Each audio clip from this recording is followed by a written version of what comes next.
Morning. Recognizing a quorum of commissioners, I call the November 18th, 2025 meeting of the Cannabis Control Commission to order. This meeting is being held hybrid pursuant to Chapter 2 of the Acts of 2025 and is being recorded. Commissioners Benedon, Stebbins, Roy, and myself are participating in today's meeting. All votes taken today will be by roll call. We have a full agenda today that I will generally summarize. We will start with opening comments from commissioners, followed by a vote on meeting minutes. Then the executive director will present the executive director and commission staff report before we will proceed to staff license recommendations.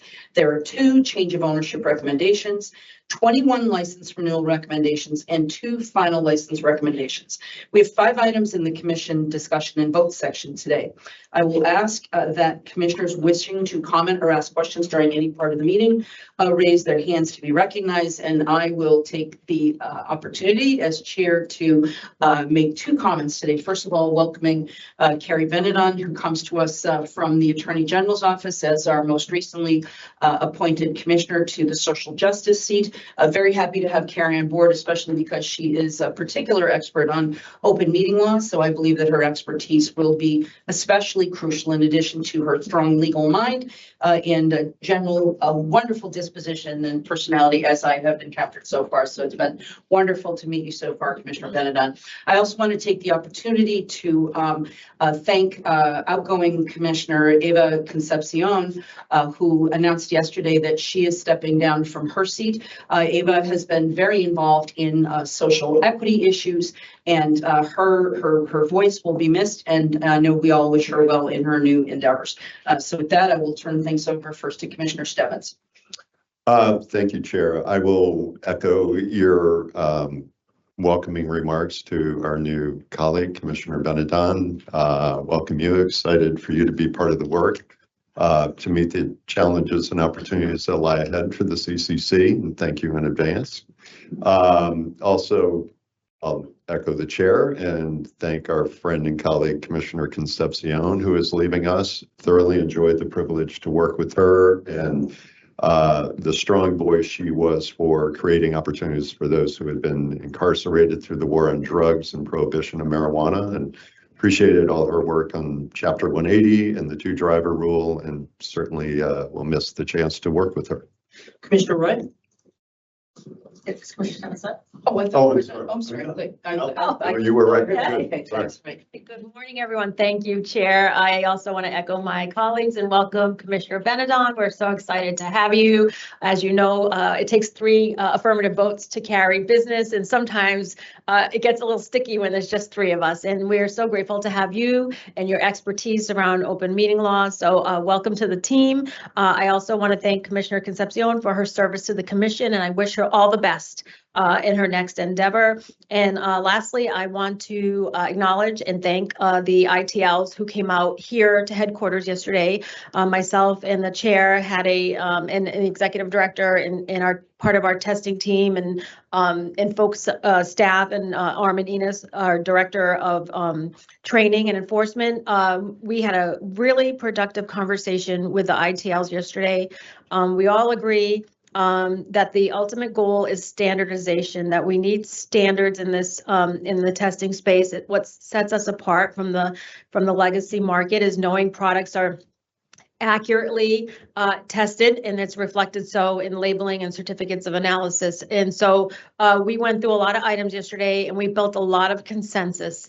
And I'm really excited what the future holds. We're going to be really aggressive on this, looking to January to have the executive director bring recommendations from the outside consultants, as well as I want to thank the ITLs who pulled together to bring us very thoughtful recommendations. So this is a big deal. Testing is vital and crucial to the regulated market, and I think it's great. We had a great meeting yesterday, so looking forward to getting to work today. Thank you. Thank you. And Commissioner Benedon, and one of the things that we had a conversation, making sure that you're comfortable as you start here, that you feel prepared.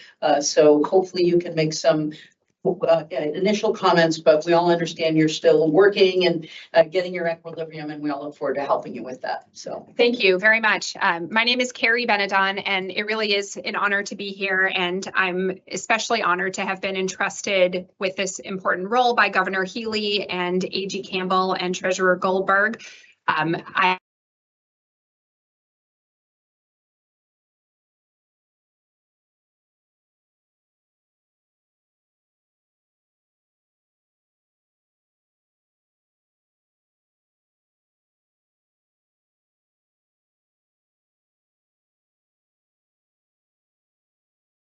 offline. I apologize for interrupting. I just want to make sure. Are we?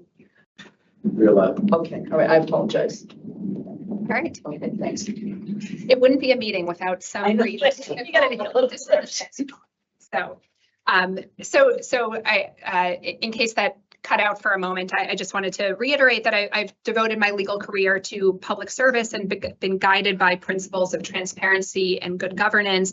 And I'm happy to be here to continue to advocate for principles of equity and justice and opportunity. I think the commission does incredible work.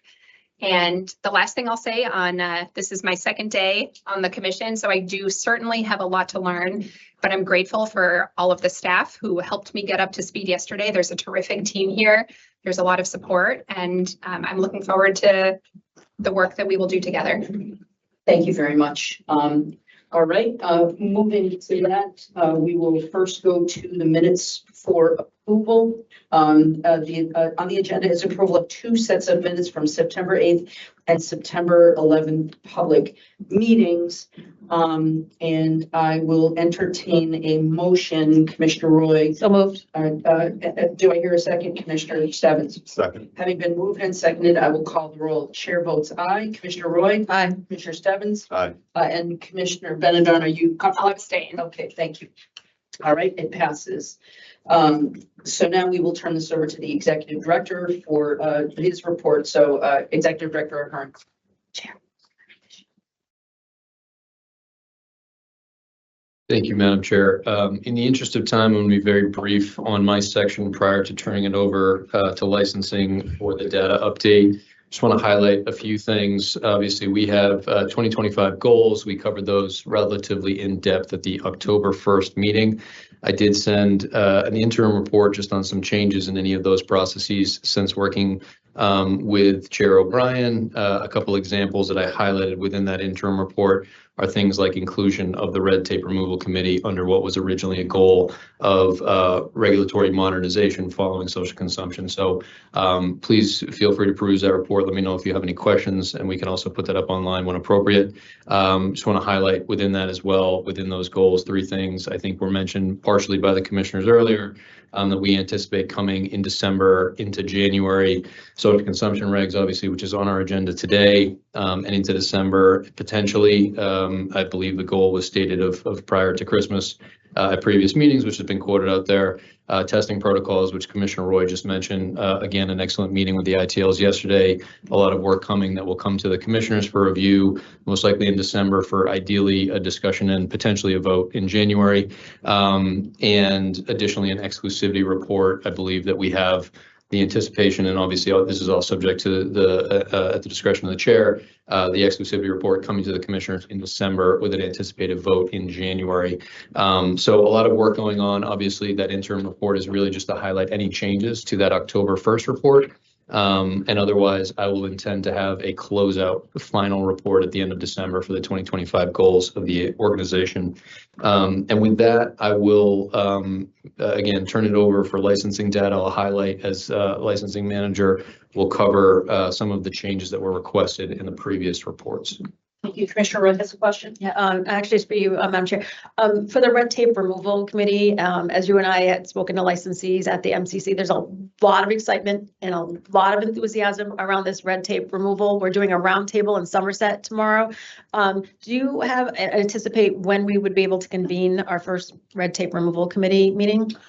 We will, well, we're having it, we are tentatively going to be having a meeting on December 4th, and we can maybe talk about that in I think we need to have a conversation with the executive director, but I'm hoping that we could get that moving in December. So, I mean, obviously with the holidays, but I would like to get this going so we can hit the ground running in January. That's amazing news. And if I could make a recommendation, I think that the executive director needs to be in attendance at these meetings because he will help execute the removal of the red tape by assigning certain staff. Once we identify which red tape we want to When you eliminate. say, because we're having a meeting tomorrow, but I know we were going to have some additional roundtables during, which are you talking about? Well, we identified members from different coalitions who, So you're talking about the meeting of that? yes. Okay, yes. Do we have a date on that yet? I don't have a date on that, but I will get that to you within 24 hours. Just because the people are I know. super excited. Well, All right. all I know is that we haven't had Thanksgiving and I'm hearing Christmas ads already, so I know that everything is Christmas getting cards, moving very quickly. Yes, yes. Thank you, Chair. All right, thank you. We'll get that done. Sorry, I wasn't ready. Okay, good.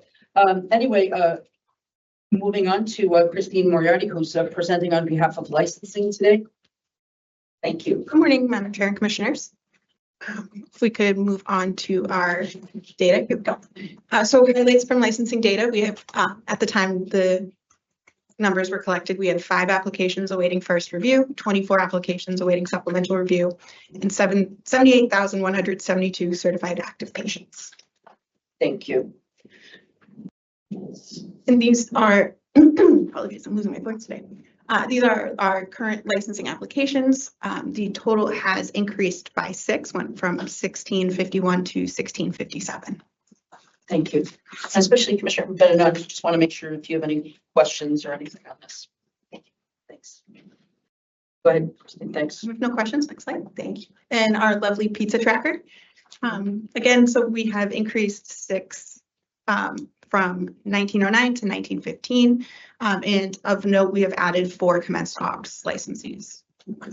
Commissioner Wright?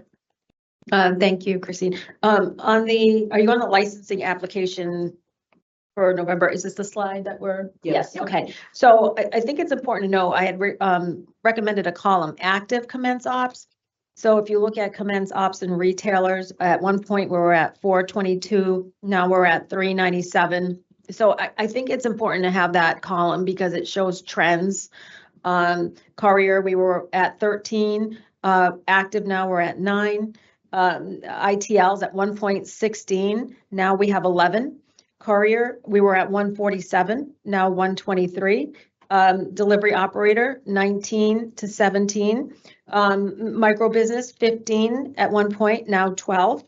Product manufacturer, 127 to 107. So every single column has gone down. And I just think it's important as regulators, we keep our eye on this ball as well, because as you can see, every single license type has trended down. But I also think that it colors the potential conversation. I mean, especially, we're looking at independent testing labs. Is there a sweet spot in terms of The appropriate. the appropriate number, and I think that Commissioner Stebbins has also raised the issue. We talked about relegation, how should we be thinking about what is the sweet spot for the market on a number of different issues? Right. And if I may, Madam Chair, Please. I had spoken to the executive director and asked for a legal opinion on licensing freeze or moratoriums. We've kind of brought it up like tangentially in the past. And we did get a legal opinion that it is within our authority to implement a moratorium or a licensing freeze. And I believe there are amendments to that. I looked over some of the amendments last night in the upcoming bill. So I Talking think about the Senate bill. the Senate bill. Yeah. So I think this is a conversation, Mr. Executive Director, and I'd love to hear your thoughts on.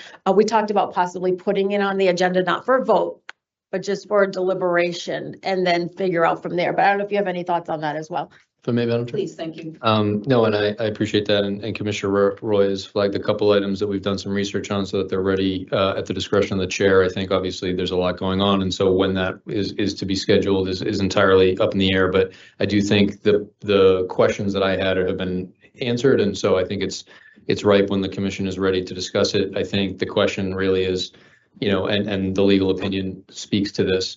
your options in terms of if you'd like to focus on specific license types for freezes, for example, is in there. There's going to be questions, obviously, as we approach social consumption, which is intended but is not final to have an exclusivity period. So how you approach that, I think those opinions should at least give you the opportunity to have that discussion when ready. And once we get to the cultivation slide, you can see the millions of square feet we have up and operating, and then the million plus square feet right around in the queue. So all these things we need to look at. And I think it's important to sort of normalize the conversation because you don't want people teeing up, you know what I mean? I mean, obviously, when you get to a provisional license, you're sort of making that first attempt, but you haven't really spent as much money as some people have in another stage. But we want to make sure that if we do something like that, we give enough notice. So If I may, put us down a rabbit hole, but with the red tape removal, we've heard folks the provisional phase have to have a location and they pay rent for over a year. And maybe that's something this board can just shuffle the order a little bit. So you don't have to have that location locked in and pay overhead and rent that you're with no income. So you got my wheels spinning on that. Conversation needs to be done at the same time, because on the one hand, if you remove that barrier, which I think we should remove, because I think it's ridiculous. It's a big barrier. It's a huge barrier, but also, we're also saying maybe we're capping. So I think it needs to be part of a broader conversation, and maybe frankly, bringing in the research team to be looking at, we know that we have a number of islands, and we know that some of this is being discussed in the Senate and the House bill about, the deburglarization and medical marijuana, but those are all part of the broader conversations. It feels like we almost need a state of the industry and Assessment. an assessment. I agree. And I don't know, if you have any thoughts on that, but that might be something we might want to ask our research team to do something fairly quickly to help color conversations going into the future. But anyway, I don't know if anybody has any additional questions or comments. But with that, we'll let you continue. We've gone down that rabbit hole.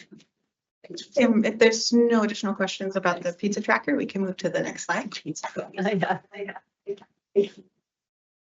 So this is our list of active cultivators, and we have added we have the total maximum canopy listed for each provisional license, final license, and commercial operations stage, as well as the total. And we currently have 4,415,000 square feet of canopy. Can I just interrupt? Do we need that additional column to reflect?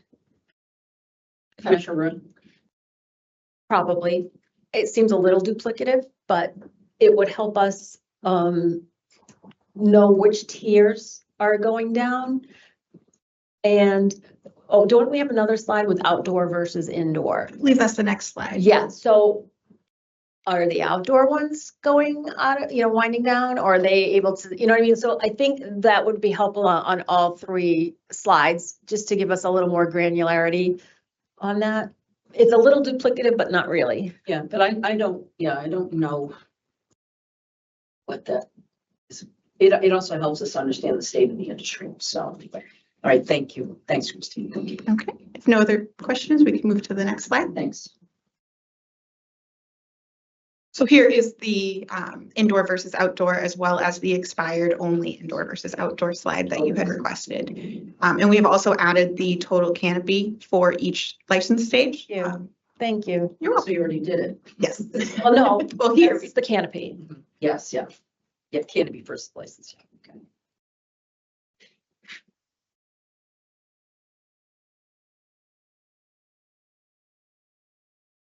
See. Mr. Stebbins? Sure. Thank you, Chair. And thank you for creating this data set. On the lower chart, just so I'm understanding it. Provisional license, indoor, outdoor, those whose provisional license expired did not renew. There's 3 million square feet of canopy that is frozen, maybe dead, maybe not going to make it to market. Is that how you see that column? there's just licenses that have expired. So as of right now, they could be reactivated with a renewal application, certain parameters. I know some things have been in the works to prevent at the 90 days. So as of right now, that is just expired canopy. Thank you. Commissioner Roy? So they can, if it expires, they wouldn't have to start the process anew? As of right now, no. Okay. What do you mean by as of right now? No, I understand that clarification. Can you So- clarify that? We have documented in the regulations to submit their renewal application 90 days before their expiration date. Right.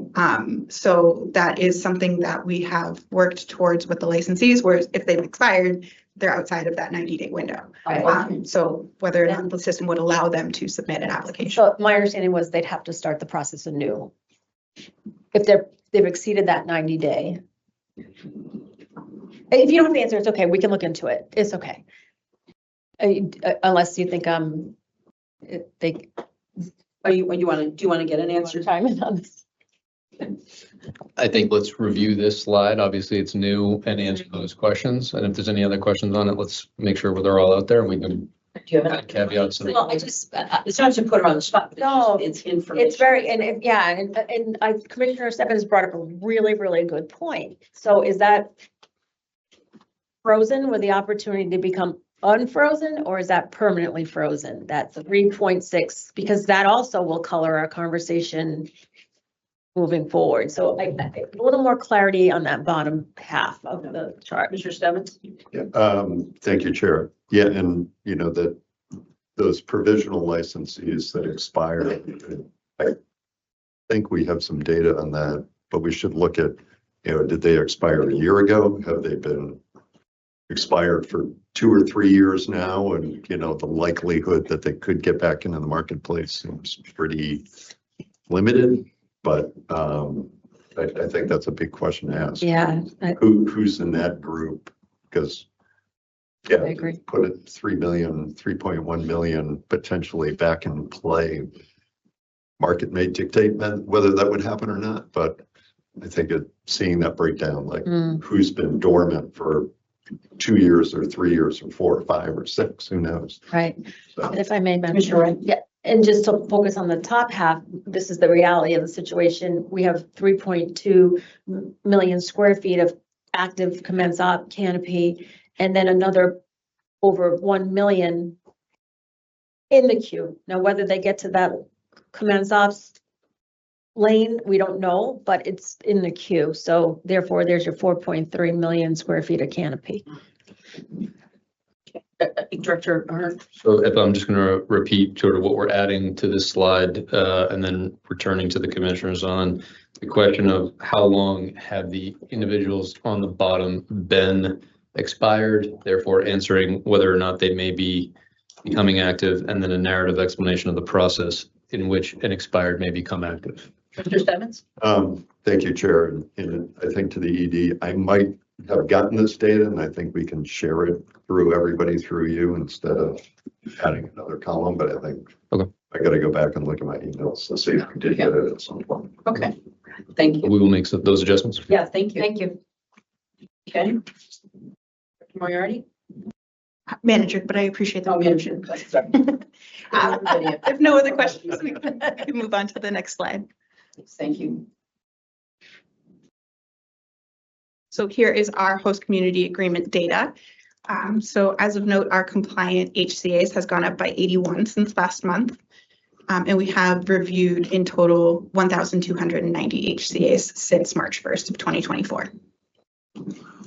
Any questions?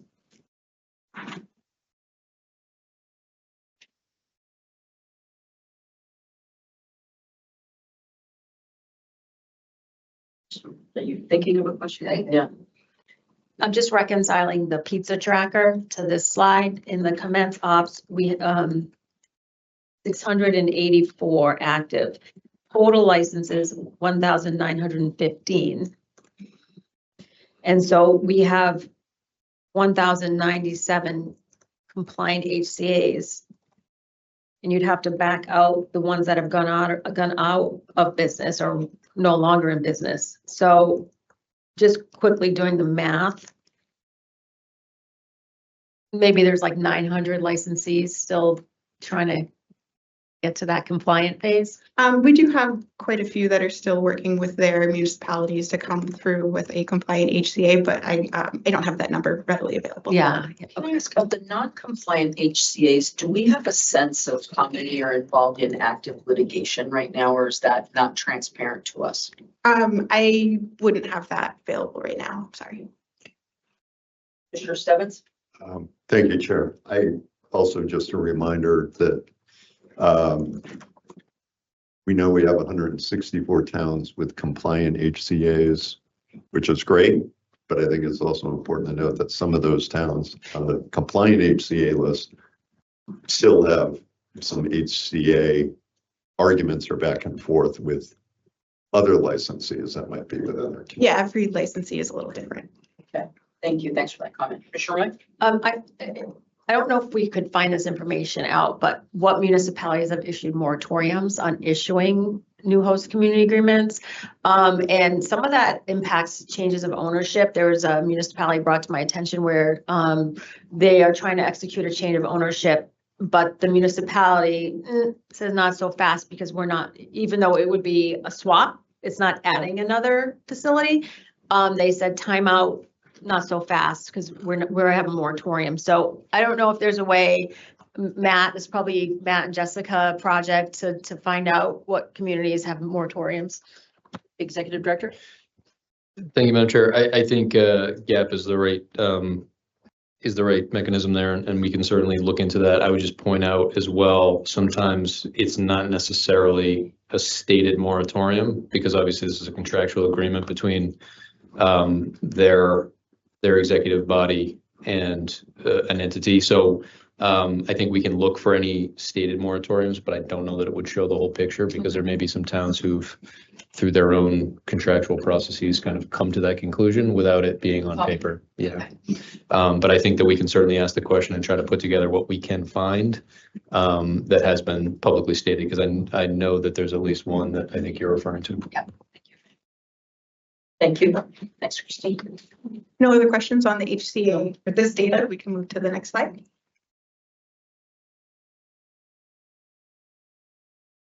So this is just detailing the number of HCAs reviewed and the number currently under review, as well as the host community agreement determination notices that were sent out.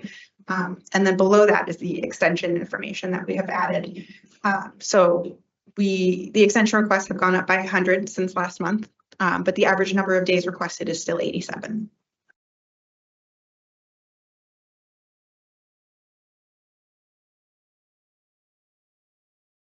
Any questions? Right. Yeah. Manager Moriarty, who reviews the HCA? So I want to thank them. It's such a big job. I mean, these are contracts. It is a phenomenal team of licensing specialists who review the HCAs. They divvy them up every week. And I can't thank them enough for all of the work they do. I want to thank them too, because that's a big job and you can see how many contracts they have to review. So I want to thank them. Thank you. Any other questions? We can move on. Next slide. That's it. Great. And you're going to be handling? Yes, I'm staying. All right, great. Thank you. All right. If Madam Chair. Director? Sorry, just before we move on, I just wanted to note, did we vote both September 8th and September 11th minutes in that one motion? Because I only noted one motion. You know, I may not have stated them both. So let's, I did them as a group, but let's do September 11th individually because I think I missed that. So I will entertain a motion to approve, and whoever noticed that I missed that, thank you out there. Minutes for the September 11th, 2025 meeting. I'll entertain a motion to approve those minutes as drafted. Commissioner Roy? So moved. Commissioner Stebbins? Second. And having been moved and seconded, I'll take a call of the roll. Chair O'Brien votes aye. Commissioner Roy? Aye. Commissioner Stebbins? Aye. Commissioner Benedon? Abstain. Thank you. Okay, thanks for pointing that out. I appreciate that. Anyway, thank you, Christine. We can move on to Advesa Maths Inc. and change of ownership. The licensee Licensee here is Advice of Mass Inc. They are seeking a change of ownership and control of 2 adult use licenses and are requesting to add 5 individuals and 3 entities. Missed part of my script. I apologize. So I can say the whole thing correctly.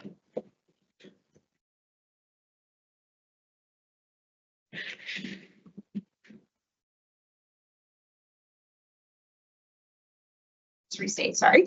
The licensee here is Advice of Mass Inc. and they are seeking a change of ownership and control of 2 adult use licenses and are requesting to add 5 individuals and 3 entities. Commission staff has reviewed the application for compliance with applicable laws and regulations and are presenting it for the commission's review and vote.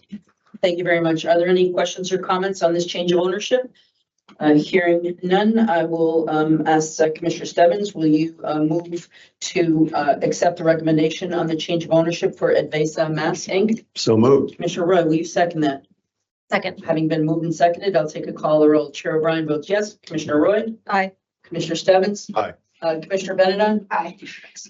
All right, we'll be moving on to the Healing Center. The licensee here is the Healing Center LLC, and they are seeking a change of ownership and control of 1 adult use license and are requesting to add 1 individual.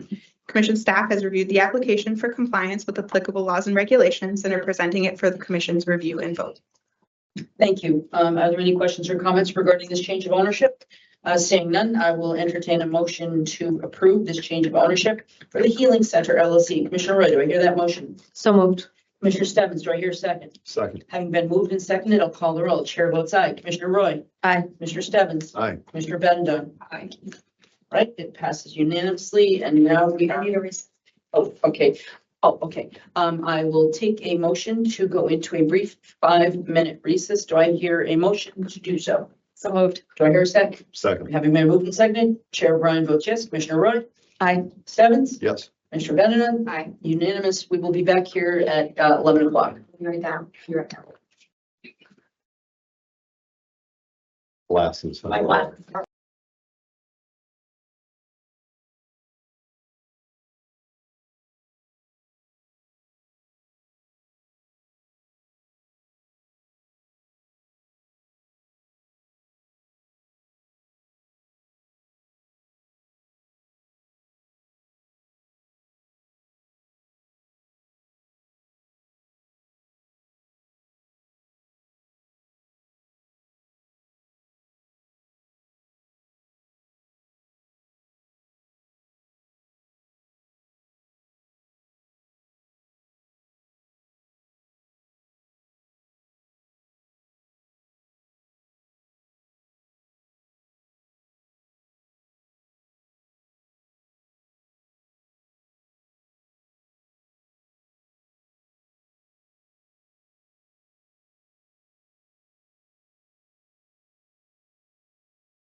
Thank you.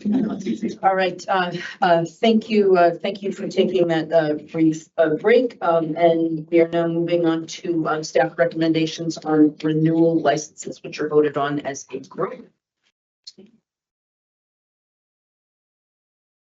There are 20 adult use and 1 MTC renewal recommendations for the commission's consideration today.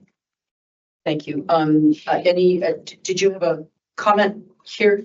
I can do the comment after we take a vote. Oh, all right, okay. That works. Right, sure, fine. Okay, thank you. And so we will accept the staff recommendation on renewal licenses 1 through 21. Do I hear a motion to approve these licenses for renewal? Commissioner Stebbins, do I hear a motion? So moved. Commissioner Roy, will you second that? Second. Having been moved and seconded, I'll call the roll. Chair O'Brien votes yes. Commissioner Roy. Aye. Commissioner Stebbins. Yes. Commissioner Benedon. Aye. Having been seconded and voted on, they passed unanimously. Now we will move on to recommendations. Oh, no. Just Okay, sorry. Sorry. No, appreciate that, Chair. Going through the renewals, I noticed there was one renewal who had anticipated making a contribution to the Social Equity Trust Fund.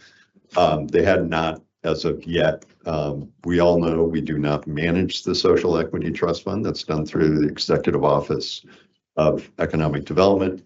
I know we always share information about upcoming rounds with all of our eligible licensees. But what I picked up from that licensees renewals is I don't think we necessarily offer a link or information about how our licensees can make that contribution.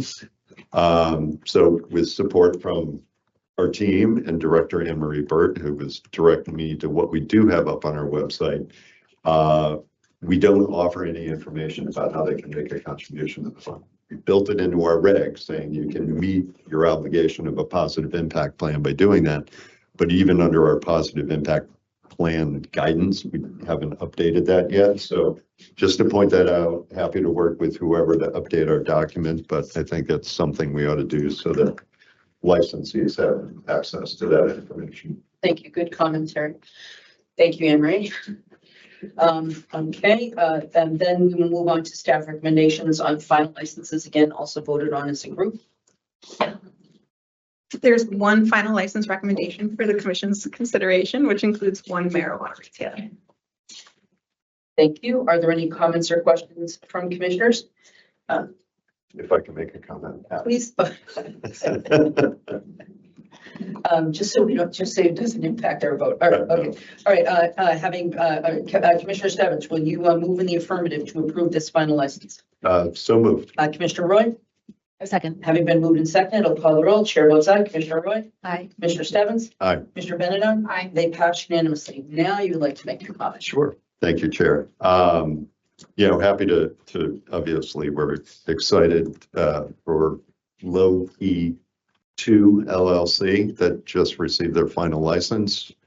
We all know that that's a big step for any licensee kind of moving through the process. As I was reading through their background, I think this brings up a point that Commissioner Roy, you were raising. They first secured their provisional license in early 2023. That's over 2.5 years ago. And we know there's a lot that goes into, building out and, completing. That's well over 2 years, though, of carrying rent or lease costs on the property while going through our process. As we prepare to launch social consumption licensing and as the work of the red tape reduction committee gets off the ground, I hope we can work with EED and the entire team, licensing and I&E, to look to put on the table the possibility of making up that process. I've always viewed provisional as looking at who you are on paper, not necessarily who you are on paper and where your location is. And I think it's finally time that we look at that portion of the process. And if it makes sense to change it up going forward, we should support the industry by doing that. Sorry, just another couple of points. I think a change there could be as impactful as what the legislature did with Chapter 180 and reducing community impact fees. And I've been looking at our pre-certification process and realized that that might provide us a good model to move forward and make some of those changes, but certainly encourage us, staff, AED, the INE team and licensing, and certainly the regulation reduction committee to look at that kind of as you go forward. But it seemed timing would make sense. So thank you. Commissioner Wright? Yeah, I would agree, Commissioner Stebbins. And the provisional phase, one could argue, is almost the conceptual phase, and you're drafting your SOPs, and you really cannot touch plant or bring plant in until you get your final license. So we're adding this burden where it's very capital intensive to carry rent for 2.5 years. When you're still in the conceptual phase. And then when you get to the final license, you can bring product in and touch plant. So it's a thought. Commissioner Stebbins? Yeah, it's a great point. And this licensee who we just approved is in Boston, so we don't definitely isn't cheap. Yeah. And, you know, to help them save some of these resources for build out or other steps in the process, I think might be helpful. I think looking at, to your point, Commissioner Roy, look at what we require in that provisional phase. It's kind of post-community agreement and some things that are more location based that maybe we could shift to the final license phase to speed it along. But as I said, I think the time is now, especially before we're going to have social equity, micro business, economic empowerment folks looking at the new social consumption licenses.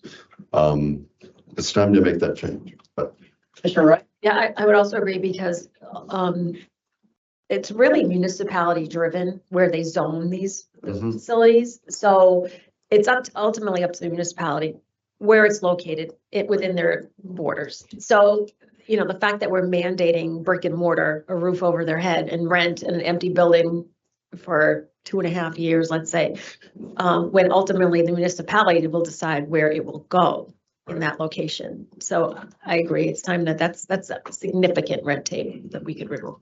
Do you have any questions? I don't. That's Okay, right. Thank you. Thank you. All right. So we did the discussion after, so we are now moving on. I think we're done. Thank you, Manager. I don't want to give any more. I know everybody's gonna have a question. Thank you, and I appreciate it. Okay, moving on to commission discussion and votes. And we will be looking at the 120-day license extension option discussion. And Director Koval, Executive Director. Yes, thank you, Madam Chair. At this time, I'm going to ask that we table this and just give a little bit of background here. So the board has approved what have been 4 license extension options in multiple votes. We clarified that in a recent vote of an additional 365 days to reach an aggregate 965 days of available extensions. We were looking to bring forward sort of some clarifying language for a holistic motion to provide clarity to licensees and our licensing team because it has been getting a little cumbersome. It's actually one of the things that sort of held up our ability to put together that. Is this also some of the, I think Commissioner Wright caught that we were talking about the grounds under which some of these extensions were granted. Yep. It was a little unclear. Right. So I think ultimately the answer is we're looking to provide you with a motion to ensure that it's your intent and then also have that be clarified on our website for licensees and for our licensing team that really there is a 120-day extension option that is available for any purpose. And then there are extension options of 240, 240, and 365 because of the way the votes worked that were specific to only if it were related to an HCA.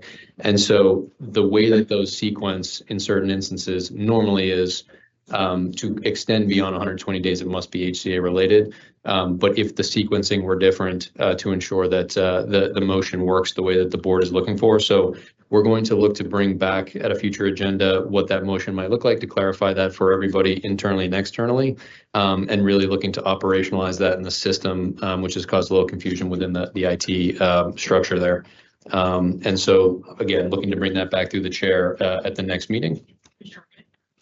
So that I have a little confusion because That original motion language was voted on August 11th of 2022, and I will read the motion language. Pursuant to Massachusetts General Law, Chapter 94G, Section 6A, the commission has authority to extend the date by which a license must be renewed beyond 1 year. Relying on the commission's authority under General Law 10, Chapter 10, Section 76J, I now seek a limited delegation of the commission's authority under Section 6A to extend administratively a license expiration up to 120 days at the discretion of the Chief of Investigations and Enforcement or their delegee.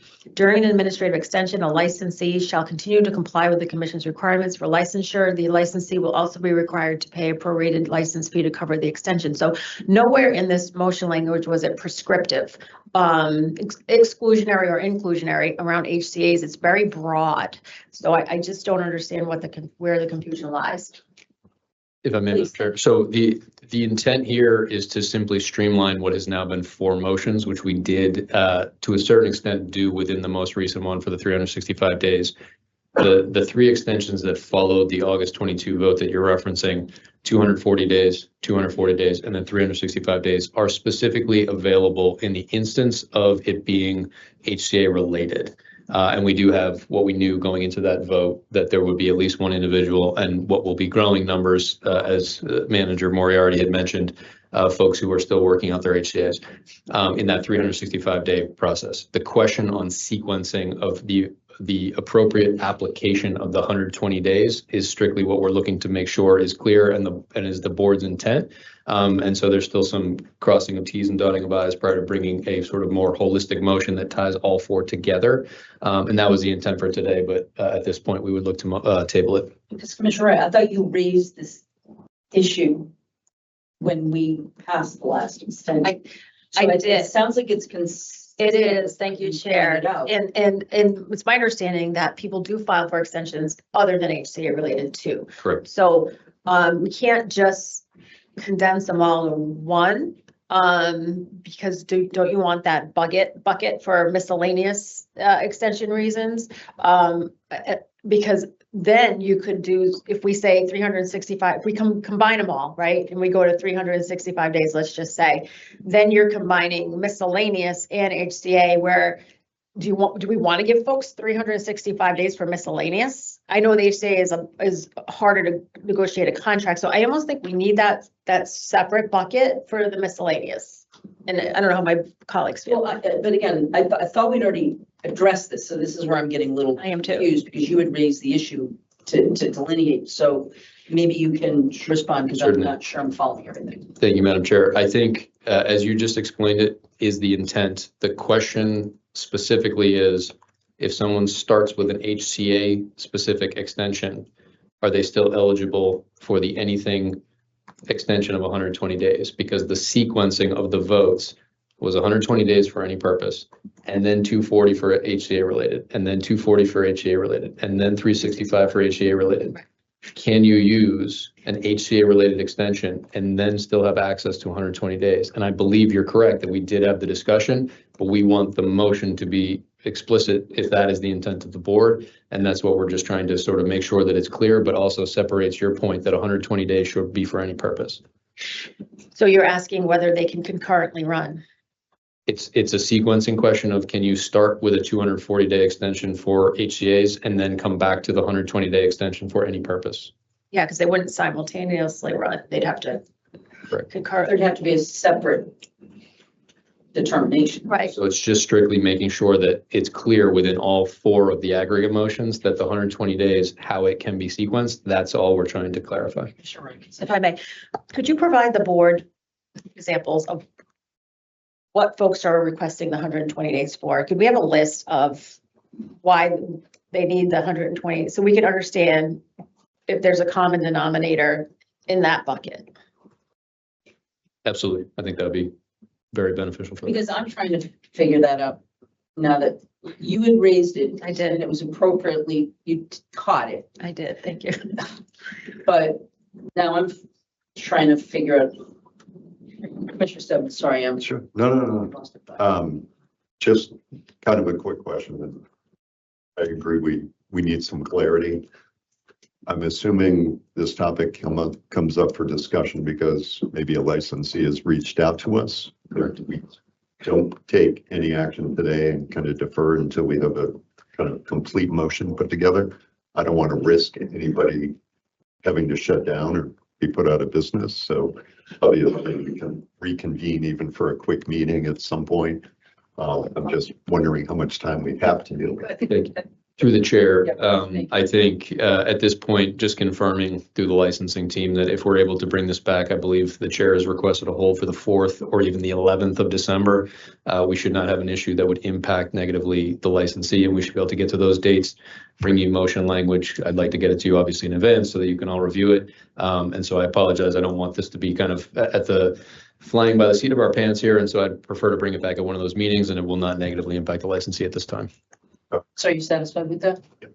And Commissioner Wright? So I just, a question for making it user-friendly, if you will, those other 3 buckets, the 240, the 240 and the 365, does that make sense to combine those 3 to an extended date and then keep the separate miscellaneous bucket 120 and then combine these other ones into one big bucket to negotiate?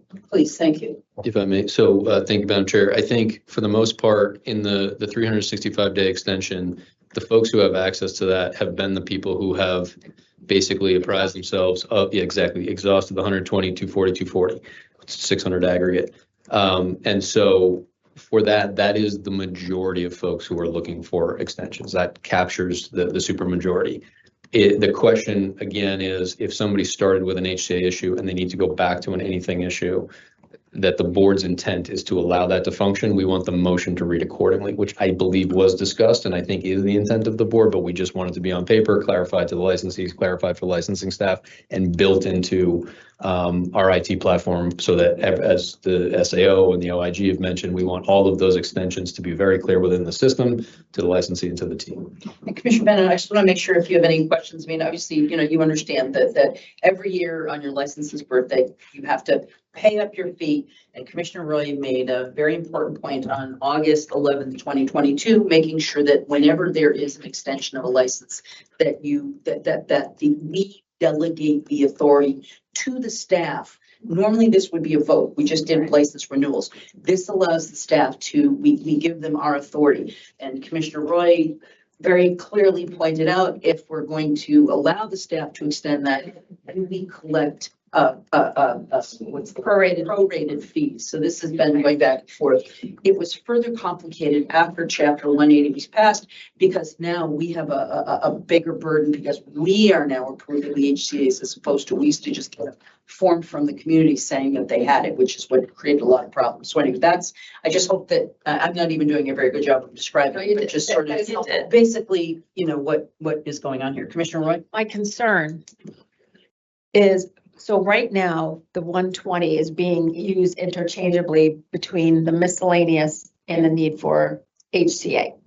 And so you add those 240, 120, that was 600. So if we isolate that bucket to anything but HCAs, now we're taking away 120 from the HCA bucket. And that's my concern for that.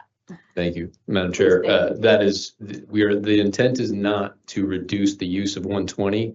It's to ensure that it is being applied by the licensing team the way that the board is looking for, which I think is speaking to exactly what your point is not to take away the functionality of it, is to confirm the functionality of it, which got a little tricky within the motion that we had at the previous meeting where we extended for the 365. So it's really just to clarify, I believe, what your point is, which is the 120 should be available for any purpose.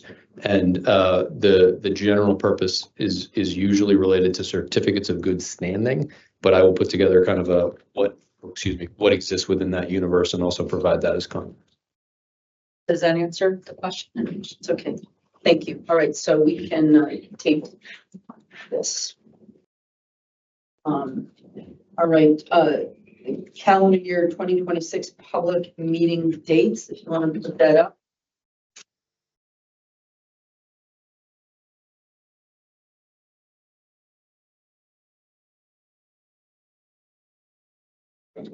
Yeah. Can we put that up on the slide or do I need to?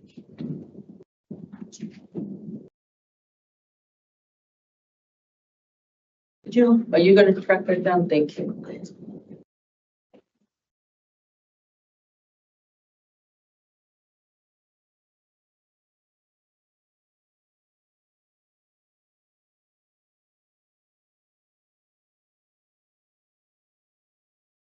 I had trouble getting into board effects, but then I think they finally got the.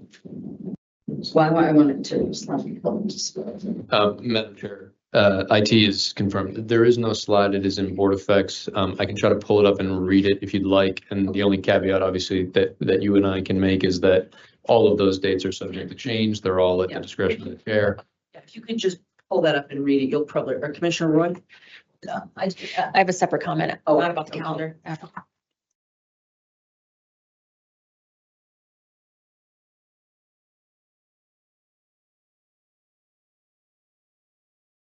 If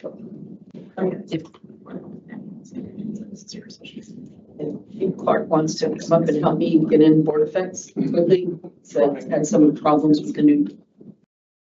Why don't I just have him pull it up, then I can, if you can get it for him, that's That's at fine. the end. What's at the end? Can they get a slide up at the end? I can, A meeting?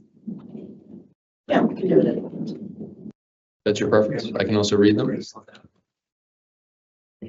Would you like me read to them read again. These are, Okay. and just, these are really just circles around the commissioner's availability, just to take into account potential vacations and things like that. So did you put that up in chat? I sent it to you individually and it's been boarded and I will read it if you'd like.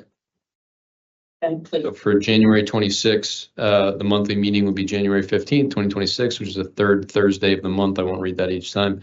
The second meeting will be January 29th, 26, February 12th and February 26th, March 12th and 26th, April 9th and 23rd, May 7th and 21st, June 11th and 25th, July 9th and 23rd, August 13th, September 10th and 24th, October 8th and 22nd, and then one individual meeting in November, which is November 12th, and one individual meeting in December, which is December 10th, 2026.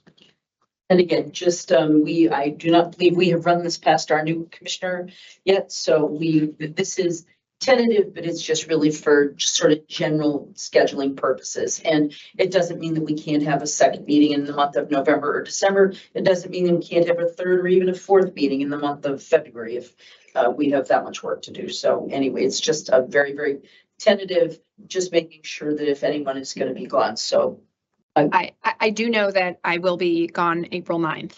okay, we will take that into account and we will work on that. Thank you. Okay, so we don't have to vote on that because it's not, we vote on that? We don't vote on that, no. Okay. Bishop, are you? Yeah, I just, before you, I know we're gonna transition to social consumption regs, and before I do that, I just wanna suggest a future meeting agenda item, Please. and that would be the research license type.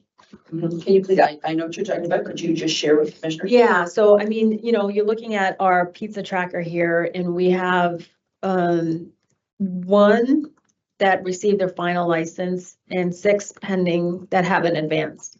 And Massachusetts is a leader in so many ways through other types of medical research. And we have the best universities, the best hospitals, life sciences. And we really should be poised to be a global leader in cannabis research in the benefits and the harms of cannabinoid-based therapy. But unfortunately, we cannot create partnerships because of the federal prohibition on cannabis makes it very difficult. And on top of that, the way our regulatory scheme currently exists makes it even more difficult. When someone is doing research, there's intellectual property that's involved, and it's not protected in the way our scheme is right now. And I've advocated for many years for research. The plant is thousands of years old, yet we don't fully understand how. We know anecdotally, we hear from veterans, we hear from older Americans, but we don't really have all the empirical data that we need. And Massachusetts should be a leader in this. And how do we get there? And, part of it is that we have folks who want to do research in Massachusetts, but the way this currently reads, But this it is just disincentivizes people to do research in Massachusetts. regulatory change and not a statute. This is a regulatory change. I think we can get creative because we're subject to public records requests. And they have to submit their intellectual property, that someone could PRR it, and there goes all your intellectual property. Mhm. So collectively, if we can put our heads together without violating open meeting law and come back, and how do we fix this license type that incentivizes research and not disincentivizes research in Massachusetts? So I just wanted to flag that, Chair. If we could put that on a future agenda. And there may be Commissioner Stebbins, and I know obviously you advocated for, because this is the only opportunity that we have to talk in public meeting, and we are prohibited from having these offline conversations. So this is a good chance for us to, I don't know if there are other issues that you may also want to, we have our working groups, and obviously we have a lot of other pressing regulatory issues that we hope to get launched early in January. But if you have some other thoughts that you might. Thank you, Chair. If just to add to the good points that Commissioner Roy raised, it is a license type that has not been utilized. I think part of that, to your point, is the structure. I would also be curious to see how, the state's R&D tax credit might come into play. The what? The state's research and development tax credit might come into play. It's not federal, it's state. But I agree that, safeguarding what is a big investment in research that, could essentially, be something that somebody could FOIA and ask for our documentation on, I think is counterproductive. Just to echo my agreement that, looking at that license type and whatever protections we can provide. And again, the benefit of somebody in the governmental law space might be able to help us, but it's a big issue. I'd like to see more of it. And obviously, a lot of that investment comes from some of the bigger operators who have the time and assets and resources to put in R&D. Right. Commissioner Wright? And it's been suggested maybe the licensee, the research licensee comes in and does a physical presentation of where because the commission needs to be informed of where the research is at. So I'm not saying, disengage us from that process. I'm just saying, how do we make this process where it incentivizes research? And someone has suggested, well, what if we came in and physically presented to you like it couldn't be all of us because of open meeting, but there could be certain commissioners on it. And there's got to be a way around it where we can incentivize forward-thinking research around cannabinoid-based therapies in Massachusetts. So again, I think this is relevant because we're talking about scheduling items for the next coming meetings and talking about scheduling for the long term. So I think this is an appropriate conversation to have. And if there are other, issues that we don't obviously have listed on the agenda right now, but that people would like to raise, in the future for agenda setting, that would be helpful. Commissioner Roy? Yeah, I just have a question for the executive director. At the previous meeting, we voted on motion language to direct the general counsel to explore motion or intervene in the Bill Ricca case. And the general counsel was supposed to report back to us at the next public meeting, which is today. Executive Director. Thank you, Madam Chair. I was going to mention, obviously, I'll go through the chair and schedule that at a future meeting. I think I mentioned December 4th and the 11th as probably our next opportunities. And I asked Commissioner Rose. why wasn't it for today, like the motion language directed for the next public meeting? Executive Director. I'm sure. Again, I don't have anything from my discussion of this agenda that was set on Thursday night for the 48-hour rule. I'll have to go back and look. Okay. Again, I did not think the memo was going to be done, so I was not able to notice something in time. But that's separate from, Madam Chair, if I may. So that We'll was, get another, we're going to. you had requested that, yep, your legal opinion on the asking about policies and procedures during the course of a public meeting, but our motion language directed the general counsel to explore the possibility to file a motion to intervene and report back to the board at the next public meeting. That was separate and aside. Okay, well, we will put that on for December 4th. Thanks. Thank you. All right, moving on, this is the discussion and vote on omitted data from the 2025 industry report regarding public health and safety. And if we could ask the general counsel to come up and help us figure this out.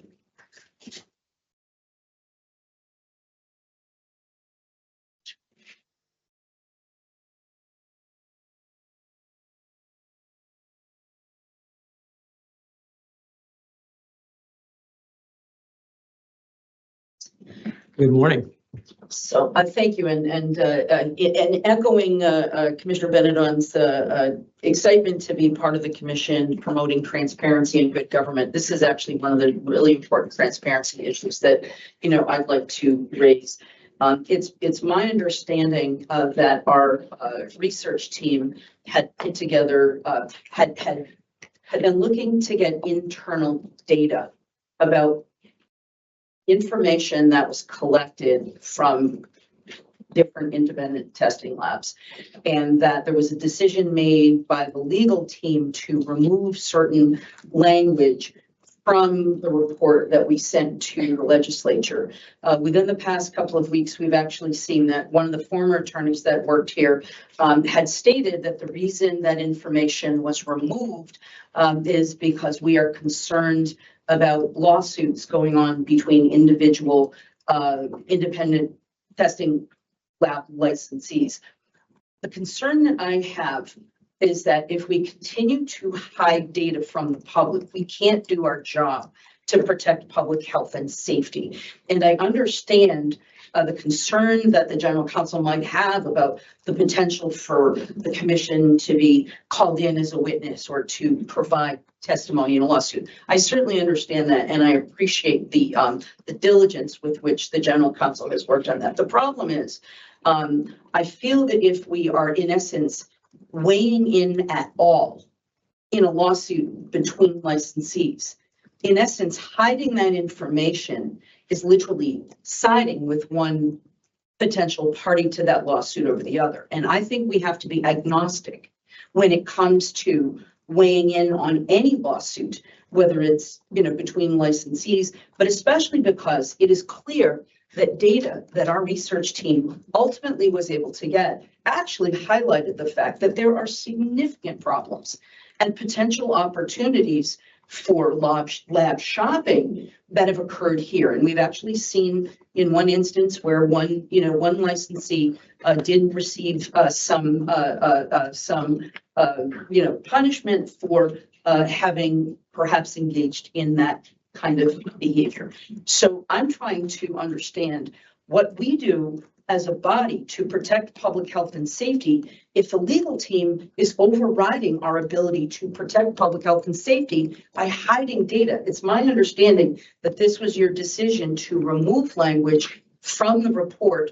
And I don't know if you were aware of this, but we have a statutory mandate to provide this information to legislators. So I just want to state very clearly that hiding data, regardless, I think that you should not be substituting your legal judgment without coming to the commission, especially when it pertains to public health and safety. So, one of the motions that we will be making here, and I appreciate the executive director for having helped me draft this, is the motion that I will make is to move to direct the executive director and Commissioner Roy to work with the research team, the data team, and other necessary parties to review initial iterations of the 2025 industry report and provide a comparative analysis with the final version as approved by the commission and report back at a future public meeting no later than December 11th, 2025.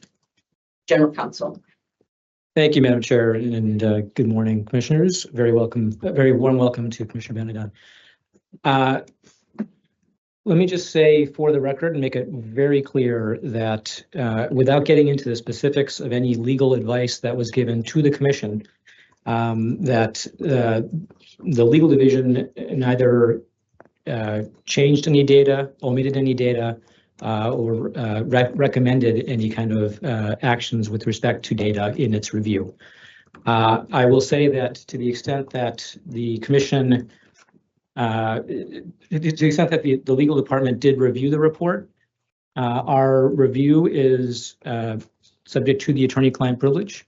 That privilege belongs to the board, and the board would have to take action to waive that privilege and to have further discussion regarding, if I may finish. And if I can just interrupt for a moment, does the chair have the ability to waive that privilege, or must that come from a vote of 3 commissioners? If I may, Chair. Please. Yes, as Commissioner Roy aptly pointed out in her opening remarks today, actions of the board require the vote of 3 commissioners. So that would be a vote that would have to be affirmed by 3 different commissioners. So, an additional question would be, does the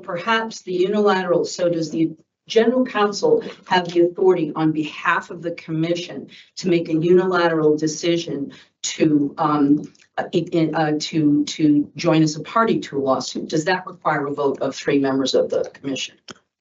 Well, I think generally speaking, there are certain delegations that have been made. So there are delegation votes that the board has undertaken to delegate certain authority for the general counsel to take. Can you point out specific, do you have specific authority that has been delegated to you unilaterally to join a lawsuit? Is that, do you have that authority now invested in you that you can unilaterally, for instance, triple our legal budget? Do you have the opportunity to do that? If I may, Madam Chair, I think we're veering off from the topic at hand here. The noticed topic here is discussion and vote on omitted data from 2025 industry report regarding public health and safety.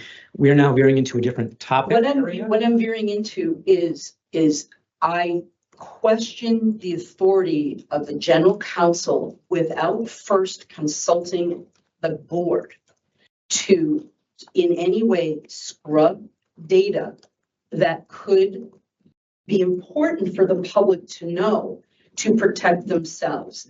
And this is what I'm concerned about, is that I believe that the general counsel does not have the unilateral authority. And if there is a decision to hide data from a public report, that you come back to us for approval of that. Please. If I may, Madam Chair, as I stated at the top, the legal department neither scrubbed data, recommended the removal or changing of data.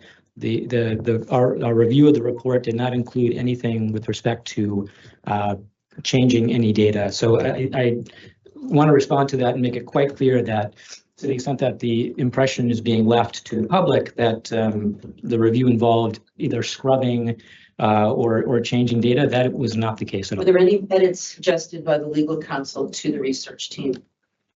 There were edits to the report that were suggested, certainly, yes. And what did that entail? That is a matter of privileged information, that it is not for me as the attorney to waive privilege. That is up to the board to take that action. Commissioner Run? I have notes here that are not subject to privilege. They're not marked confidential and privileged. So I'm going to enter them into the record, and I'm going to read the first 3 bullets. They're not marked confidential and privileged. They never were. So I am going to enter them into the record. I have just for the record, I have no idea what you're about to read and where this is from, so I can't comment on that. May I?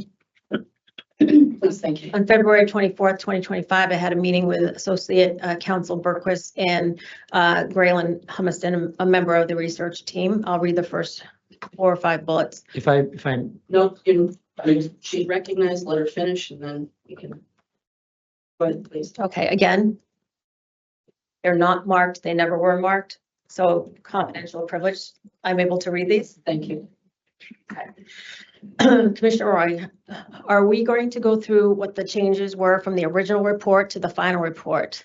Graylin Humiston, changes were made to wording, especially consideration section. So not to sound like we're weighing in on current litigation, but nothing content-wise was removed. Commissioner Roy, what considerations? Testing consideration 3, Commissioner Roy. So we took out about New York State and we took out pass fail. Why? Attorney Berquist. When I didn't have the context when I first read it, I read it as if we were trying to have different standards, but safe limits are safe limits. So we provided more context there talking about medical patients because there were context that was missing.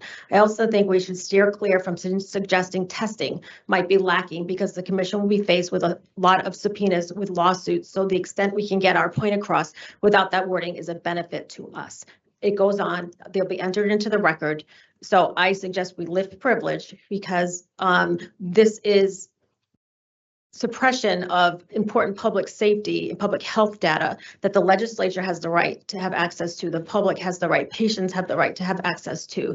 It's my understanding that there was an initial iteration of this report with economic incentive considerations, why people do data manipulation. And Can you get into that further? What do you mean by economic incentives? it's my understanding from the research team that the original iteration of this report contained a consideration that discussed economic incentives around data manipulation. What drives data manipulation, whether it's THC potency inflation or passing flower that should not be passed. And it's my understanding that it's in this first iteration. And it's also my understanding that the executive director is trying to locate that first iteration of the report so the commissioners can all see that consideration. Thank you. Themselves. Thank you. Executive Director. Thank you, Madam Chair. So what I sent last night at request, I think I got the request at 4:30 yesterday. So the report I provided, I think, was not necessarily the iteration that includes, and there's iterations that go through the process of the research team doing a report like this. So I will go back and try to find the iteration of the report that Commissioner Roy is referring to, which is within the suggested motion that the chair had read, and then try to side by side those things and bring them back to the board, whether that's an executive session or if privilege is lifted, how the board wants to proceed there. I'd just also like to clarify, we're quoting a former attorney of the agency. Is that sort of based on a public meeting? Was that notes? Is that, what are we quoting that attorney on? He's no longer here, obviously. Yep, as I had, Madam Chair, Please, thank you. He was the attorney, the lead attorney on making the edits on the iteration that you shared yesterday. Okay. It's all his comments in the margin. Okay. All the way through the document. And this was a meeting with myself and that attorney and Graylin from our research team. And I believe what I understood from that as well, and I think General Counsel mentioned, I don't know that there's any specific data that we're talking about. And so I think if the board is in support of the motion that the chair read earlier, we can work together to sort of see what those two iterations look like. They provide the final report, which is up online and was voted by the board in February of 25.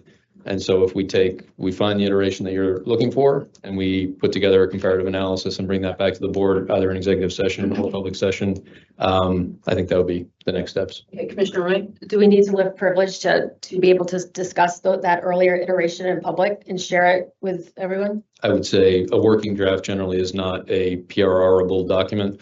PRR-able is not a word, but generally speaking, the iterations of the document prior to them being, put forward as draft versions for public discussion are generally not discoverable. So I think, but at the same point with you and I doing that and bringing it back to the board for consideration at a future public meeting by December 11th, I think the board could determine at that time if you'd like to waive or vote to waive now. So should we, all right, so I've read this motion, but it has not been seconded, so I withdraw this motion. And should I include language in here that this is a significant public health and safety issue that we had a meeting, which I was happy that Commissioner Benedon was able to listen to. And we have a number of independent testing labs that are. I actually only was on the meeting for a short portion Oh, in the right, beginning, okay. and then I dropped off Oh, based on the progress of the discussion, based on concerns of the three commissioners being present. So I actually was only on for a brief portion. how did that happen? Madam Chair. Please, Thank you.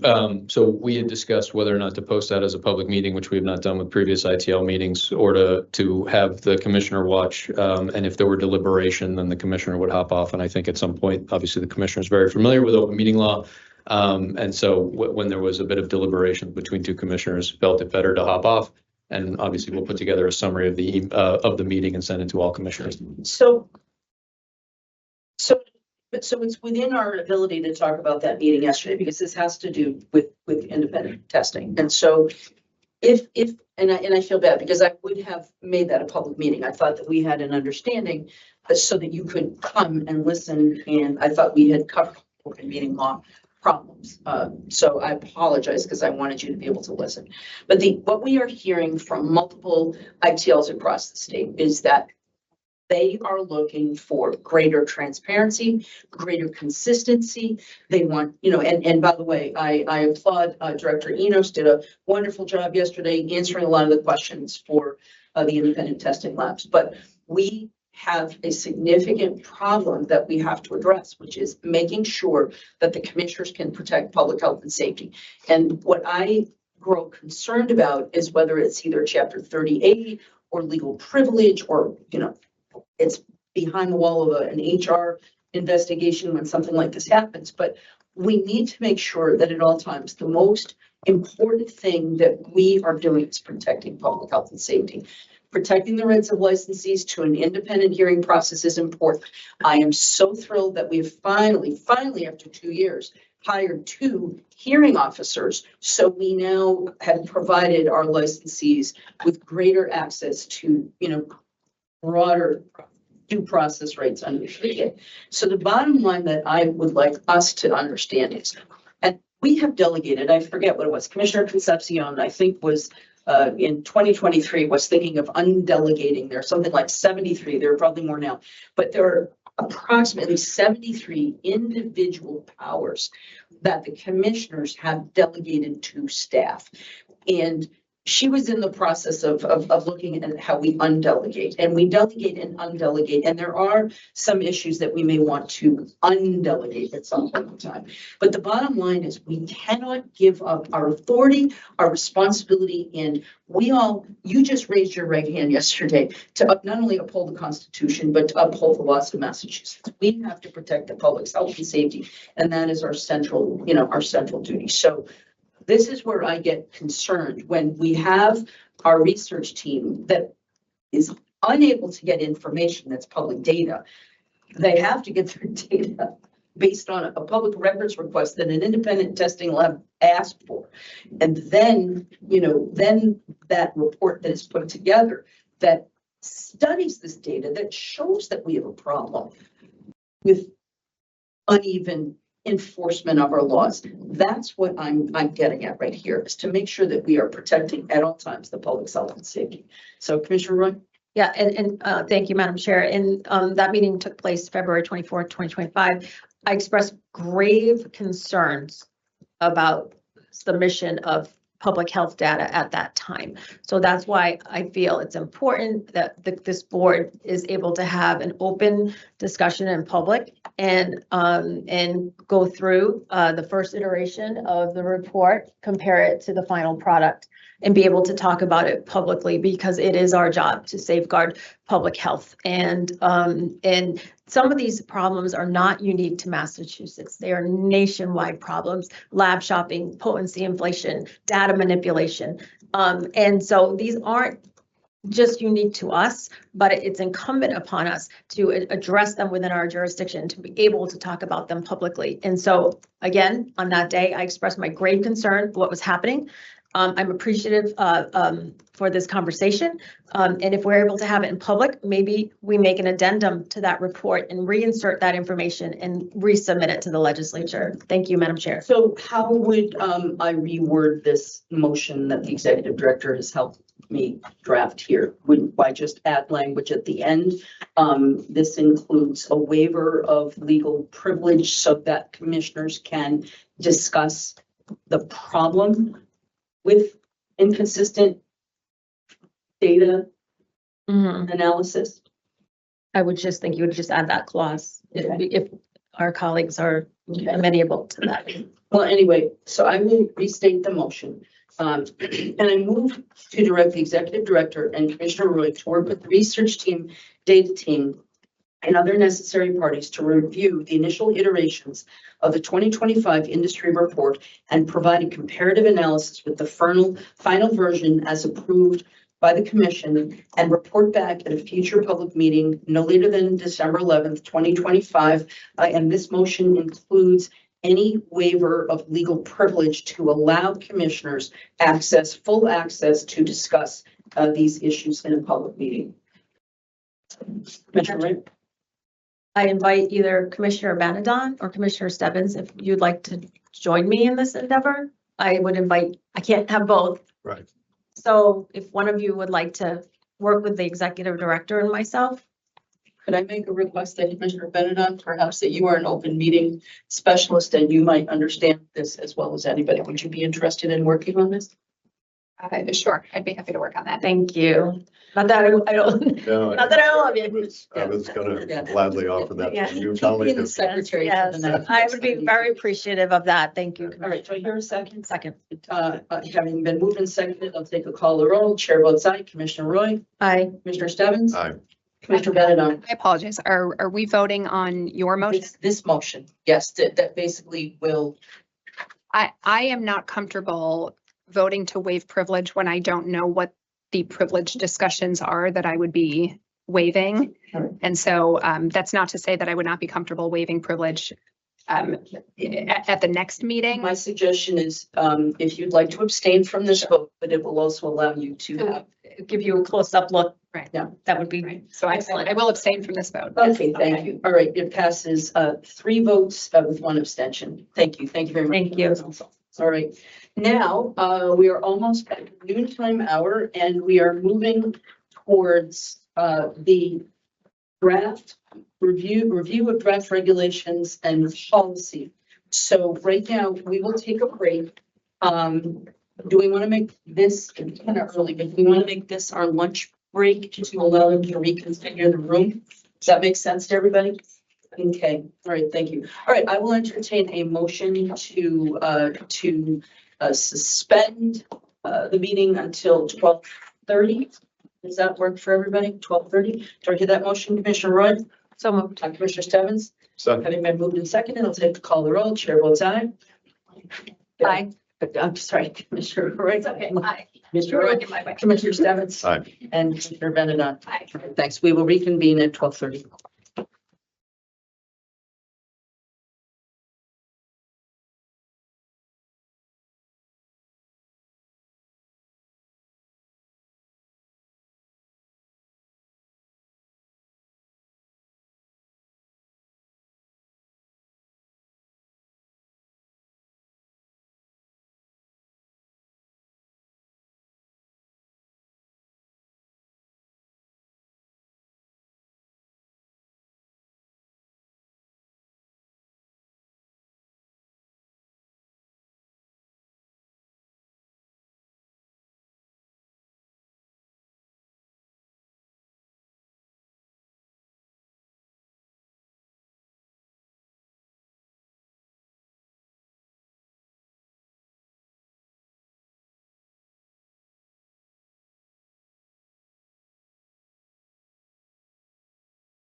Okay,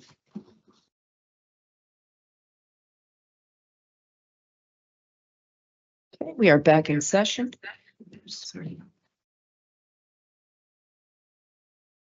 Right, I'm not echoing right now. Okay, great. All right, I will turn this over to Attorney Bruno. You're, okay.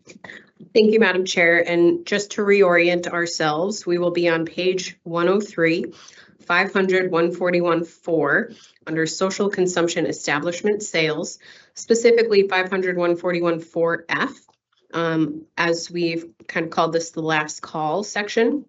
Legal does have a proposed amendment to accompany section F, so I'll read F first. Limitations on the time for sales of marijuana or marijuana products shall comply with all municipal bylaws and ordinances. Unless otherwise explicitly authorized by the municipality, sales shall only occur between the hours of 7 a.m. and 12 a.m. And the legal proposed amendment is coming from subsection J, but more appropriately to move it directly after subsection F, which reads, all sales and service of marijuana and marijuana products shall cease at least 30 minutes before the latest time permitted for marijuana sales under this section or by municipal authorization. Nothing in this subsection shall prohibit a licensee from continuing to operate or conduct other lawful business activities, including the sale of non-marijuana items such as non-infused food or drink, or providing entertainment after the cessation of marijuana sales and service.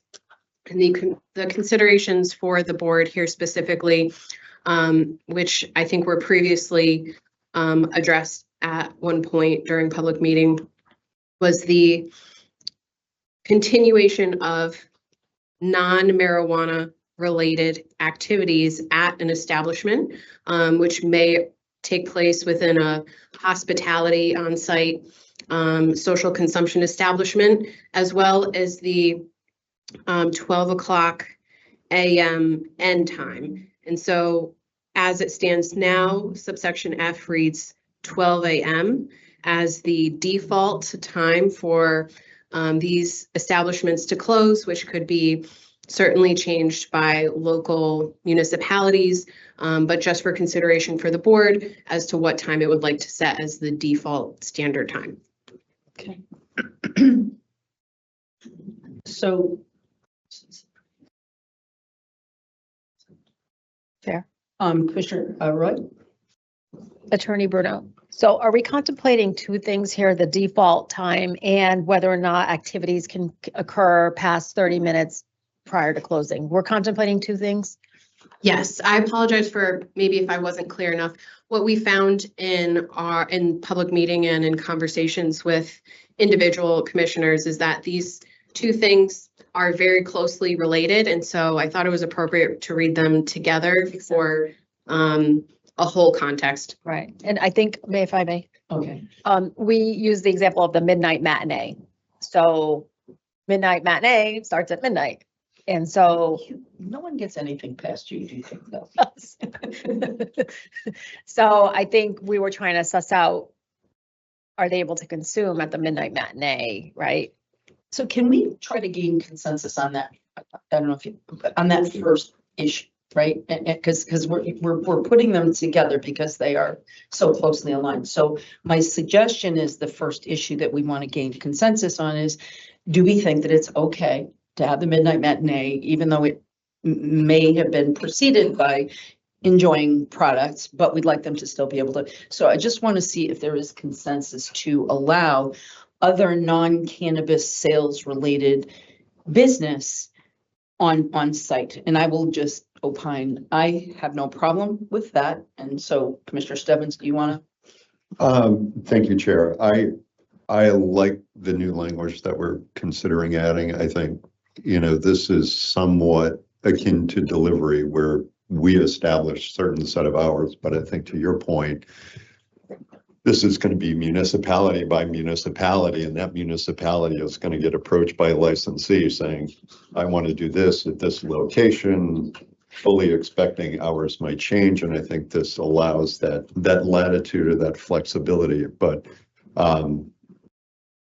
But Attorney Bruno's example of the hospitality licensee, the midnight matinee, we consume, it could be a music act, it could be anything else. We consume, service is shut off, but that non-cannabis activity can continue. And again, this is going to be a decision that our local municipalities are going to have the authority to set. But I think language reads better. And if I can, just for clarification, so we'd be striking out what is now removing J and incorporating this new G to answer that. Madam Chair, if I may. Please, thank you. Exactly, Commissioner Stebbins. So striking J and then moving it to fall right after F, so it would be G. So it's easier for somebody reading the regulations to see how these work together. Commissioner Roy? I just want to make sure I have a clear handle. So we're setting midnight as the floor, and the municipalities can go past that. But what we are implementing is a 7th inning rule saying if there's 30 minutes left, the last 30 minutes you can no longer serve or consume. Do I have a handle on that? That's accurate? If I may, Madam Chair. Yes, so that is accurate. So the municipality, as right now, so it states 12 a.m. is the latest default time. The municipality may require the licensee to stop sales at 11 p.m. Or it could permit the licensee to extend sales and consumption until 1 a.m. And so the 12 a.m. is the default rule. And yes, it is the 30 minutes prior that consumption and sales would have to end. So right now, with the default of 12 a.m., consumption and sales would have to end at 11:30. So as to your baseball, I'm not a sports person, but yes. Yeah, yes, okay. And the activity can remain. So if it's somebody singing, reading poetry, they're watching a movie, that can continue. We're not precluding anything like that. Correct. Chair, if I Please. may, for clarification, the language says sales and service, but we've been speaking of consumption. So does sales and service necessarily encompass consumption? If I may, Madam Chair. Excellent question. So the sales and service, so sales in the past, prior to the social consumption drafts, have, I think, been envisioned to encompass retail sales, and the act of service has been worked through with the board to include that hospitality service as to be inclusive of consumption. And so it's certainly a commissioner decision. If you would like even further clarity, that even to include the term consumption, we could certainly include that too, certainly for board consideration.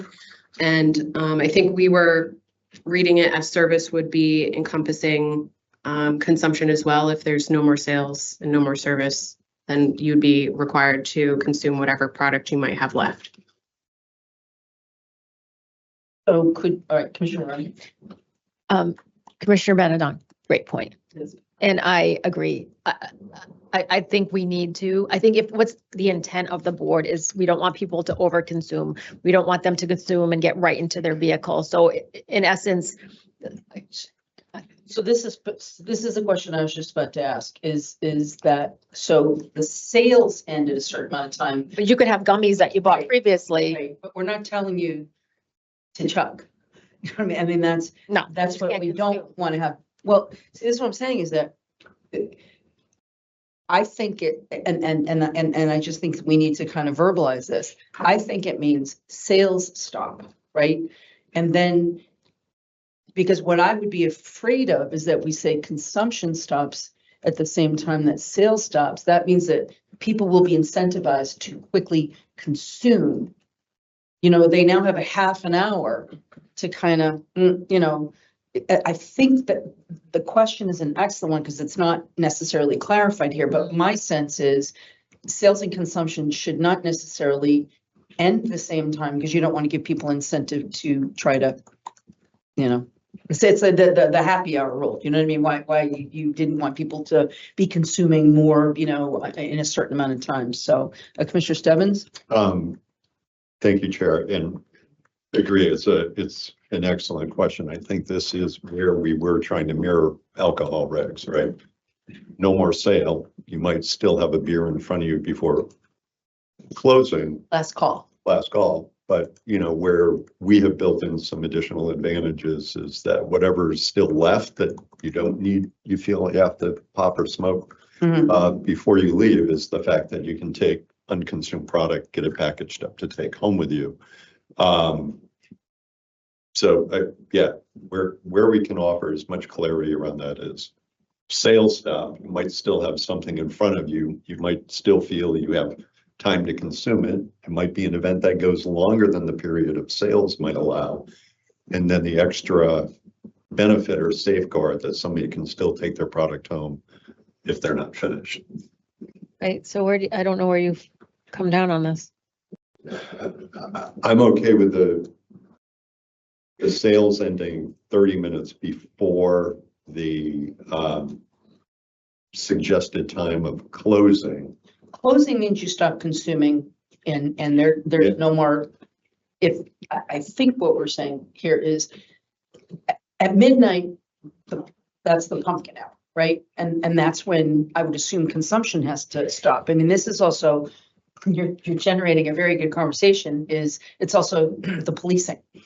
I mean, if the event keeps going on, can people keep consuming or not? See, I think it's really sales and not consumption. But Attorney Baker, if you. Thank you, Madam Chair. The way that I've thought about this issue is to use the baseball example in the 7th inning. You can't purchase another beer after the 7th inning. They can still, patrons can still drink that, but the baseball game still continues in a similar way. So that's how I've thought about this issue here. Commissioner Roy? Attorney Baker, though, to that analogy, I feel that the 8th and 9th innings last longer than a half hour. And so that gives people more time to, where this is 30 minutes prior. I've never seen 2 innings But actually wrap up in that amount of time. But I think practically, and this is a good question, because I don't know if we, I think we may be in consensus that the movie gets to stay on. You still get to hang out with your goats, right? And, but the sales have to end half an hour before the event does. But does that mean that you have to pocket? Doggy bag it, or could you continue to finish? Because I don't know if we have that clarified. Well, Attorney Bruno had a different interpretation than DGC Baker. So, and I don't know where I am right now on it. I gotta be honest. Okay. See what you did. And I promised that I wouldn't come in and derail. No, this is No. This is an incredible really point. important point that we hadn't really had a meeting of the minds on. Madam Chair, may I? Please, thank you. Thank you. I think when we were reviewing this language, we noticed the issue with how it was drafted under F right now, and as Attorney Bruno indicated, J. The 30 minutes prior to closing time, when is closing time? The operations of sales or the operations of, what else is going on there? Again, that baseball game aspect is going to continue. So this is what we needed the board to opine on and get clarity on so we could redraft these 2 sections to fit better together. Right. So that's what this discussion, we need a resolution for 2 things. When does the 30 minutes and sales stop?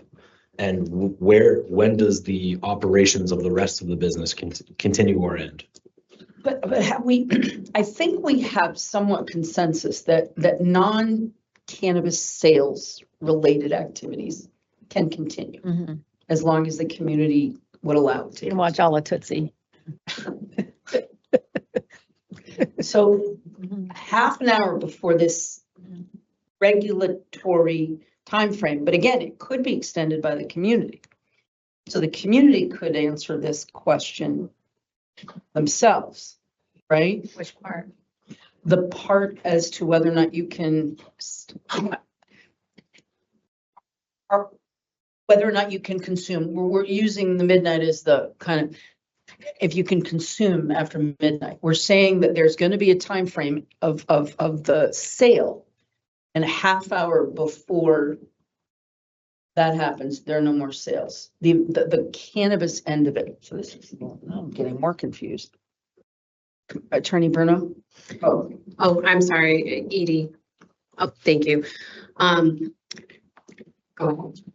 Director. Yes, I apologize. Thank you, Madam Chair.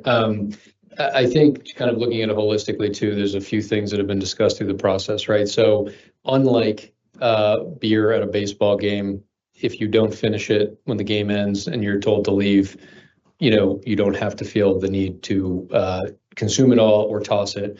We have options within the regs that there should be an option for you to seal it and take it with you, which is a difference here between alcohol. And so I think within the business decisions that are made, the local decisions that you mentioned, Madam Chair, and the options that the consumer has here to not feel the need, I bought this because it was last call, I only have 30 minutes, I'm going to consume it all. There is another option here that doesn't exist with alcohol, that they have the option of saying, I don't need to consume all this right now. I have the option to seal it and take it with it, the doggy bag scenario that Commissioner Roy mentioned. So I just want to add that kind of holistically here. I have, I think we'll certainly get feedback if we sort of try to be more prescriptive that you can't consume one. I think we've talked a lot about how we would enforce that, how the business would enforce that, especially for something like a gummy, which is difficult to sort of monitor. But also I think the difference I just wanted to add to the equation is that option of the consumer taking it with them, right? Once they've purchased it at that cutoff point, they own it, but they can also take it with them. They don't have to feel the need to consume it all in that half-hour span. So I'm also thinking, like, how would we police? They can take it with them. But in terms of the policing, I'm thinking now the social consumption sites that are non-regulated, right? I'm using social consumption wrong, but you can go in and you can hang around with people, right? So how would this overlap with that? And we understand that a lot of those, right around the corner from here, the diaspora that we went to visit. How do we stop anybody from consuming? What's that going to be? What's that going to look like? If I may, Madam Chair, I do think from an enforcement standpoint on the business's perspective, let alone ours, is the idea of sales are cut off is something that we can very easily control. Right. Somebody having a gummy that they've purchased, even if it's before that cutoff point and consuming it in that half hour, I'm concerned that the business wouldn't be able to monitor that, nor would we. And again, Smoking is a different thing, right? Smoking, you could certainly make sure that that's more demonstrative, certainly. Okay. May I ask, how does, last call, is that a half hour before closing time? Generally speaking? Well, Experience working in bars. Yes. looking for your special expertise. Right, exactly. Thank you for my prior experience. Didn't think it would come into play now, but yeah, so. You told your mother it would work, yeah. Yes, that's been my experiences. About a half hour, 15 minutes before you stop the sales of beverages or alcohol at bars, and you let folks consume within that half hour up and until the point of closing, and then that's when they have to finish or. But see, it's different there because you're closing the place. You're closing the doors. Everybody has to leave. And we're saying it's okay for you to stay. So that's where this is different than a bar. Mm-hmm. And last call at a bar, I don't know if it's, maybe there are communities that have regulations about when last call is. I don't know that. I don't know the alcohol laws enough, rules enough. So backing up, what is your posture, Commissioner Roy? I don't know what my posture is right now. I'm trying to suss this out because obviously we put this, why did we put that in? 30 minutes to stop selling products. What's the intent of that? Why is it even there then? Mr. Stevens? Thank you, Chair. I think, again, as we've heard a lot throughout this process, treat us like alcohol. I think that's the place where we're trying to treat licensees like alcohol. I think, we've talked about these regs at kind of setting the floor And the floor being, I have a lounge, it's open from 8 to 12. To your point, 11:30, I stop sales, somebody can still stay and enjoy, but I'm shutting the doors at midnight. And then you can package up maybe what you haven't used and take it home with you.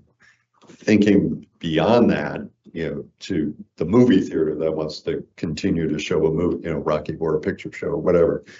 It's when do sales cut off, and backing that out to 30 minutes before essentially sales get cut off is, I think a lot of it's going to come down to local play. It's a local licensee saying, I'm the only thing here. I'm shutting down at 12, cutting off sales at 11:30. Everybody gets kicked out.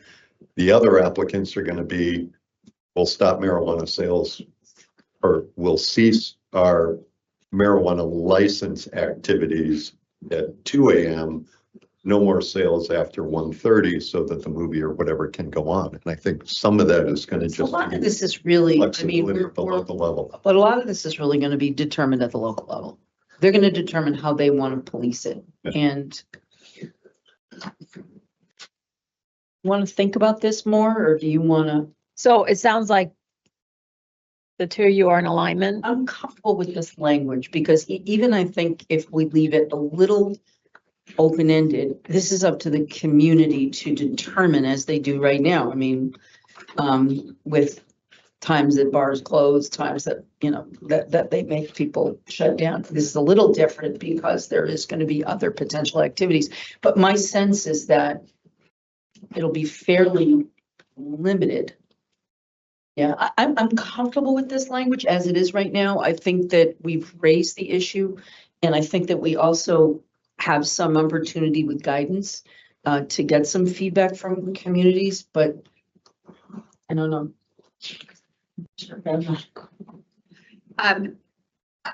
I think I'm still, I understand part of the discussion and what we hope to accomplish, but also looking at the proposed language, I think this is part of the discussion. The proposed language says that sales shall cease 30 minutes before the latest time for sales. And so does that mean that if the municipality sets the latest time at 12, it's really 11:30? Mhm. And why not just say it's 11:30 then? If we mean the end time of their Sales. licensing, of their license activity, Mhm. should that phrase be used instead? Otherwise, we're just saying sales ends 30 minutes before sales end. That's a good point. So maybe it should say sales end 30 minutes before the latest time. Well, the latest time. You make a good point. 30 minutes, you've stopped sales 30 minutes before sales. Before you stop sales. Yeah. Right. Sales shall cease 30 minutes before the latest time permitted for sales. No, wait a minute. No, because we're setting a framework.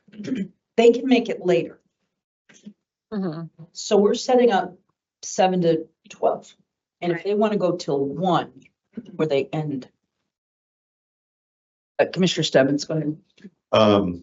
Thank you, Chair. I think our new commissioner picks up on a good point, just in terms of that language, shall cease at least 35 sales and service. Maybe we should think about whether we strike the and, or I'll ask you, we might define the and service, but sales shall cease at least 30 minutes before the latest time permitted for marijuana sales. I think it should be maybe edited to say marijuana establishment hours of operation, because latest time permitted for marijuana sales kind of sounds a little contradictory. Attorney Bruno. Thank you, Madam Chair. So I think the challenge here is that it previously read closely aligned with marijuana establishment hours of operation. But if a marijuana establishment is, for example, a hospitality on site and they have other activity and they're open, the marijuana establishment is still remains open, then it's not necessarily tied to the ME's hours of operation. If it says hours of operation on the door, That's the challenge there. And so if there's an end hours for sales set by the town or by the commission, that's what we were trying to attach it to. I certainly understand if it's not the clearest language, we can certainly work on that. But that's kind of where the interplay is coming from. Commissioner Roy? I'm comfortable with the language because in touring the municipalities, and I went to 3 of them, they are looking to us to set these floors or ceilings, or however you want to describe it. So the way it reads now, if we're giving the parameters of 8 a.m. to 12 a.m., then the municipalities will stop, the MA will stop sales and service at 11:30 p.m. Now, having said that, the municipality can override us and accommodate for, they could stay up until 2 a.m. And if so, then the sales and service will cease at 1:30 a.m. So I think here gives the guidance. The municipality said to us, we are looking to you for this guidance. And then we're also giving them the ability to override us with different operational hours. But regardless of what the hours are, we're saying a half hour prior to whatever you determine is the end, you have to stop sales and service. I hear you. Commissioner Stebbins, Thank you, Chair. And I think Attorney Bruno, what the new language you've incorporated to kind of capture those activities and events that may go longer than the marijuana establishment's sale of marijuana hours. I think that's taken into account here. I think that the terminology I'm just running up to is the latest time permitted for marijuana sales. That language, I think you just need to talk about, whether we call it licensed activity or. so I think that we kind of have a consensus, but we might want to just rework the language a little. Yeah, I think Commissioner Benedon picked up on the right point. It's sales based on latest time permitted for marijuana sales just seems to be Redundant. And then are we in agreement that this provision says nothing about consumption? I think that consumption is hard for us to police. Although maybe we want, but I would say that when we think about smoking, right, that I don't know if we need to add that in because being able to police gummies is going to be really different, right? And people will already have, they will have infused beverages, but the smoking is going to be far more prescribed indoors.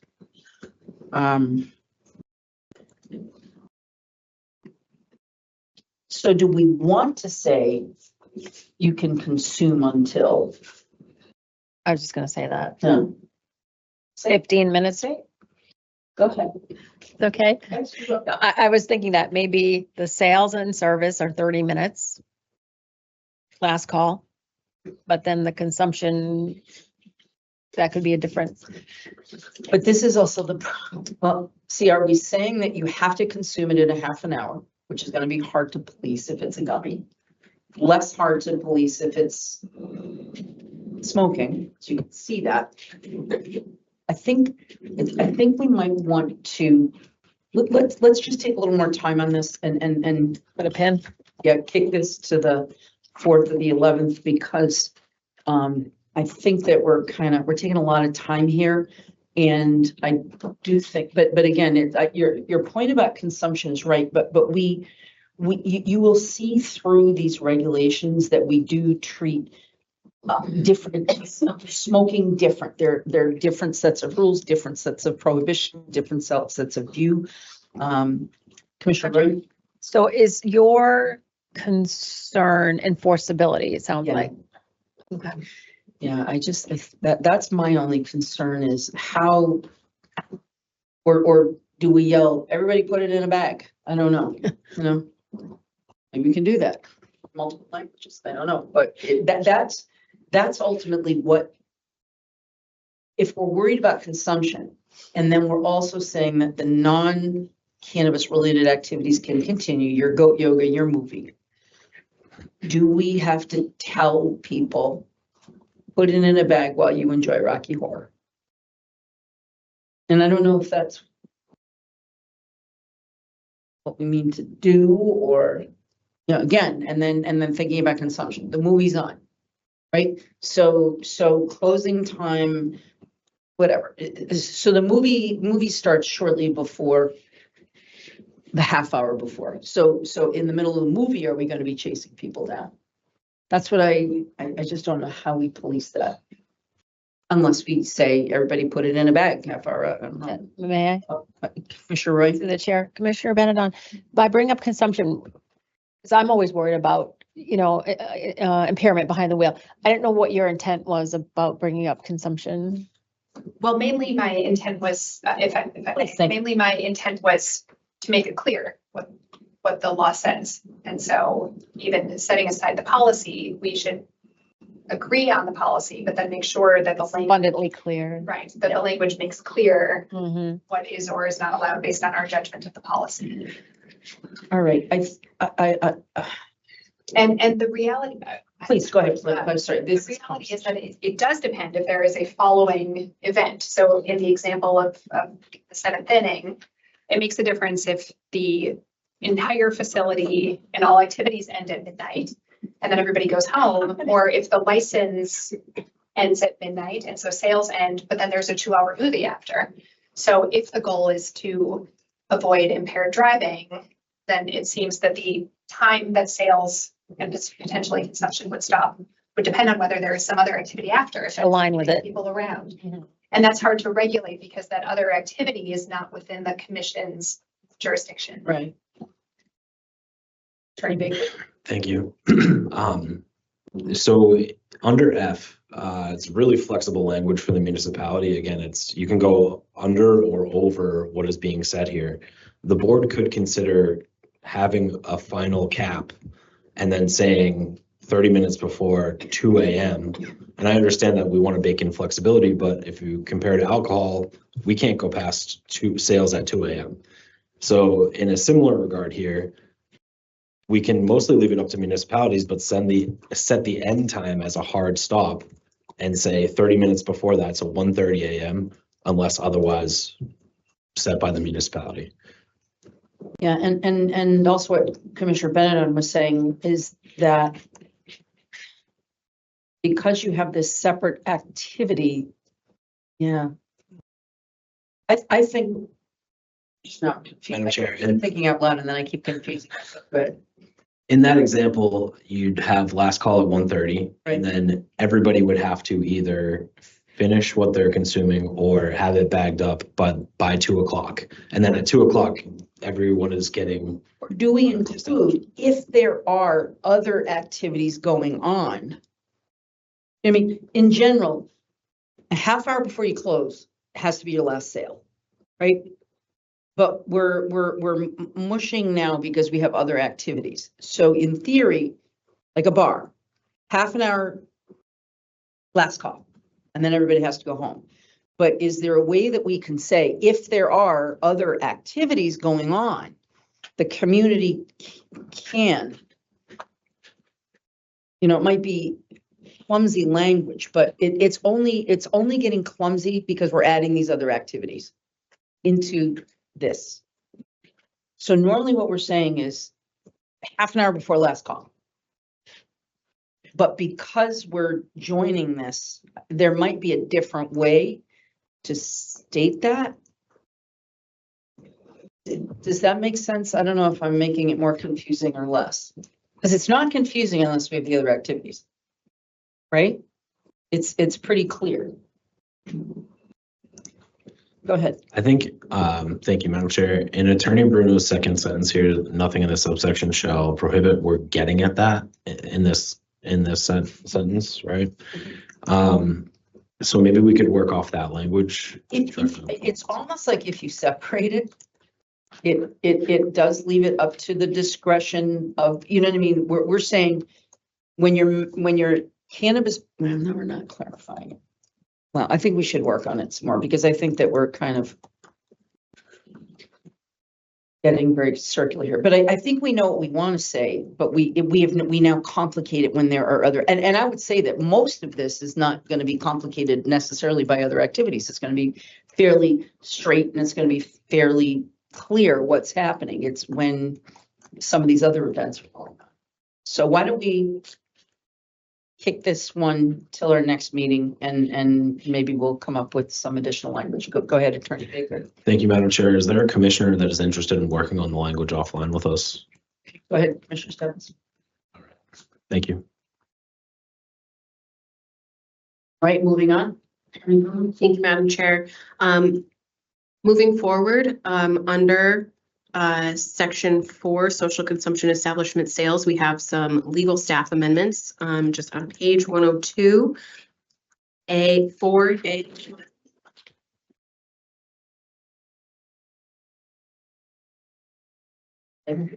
which reads, marijuana and marijuana products may only be used by consumers on the premises who have demonstrated compliance. I will make that amendment there. Demonstrated compliance with 935 CMR 500-141-5, that they are 21 years of age or older.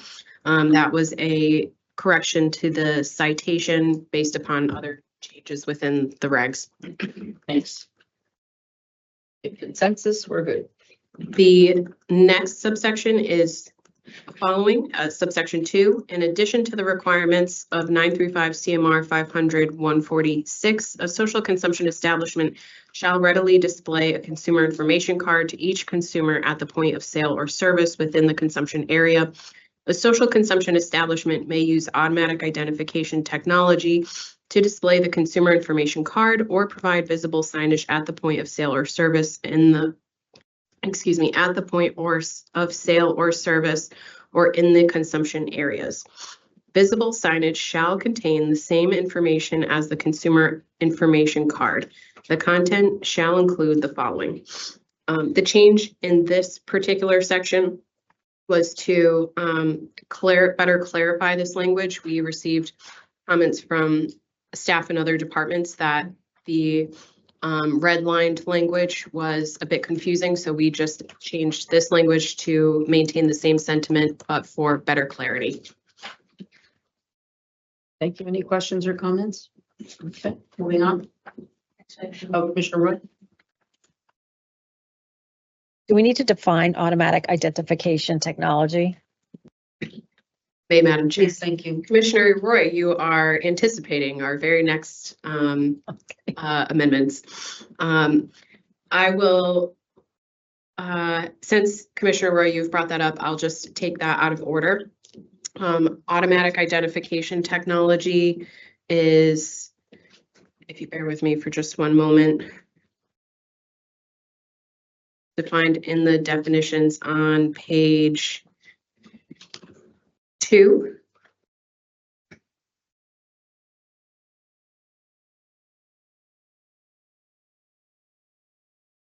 And we do have a legal amendment to this as well, which is on the page guide at page 10.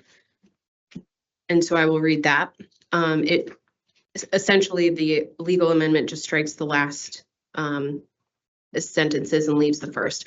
Automatic identification technology, or AIT, means technology that enables a consumer to access information without manual data entry by scanning, tapping, or interacting with a code, tag, or similar marker, including but not limited to QR codes and RFID tags. We worked with Paul Clark to develop this definition and this particular language to be more encompassing of other types of technologies beyond just QR codes. So in one sense, for the intent to kind of future-proof some of these regulations, but also in response to public comment that had concerns specifically about QR codes. So this would allow for other similar types of technology that may come out, but certainly doesn't prohibit an establishment from using good old-fashioned paper if they would like. Thank you. Commissioner Roy? And this is for this purpose germane to the consumer information card. Okay. And that definition will be in the definition section of the regs. I made, so this definition right here, automatic identification technology, this is in our definition section right here. Yes. Yes. Thank you. Yes, absolutely. And so I will return back to page 102.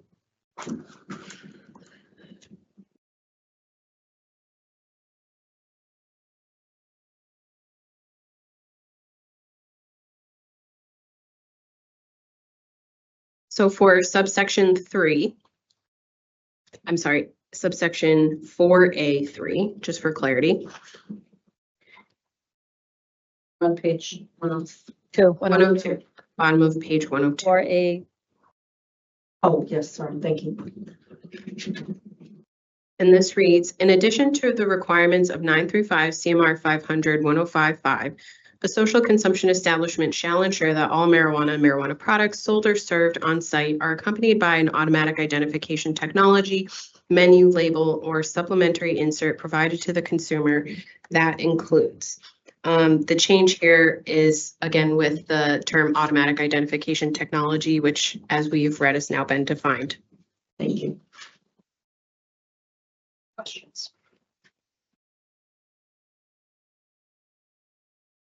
happy to see that, if I may give commentary. I will also read subsections A and B because that is new language as well. So this is intended to address the type of information that can be provided by this type of technology, the estimated amount of time for the onset effects of marijuana and marijuana products, and the projected duration of the effects for each specific product offered for sale by the licensee, and access to the certificate of analysis for each batch of marijuana and marijuana products available for sale or service. A social consumption establishment shall make individual package certificates available to consumers upon request. And I just wanted to highlight this because this had previously been housed in an SOP requirement. And rather than have it listed in the SOP sections, it's built out into a formal reg.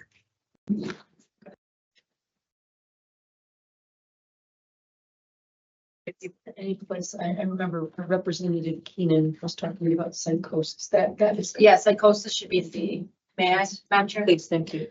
So psychosis, just to double check, should be in, for, social consumption establishment sales for, 2B should be psychosis added, correct? Yes, Madam Chair. That was the state representative had sent us that. Yes, that was the very last consensus we received at the last public meeting addressing the regs. So yes, that will be reflected in a new draft. Thank you. Right, if I may, Madam Chair. Thank you. And there's one further amendment relative to automatic identification technology. And this would be housed within, on page 102, within 500-141 4A2. And this is a legal amendment on the page guide, page 11. Sorry for the multiple documents.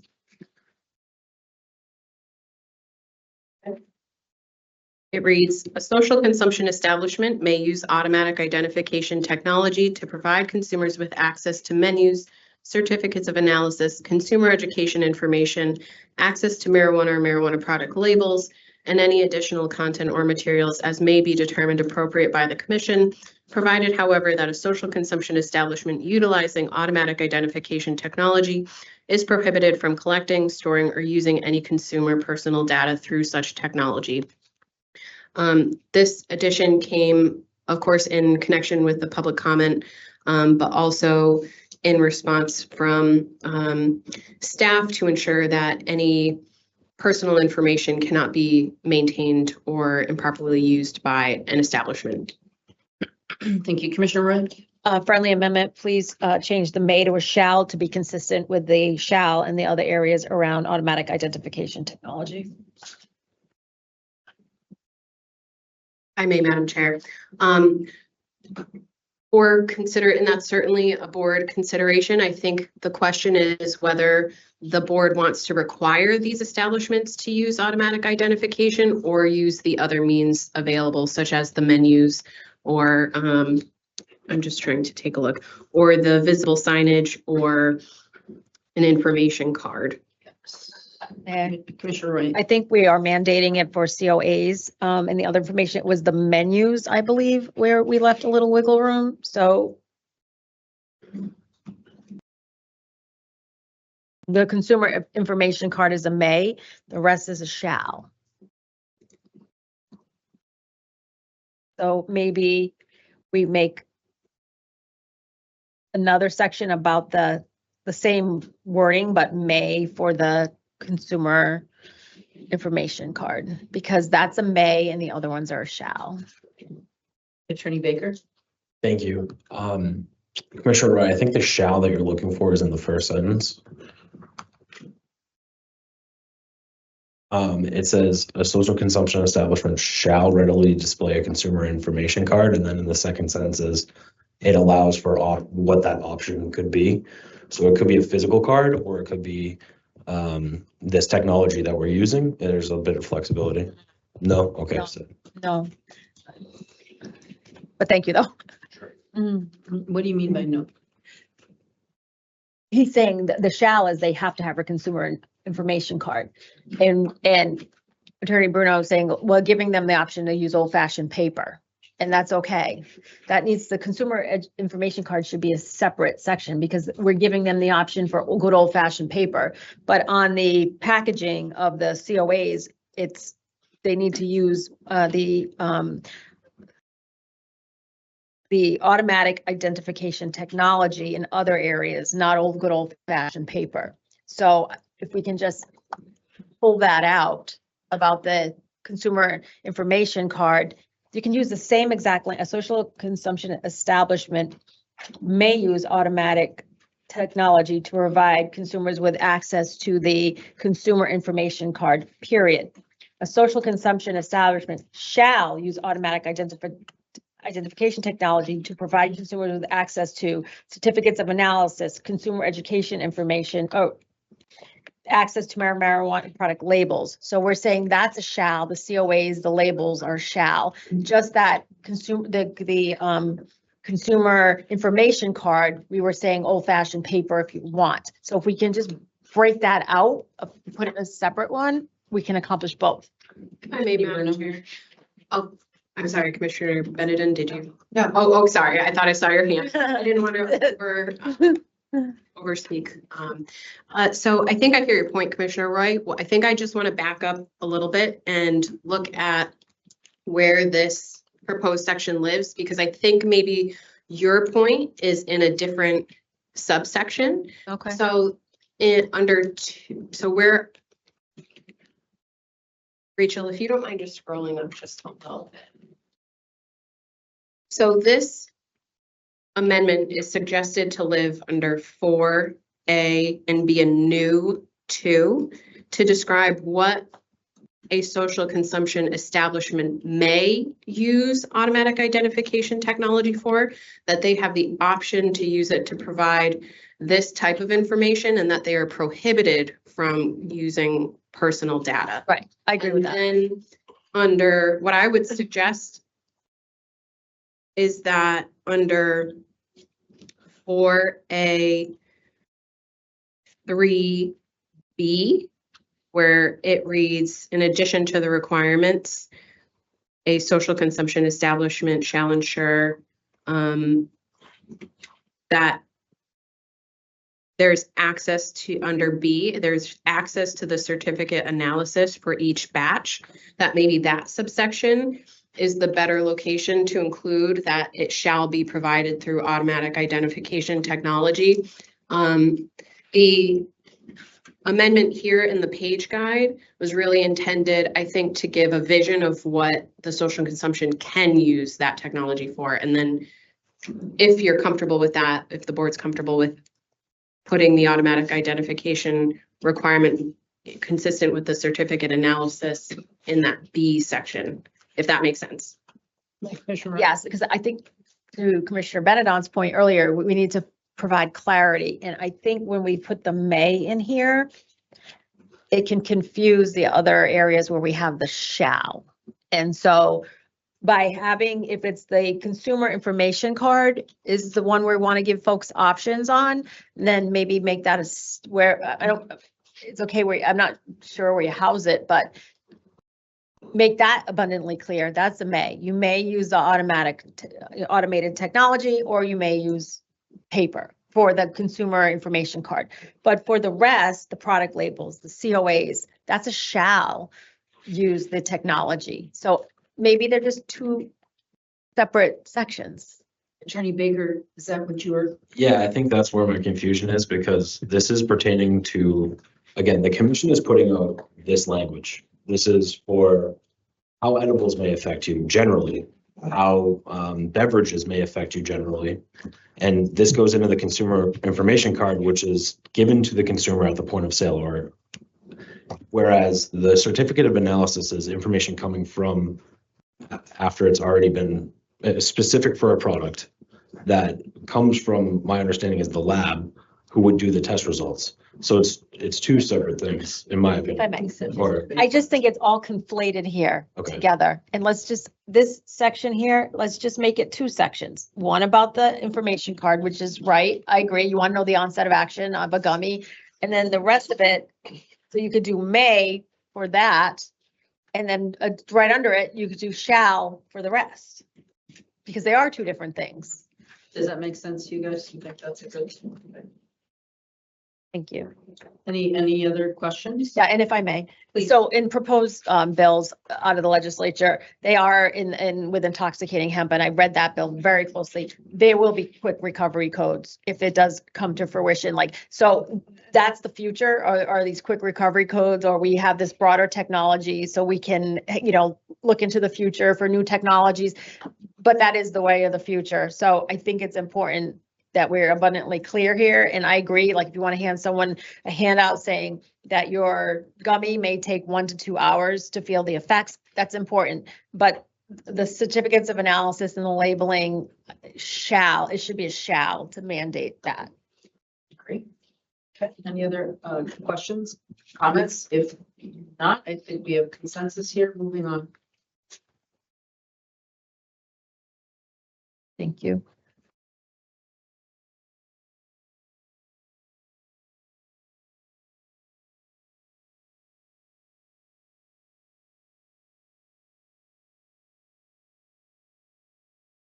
Just to keep everybody, we'll go till 2 o'clock and we'll take a 10-minute break. If I may, Madam Chair. Thank you. The next staff amendment is on page 103. It is section D. It reads, a supplemental on-site consumption licensee that also has a valid marijuana retailer license may conduct both social consumption sales in compliance with 935 CMR 500-141 and retail sales in compliance with 935 CMR 500-140. A social consumption establishment shall ensure that marijuana and marijuana products purchased for consumption on site are distinguished from marijuana and marijuana products purchased for retail sale through the seed to sale SOR. Marijuana and marijuana products purchased for retail sale shall not be consumed on site. The additional language here was to clarify that a supplemental on-site licensee may conduct social consumption sales and retail sales, that they must be distinguished through the SOR and that they shall not be consumed on site. So a lot of this language here was brought down from, again, one of those SOPs, and so that it's better housed in a reg. Okay. Are there any comments or questions? Hearing none, move on. No, I didn't. Thanks. Dr. Roy? Is any of this relevant to DOR, like separate reporting? Is that why okay, Madam Chair, Please, thank you. these would be different licenses and we need to track sales under each. Yep.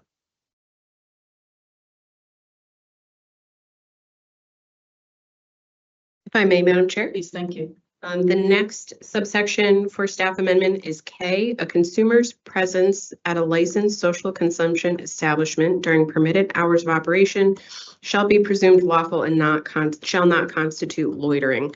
This was to add, it's a new language to encompass the fact that somebody who is present at a social consumption establishment is not to be considered a person who is loitering. My understanding is that for retail, that consumers are not allowed to stay on the premises. So this was for clarity for that purpose. Really? Yeah, And I, that's why that whole lottery discussion. A lot of discussion. With their keynote tickets. all right. Thank you. Moving on. The last subsection here is L. The social consumption establishment shall offer consumers a sealed exit bag to take unconsumed or partially consumed marijuana or marijuana products from the premises.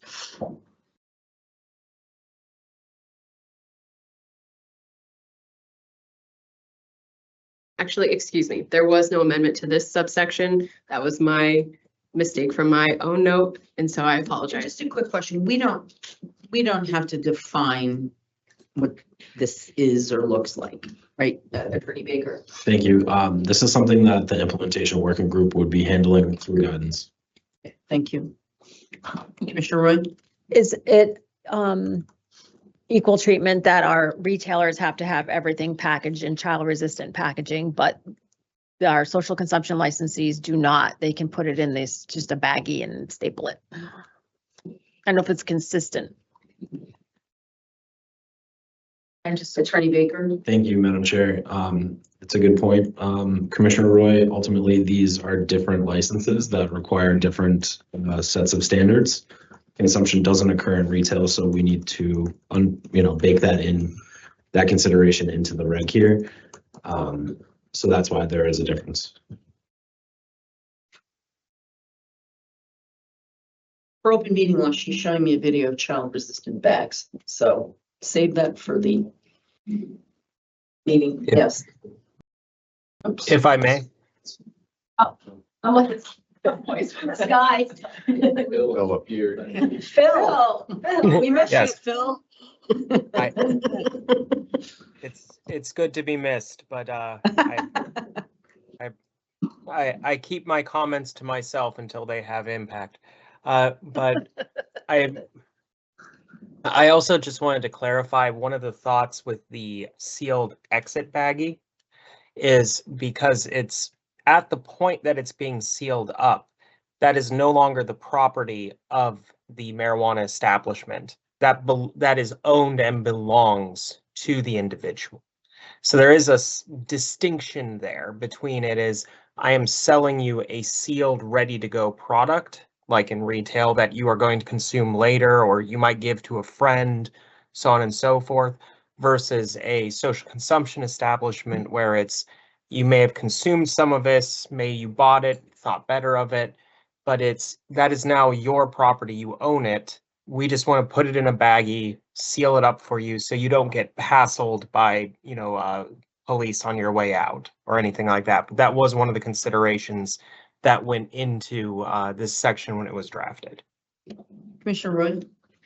I agree, Attorney Schroeffler. The only time the lines get blurred is if de facto a social consumption establishment can serve as a retail establishment. I can walk in, I can buy it to go. So that's where the line gets blurred and not consume it there at all. Just I walk in, I'm buying it to go.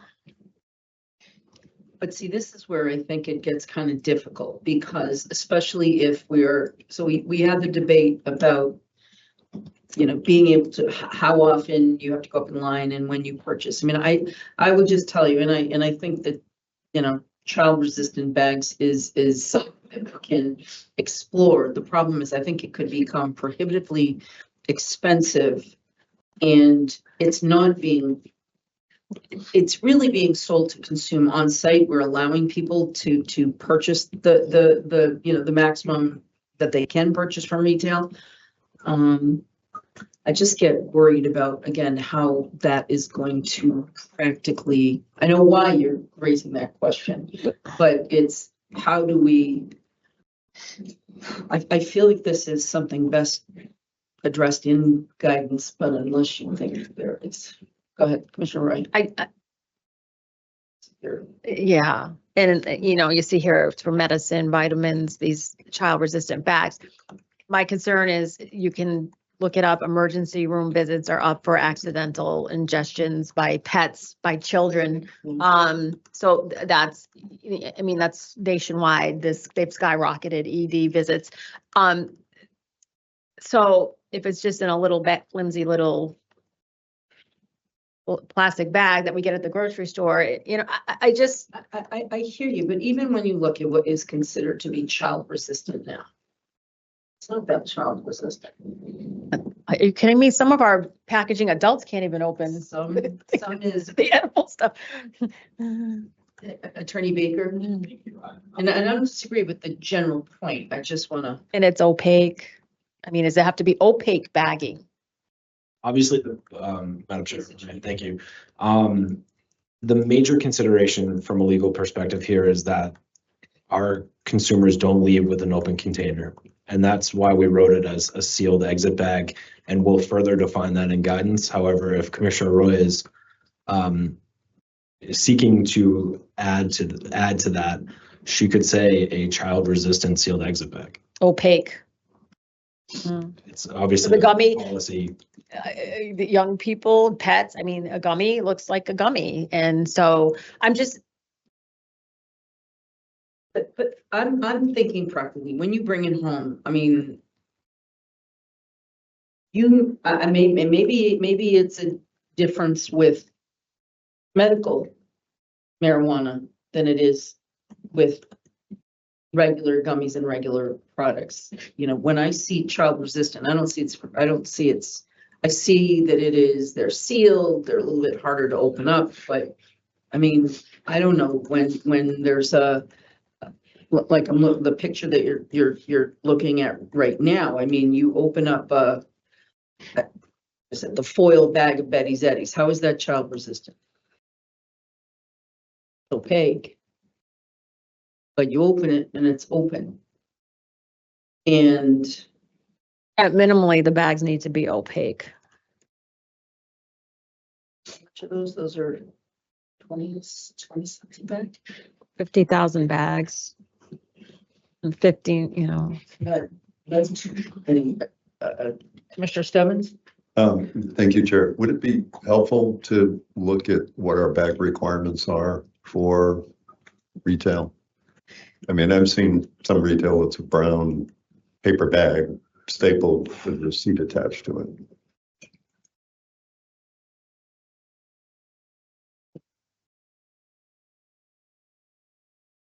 Don't know where we address that, but it might be worth looking at that requirement to keep it similar, to keep it, again, something that's opaque.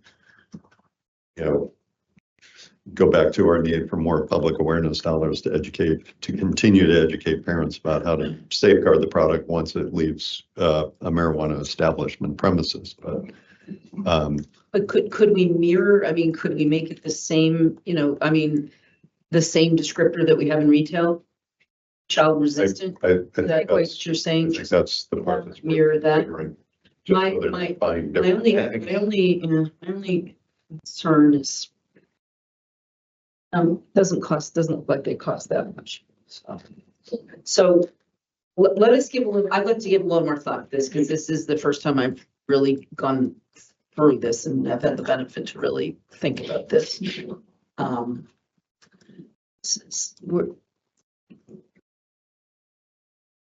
do have the. Is that those are the. yeah, I'm in the regs now.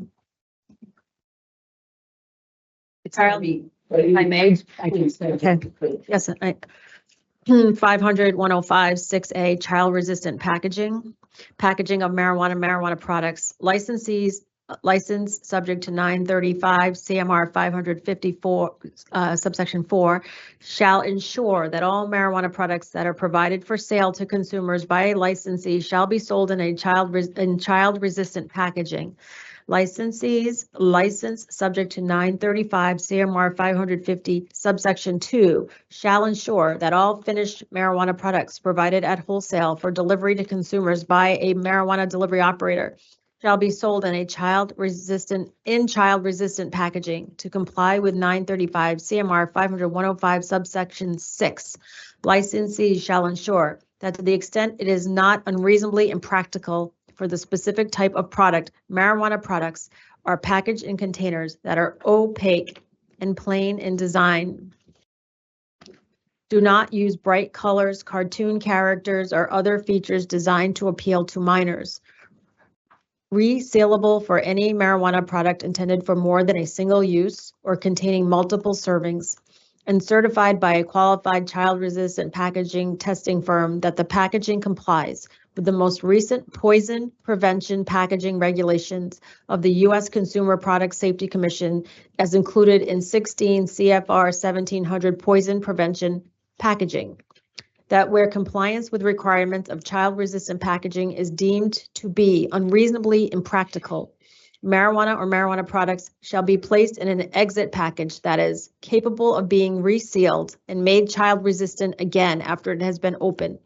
Includes the following statement, including capitalization in at least 10-point Times New Roman or Helvetica or Arial font. Keep out of reach of children, and is certified by a qualified third-party child-resistant packaging testing firm that the packaging complies the most recent poison prevention packaging regulations of the U.S. Consumer Product Safety Commission and is included in 16 CFR 1700 poison prevention packaging.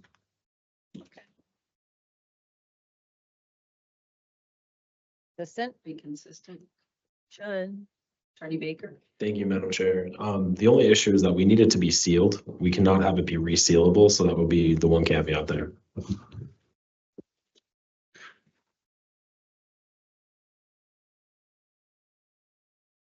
That again.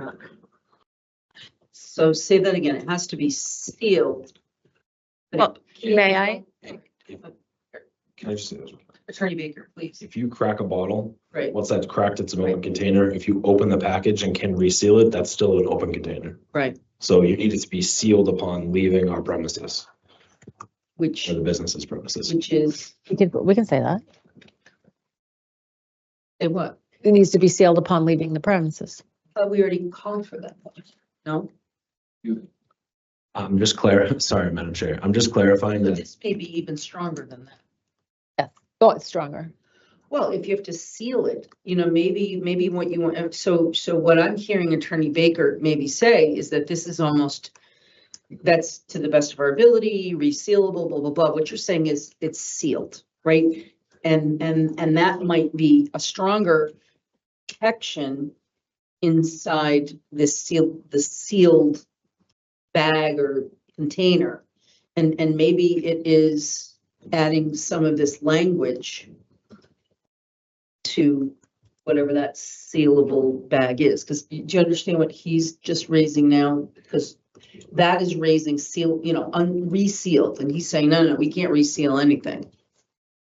Go ahead. That's what I'm distinguishing, Madam Chair, is if you wanted to mirror it, my flag for you all would be actually that subsection C there is not something we would want to mirror in this section because it needs to be sealed. Whereas at retail, if a consumer brings it home, opens it up, they can have it be resealable like a Ziploc bag. We can't have that when people leave the premises with marijuana products because that would be an open container. Commissioner Roy? But can't that same logic apply to a retail that we have, it's a resealable, but they're not allowed to consume it on site, and that would be an open container as well for like they're not allowed to consume it on site. Hold on, I believe I see Attorney Schruffler because he's just, okay, first Attorney Baker, then Attorney Schruffler. Thank you. Just like if you went to a package store and cracked a beer in your car, there's nothing from stopping a person from doing that. And so in a similar way, they can leave our retail establishments with it closed and open it up in their car, and we can't do anything about that. So just wanted to clarify that that's on the consumer there to not do that because it's unlawful. And when it's leaving our retail establishments, it is packaged and sealed. Attorney Schroeffler? Yes, one of the things that in the working group we discussed when going over this provision was that if a consumer is there, you know, they've got their beverage, they've got their half consumed joint, whatever, what have you. If they get up and say, I'm leaving, and they just take that with them without a baggie or anything, we can't stop them. There's an enforceability problem there. We're not going to ask licensees to block the doorway and say, you can't leave until you put this in a bag. That would be absurd and raise a lot of other problems. So really, this provision was here in I also, the citation that was just dropped in the chat, the one that makes it the distinction here is very key. It's one of those small but important but legally critical things, is packaged for sale. At the point that this is being put in a bag, it's already sold. This is something that belongs to the consumer. We can't stop them from leaving. This is saying to them, hey, if you leave with this and it's just in your hands, a cop doesn't know whether or not that was legally purchased or not. They have no idea. But if you put it in this bag here and, you know, we staple it, you've got your receipt and everything, it's a closed bag. It's clear where it came from the legal market. And you can put it in the back of your car. If you get pulled over, you won't be in trouble. So it was a protection to the consumer from improper law enforcement rather than a we're not going to let you leave unless you repackage this. Because once it is sold, it very quickly exits once it is sold or leaves a premises, it really leaves behind our ability to regulate or control it. But that's some of the consideration that went into this. And Attorney Schroeffler just, makes me, you can be walking down the street with a couple of joints in your pocket or a couple of Betty Zeddies in your pocket, and that's legal. So, Attorney, Executive Director Hearn. I'll take attorney. Thank you, Madam Chair. I think the other thing too, in a lot of these instances that I think the board has discussed in the past, is it's similar to you open a bottle of wine and you take it with you. How does a police officer know that it's in the car, that it's not an open container, that the restaurant, in an instance where they'll recork it for you, put something on it to indicate that that has not been broken, therefore you are not in violation and driving with an open container, so that what you're taking with you is your possession that you've purchased, but that theoretically, if you're bringing it into a car, it is not an open container for that specific purpose. And so I think that, again, to Attorney Scheffler's point, the answer isn't that it's not your property and that it's illegal for you to possess it because it's under limits. It's more that you have sealed it properly so that you can feel the ability to maneuver it as if it were not an open container. Oh, Commissioner Bennett. Thank you. It seems that there might be two simultaneous issues here, though. So there is certainly the issue, and I appreciate the clarification on protecting the consumer by preventing improper law enforcement. But there also is Commissioner Roy's very good point that in addition to that concern, there is making sure that the product, that we minimize the risk of improper use of consumption by children and pets.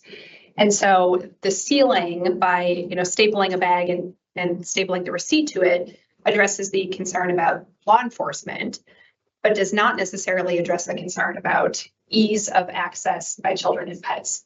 And so the provision in here about ensuring it's in a sealed bag seems to go to the law enforcement piece. And it seems to me that Commissioner Roy is raising a separate but very valuable point about also ensuring that the packaging is protective in these other ways. And so do we want to regulate to require packaging that addresses both concerns? I think that they're both legitimate points. I guess I'm questioning how we do this. Attorney Baker. I just had the suggestion of saying a child-resistant sealed exit bag beforehand, and I think that covers I both. think it does. If you are good with that. Can we add opaque? You can do whatever you want. This is a policy decision, so. Yes. Okay, Yes, thank you. thank you. All right, moving on. Thank you, Madam Chair. Oh,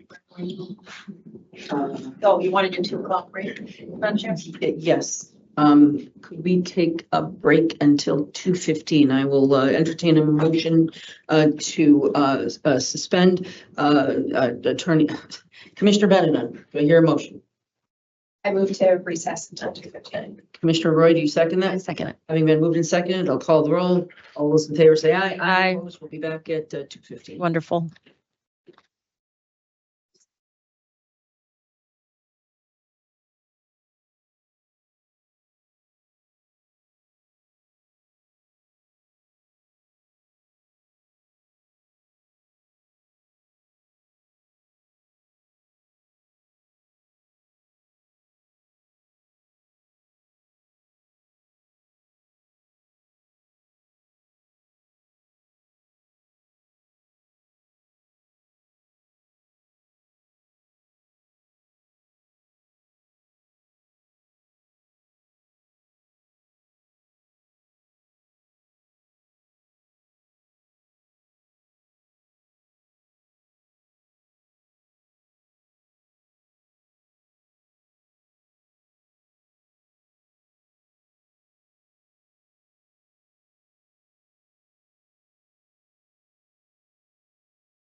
All right, thank you. All right, we are back. Back to you, Attorney Bruno.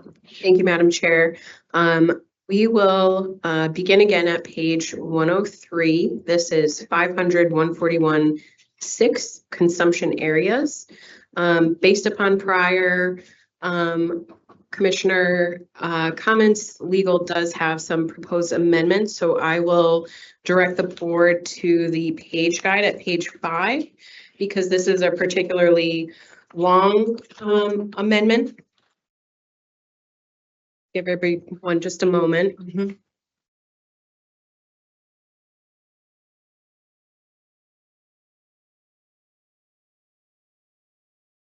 And so for a high level overview, subsection 6, based upon some of the prior discussion, is that this was somewhat of a difficult section to digest and a request for further clarity. So one thing that we have done, and again, I'll dig into each of these subsections, but on a high level, we've broken these out into named titled sections. So section A is access to consumption areas. Section B, separation of consumption areas from sales and service. Section C, monitoring of consumption areas. Section D, location of consumption areas. Section E, indoor consumption areas. And then remaining general subsections as well. And so I'll start with section A, and the legal proposed amendment reads access to consumption areas. Access, excuse me, access to consumption areas is restricted to consumers, marijuana establishment agents, outside vendors and contractors, agents of the commission, commission delegates, state and local personnel acting within their lawful jurisdiction, and police, fire departments, and emergency medical services acting in the course of their official capacity. 935 CMR 500 shall not be construed to prohibit access to authorized state or local law enforcement authorities or public health, inspectional services, or other permit granting agents acting within their lawful jurisdiction.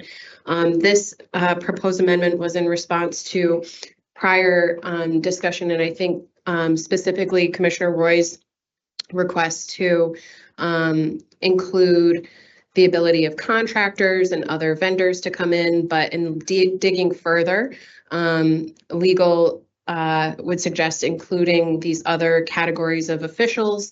This is language that mirrors the authorizations for limited access areas. So these are the same professional, law enforcement, emergency service named individuals that are authorized to enter limited access areas as well. Thank you.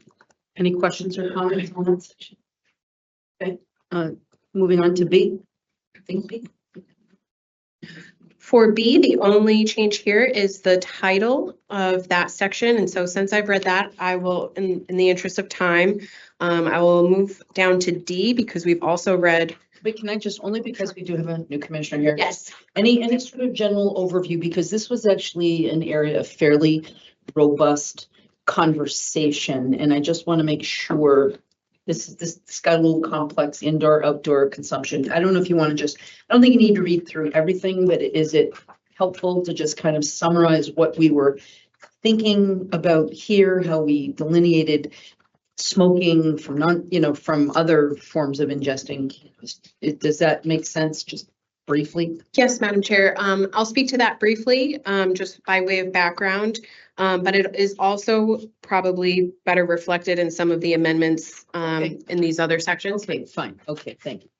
But just for a very brief way of background, the board had previously discussed separation of sales and service from smoking areas. And so there was the request by the board in creating these regulations that for employee marijuana establishment agent protections, that they not be required to be constantly surrounded by a smoking environment.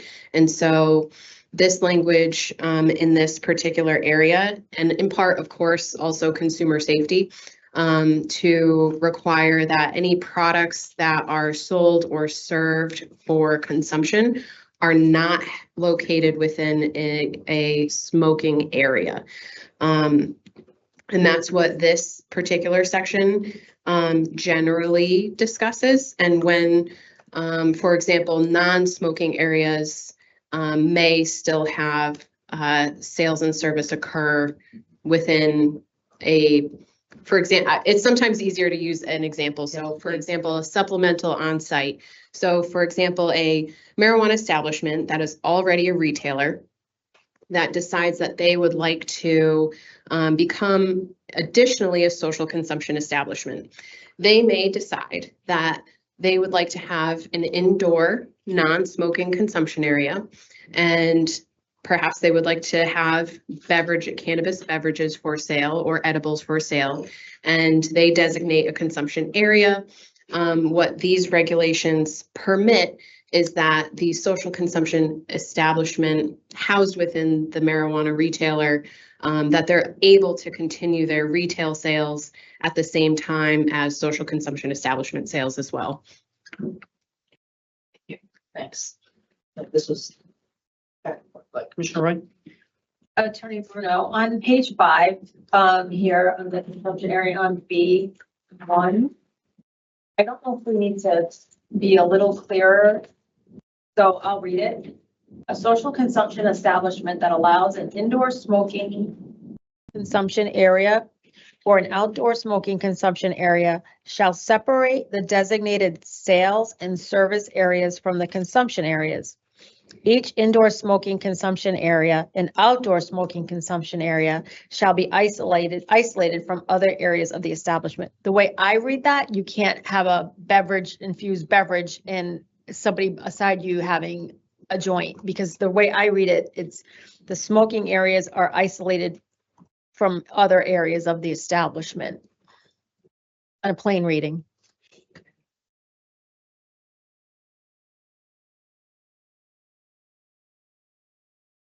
I would put non-consumption areas. I would just add the word non-consumption areas of the establishment.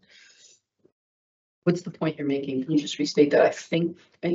Just the last sentence. Each indoor smoking consumption area and outdoor smoking consumption area shall be isolated from other areas of the establishment. So to your point, there could be I'm reading in a plain reading, I'm feeling non-smoking consumption is separate from smoking consumption areas, like they're isolated. So an indoor smoking consumption area has to be isolated from other areas, including a non-smoking area of consumption, is way I'm plain reading is it's isolated. So we need to do is say shall be isolated from other non-consumption areas of the establishment.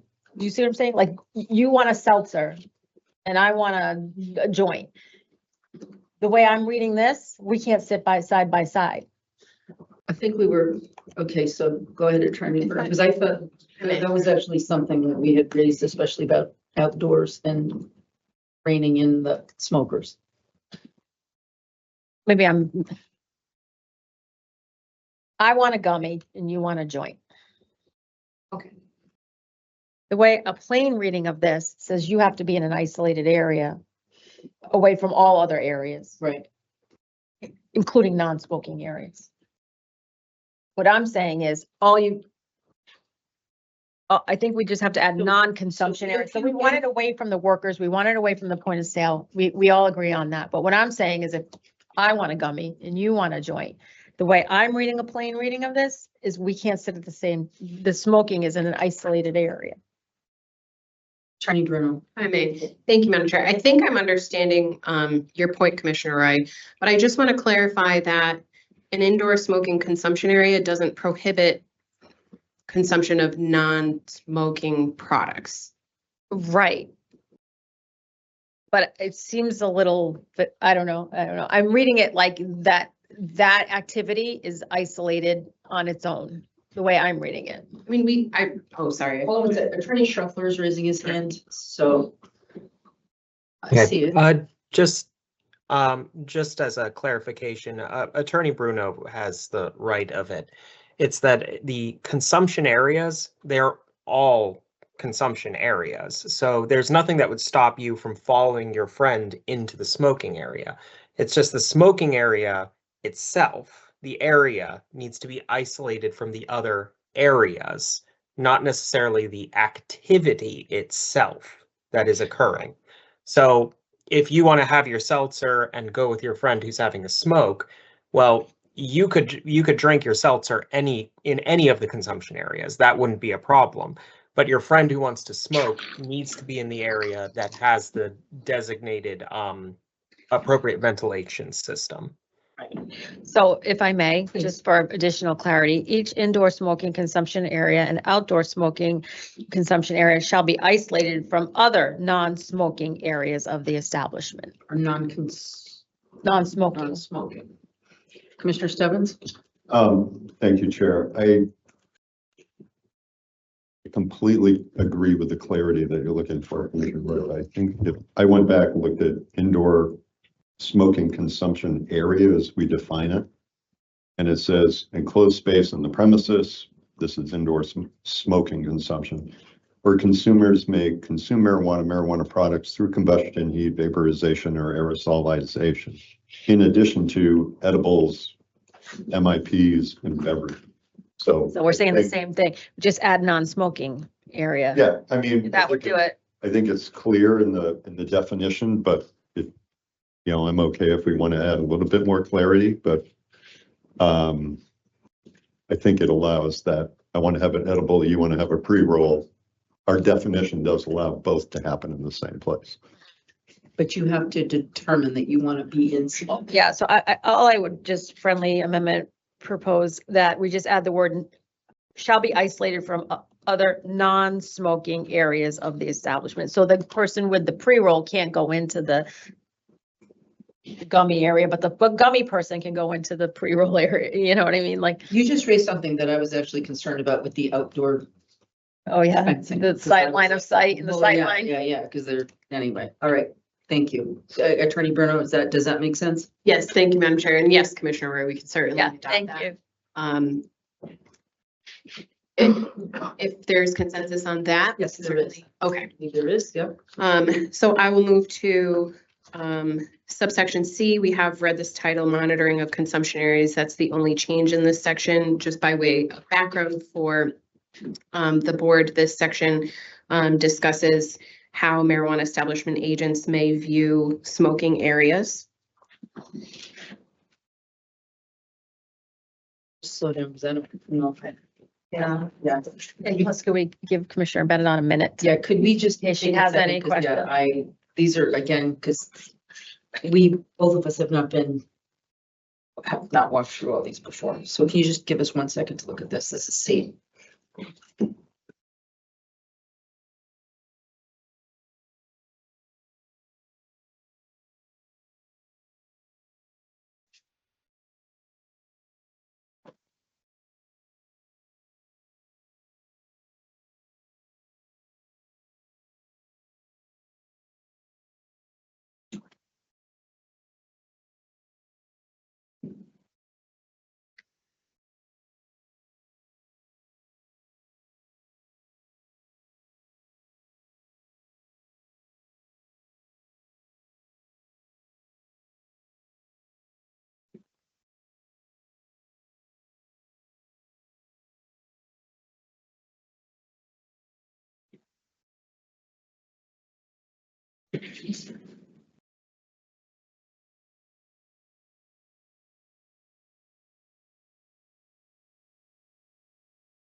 Commissioner Roy?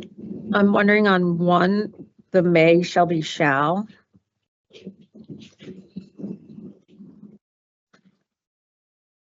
I agree.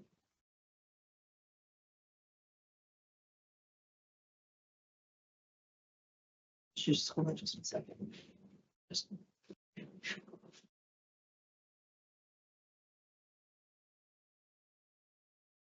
Shall.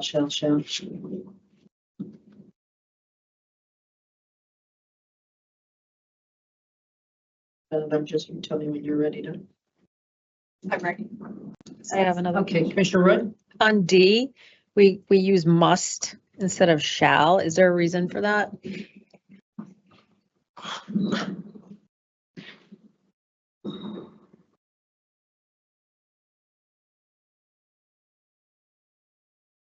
What is the legal difference between must and shall? If I may, Madam Chair. Please, thank I you. think it's just more technically, better technical language. I think this was in a prior draft, so I can't speak to when that occurred, but I certainly a shall. Everybody's good with that. Thanks, yeah.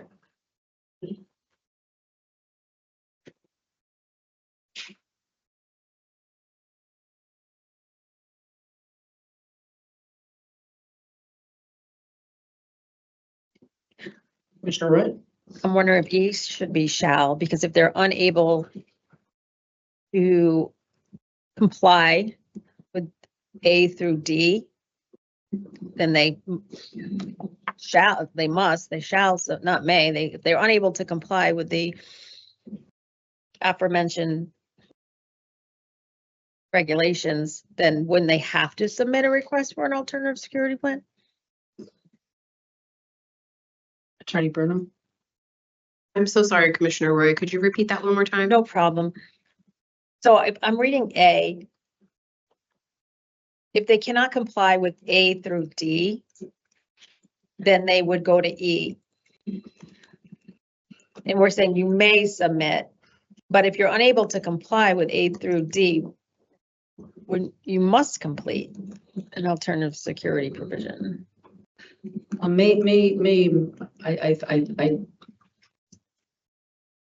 May is like, this is an alternative, you can, Right. but I can see why you can say shall, and I don't think there's anything prohibitive that if you shall, if. If you can't comply, you shall submit the request. Basically, if you reversed it, if you can't comply with 935, 500, 141 due to conflicting laws or regulations,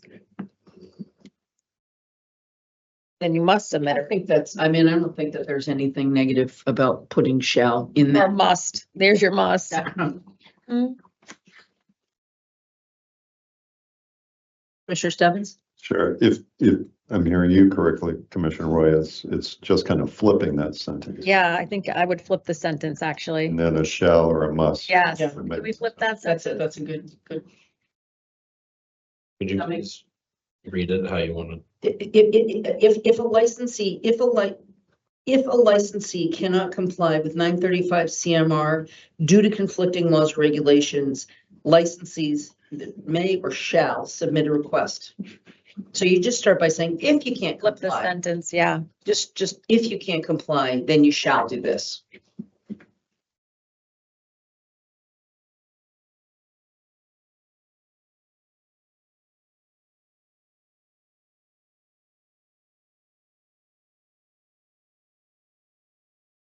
And again, nothing in here is wrong or off. It's just, they think it's just ease of tracking this stuff when it's baked, fully baked. Right? Are you Yeah, good? I have like a side question. Okay. I don't want to put us down a rabbit hole, but we can talk about it another day. I'm just going to float it. So other jurisdictions have tribal lands and tribal communities that have social consumption or retail. I know in Taunton, there's a tribal They just did it. casino. Well, no, they just did it. Well, Lots. yeah. And so what is our jurisdiction? It doesn't have to be an answer for today. Maybe we get a legal opinion for next time, but what if that casino, that slot parlor applied and it's a tribal? How do we handle that? Commissioner Stebbins. knows. Gaming, he knows, yeah. Just by virtue of some gaming experience, I mean, we had no authority None. over what they wanted to do, where they decided to locate. That's all kind of. But this was also the big fight with Wampanoags being one of the original, you know what I mean? Like they welcomed, you know, and they were elbowed out of a lot of that stuff because they didn't have the tribal lands designated. They had to go through a big battle to get those. Tribal Okay. lands. So it's tribal lands. So They probably can't do it because under federal. that's right. That's what I'm saying. But you have It's federal, tribes but across America that have it. It's beyond federal. Yeah. right? Like there's tribes out in the Midwest and that have cannabis consumption and. Thank you, Madam Chair. I was gonna call you Attorney General, I don't know, anyway, yeah. Yeah, Giving out titles. I'm getting a lot of titles today. I know, it's the witching hour. A lot of for me. titles. When I forget. There's caffeine in the beverages. I just want to point out, obviously, we're a member of CANRA.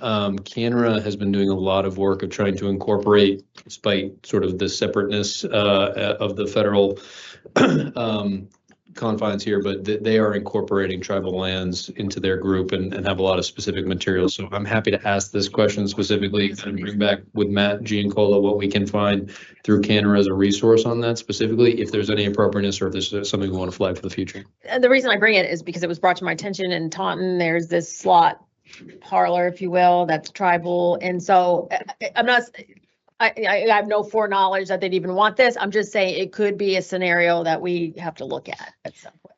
Yeah, but I do think that according to what you said, I don't know if we have any. See, Yeah. Just going back to the gaming bill said it'd be great to have cooperation between the MGC and the tribes, but Right. still no. But what is? No, but I think that one of the prohibitions, because I think that I'm, it's long ago memory, but their lands were on like Martha's Vineyard, you know what I mean? It wasn't in an urban area. So they had to establish those tribal lands in a different place, and they got a lot of pushback from the federal And government. they had to challenge that their recognition as a tribe under the Indian Regulation Act of the 1930s. Anyways, same story. Well, yeah, I know a little bit about it, but anyway, Commissioner Roy? But I don't really understand, Executive Director. So what is CANRA doing right now? Basically, Madam Chair. Please, thank you. Basically what they're trying to do, they had a question of whether or not they should incorporate the tribal lands into CANRA because they're all their own separate entities. So the state of Minnesota, for example, has the state of Minnesota, and then there's the tribal rules, and they try to mirror them, but they are separate. There was a question of CANRA of whether or not the tribal group should be part of CANRA or if they should be separate. Ultimately, there's going to be a CANRA for tribal groups is kind of what they decided based on all of the legalese of it. But they have a lot of materials that they're putting together in an effort to have not, significantly different regulatory structures within the same states. And so they've put together quite a bit of materials on this. So I think Matt Giancola and I could probably summarize that for the commissioners, should there be anything in there that you want to consider before finalization. Yeah, and our, Commissioner Roy? if I may, thank you. Our positive impact plans, I think you champion this, right? Yes. Indigenous people. Right. So yeah, whatever information you could provide us. I'm sorry to get us off the beaten path here, but whatever information you could provide us would be helpful, but I don't mean to sidetrack us. Again, this is our only opportunity. Opportunities, I guess. Okay. Thank you. Sorry for the jog here. Absolutely. Thank you, Madam Chair. So I will move on, still on the page guide, page 6. Now we are on subsection D. I will read through this entire section because this is an entirely new section from the last draft. Location of consumption areas. A social consumption establishment shall provide signage to designate the approved consumption area and shall employ additional physical or visual markers to inform consumers and marijuana establishment agents of the boundaries of the consumption area. A consumption area shall be located only within. Can I just stop you from? Oh, sure. Thank you. Those are the Yes. things. Thank you. Yes. I appreciate that. We went round and round on this. This is, thank you. You did an excellent job. Thank you, Madam Chair. Back to 2. A consumption area shall be located only within areas of the premises approved by the Commission for on-site consumption and shall comply with the following. A consumption area shall not be located at or within any limited access areas. A consumption area shall not be located at or within any retail sales counter, retail point of sales station, retail queuing area, or other area designated for the retail sale or payment of marijuana or marijuana products.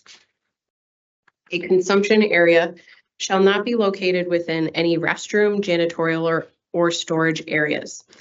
The social consumption establishment shall provide signage to designate the approved consumption area and shall employ I apologize. That was actually listed at the top. So friendly amendment here that I would strike that there. Thank you. You did it so well, you needed to say it twice. I know, I apologize. The subsection 4 is I have a quick- original to the prior draft, so I won't read that. She just has a quick question, sorry. Should we add that a social consumption area shall not be located blocking any egresses or like, in other words, you don't want to force someone to go through an egress to exit through a social consumption area if they don't want to be in that. So I don't know if we can add egresses. I think that that makes some sense. And do you have any issues with that point or questions about the wording on something like that? Commissioner Stebbins? If I may, and appreciate the clarification, Commissioner Roy. I think if I understand what you're saying is I go into the retail establishment and by the way, the exit is through. That's what I'm the saying. consumption lounge. That's exactly Okay. what I'm All right, I saying. understand. I don't know if there's a better way to phrase it.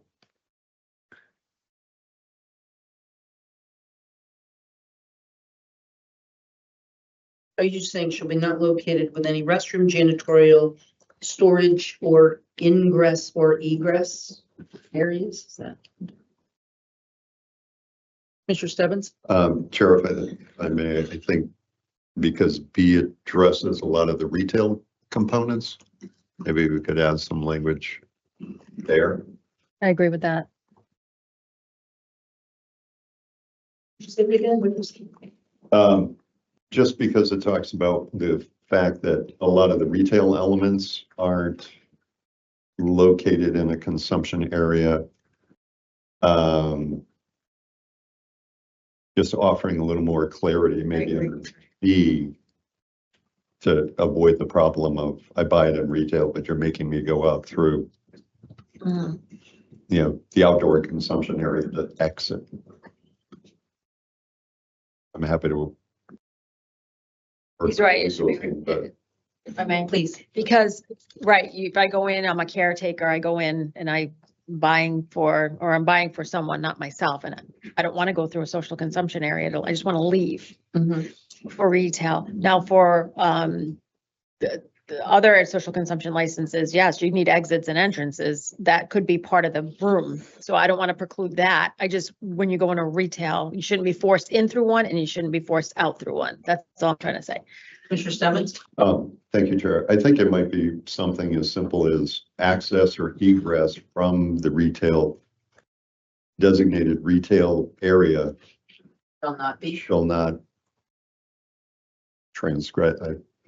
I'll look to a lawyer for the right word, but shall not enter the Shall consumption. not fall within the footprint or shall not. Any access or egress to the retail designated. Retail ingress or retail egress. Shall not impede or, Consumption area shall not be. Passing through. yeah, but see, this is the thing. So this is when we got to their thing of beauty, the way it is. So I kept saying you have to have things, and I see you, Phil, just one second. Wanting to have a clear, almost like a map, right? So that people aren't wandering around. If there's retail here, you want to have that. And we don't have to have walls, but we want to have some sort of visual, if not physical barrier, like a rope or tape or whatever. And so it's the footprint that the consumption footprint, I think that the consumption footprint will not overlap or will not. May not impede your access or egress from the retail. But basically you don't want the ingress or egress to walk through the footprint that's been delineated. For consumption. Okay. Consumption. So I don't know how we do that, and if you would like to work on that to come up with some language, but basically it's the access to the retail ingress or egress shall not overlap with or not walk through. I need my thesaurus right now. May, Oh, May I, oh, Madam sorry, Chair? I did, and I saw you and Phil has. Patiently waiting. Phil the may I, answer. may I propose the word intersect? Good word. That the access or egress from the retail area shall not intersect with the consumption area. Very good. Like that? Everyone likes that word? Thanks. Thank you, Attorney Scheffler. Okay. Are you guys comfortable with that? And I think you can noodle that a little bit afterwards, but I think that that's a good. Here.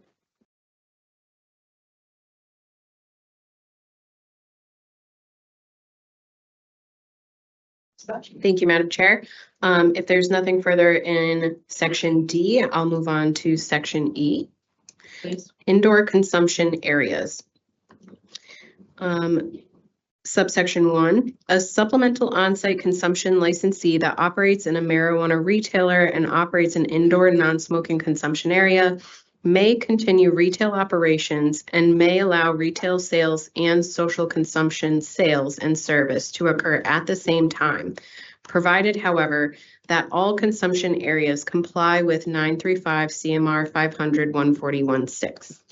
So this addition here to add the language retail sales and to differentiate from social consumption sales. In addition to provided, however, that all consumption areas comply with 935 CMR 500-141-6 is to address prior board discussion where there was, I think, a lack of clarity as to whether these consumption areas could take place, one, within the retail space. So that's the reason for this particular site, is that the consumption area will have to comply with all of those location requirements, in addition to the express allowance that a retailer can still have retail and social consumption establishment sales happen at the same time. Thank you. I don't have any questions on that. Does anybody? No? Okay, thank you. Thank you. Under 2I, this language is struck but moved to the location of consumption areas section. Oh, I apologize. It was just it was better housed in section 1 with the provided, however, that I just read. I apologize. Thank you.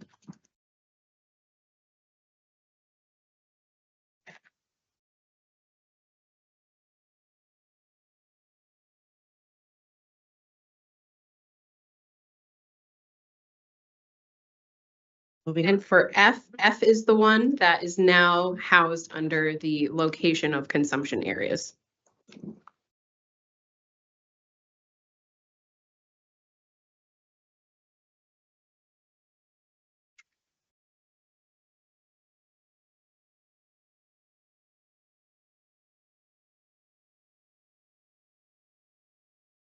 Everybody, Please, ready? thank you. Okay. And H is the next section that has amendments from the last draft. If an emergency requires law enforcement personnel, firefighters, emergency medical service providers, or other public safety workers to enter an indoor smoking consumption area or an outdoor smoking consumption area, the social consumption establishment shall stop the combustion, heat, vaporization, or aerosolization of marijuana and marijuana products if requested by such officials until such public safety workers have completed their investigation or services and have left the premises. All right. This was in response to prior board discussion. Commissioner Stebbins, you did a very good job on that. I was just going to echo that and say it was a good compromise. And I think as we go through creating guidance documents for local officials, that they can understand that authority. And this is just for commissioners. So we were, initially the language was basically like if anybody from public safety shows up, everything has to stop. And it's like, part of it's like if someone passes out, like at a bar, you're not going to shut down the whole bar. So we tried to come up with language that provides them the clarity to do that, but also doesn't expose them to second yourself. So Thank you. That was a good job on that. Thank you. Commissioner Roy? This is kind of minor. We use the word stop and we tend to use the word cease throughout our regulations when we want an activity to stop. So I don't know, for consistency, we want to use cease or should it stop? Madam Chair, if I may. Please, thank you. Certainly a very easy amendment for consistency.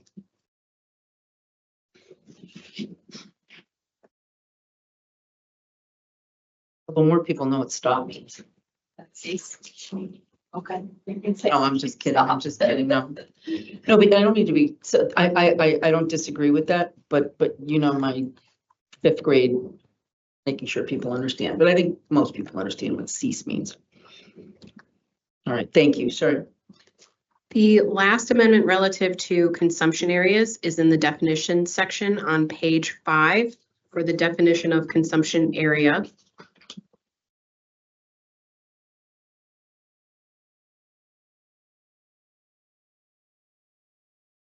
Reads, consumption area means a designated space approved by the commission within a social consumption establishment's premises where consumers may purchase and consume marijuana or marijuana products.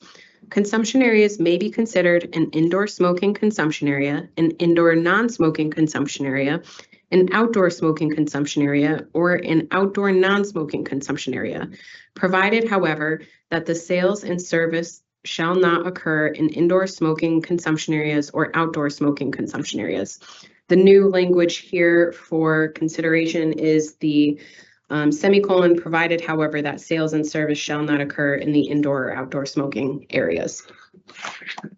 Any questions on that? I think that covers what you were.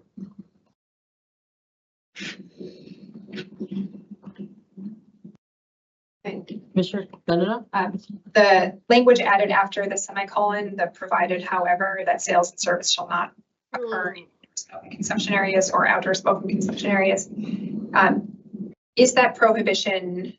I think it is, but I want to confirm that that prohibition is clearly stated somewhere else, just because people wouldn't usually refer to the definition section to find regulations and prohibitions. Madam Chair, if I may. No, thanks. Absolutely. Excellent point. And I think I&E is your biggest cheerleader right now, because that's certainly something that they have highlighted as well. So yes, that is established in the previous sections that we just went through in the full regulatory section for consumption areas. So yes, it is certainly housed in a more thoroughly defined regulation. Thank you. Okay, moving on. All right, that was a very long amendment. Thank you for bearing with us there. We will now move to page 107, which is indoor smoking consumption areas.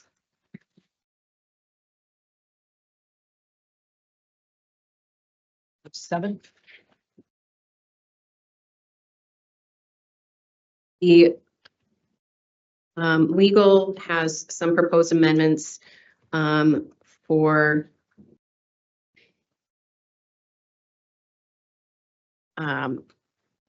comment relative to the board's prior discussion as to the alternative ventilation and filtration plan, as well as the inclusion of language relative to a Massachusetts licensed mechanical engineer and the use of the formal stamp.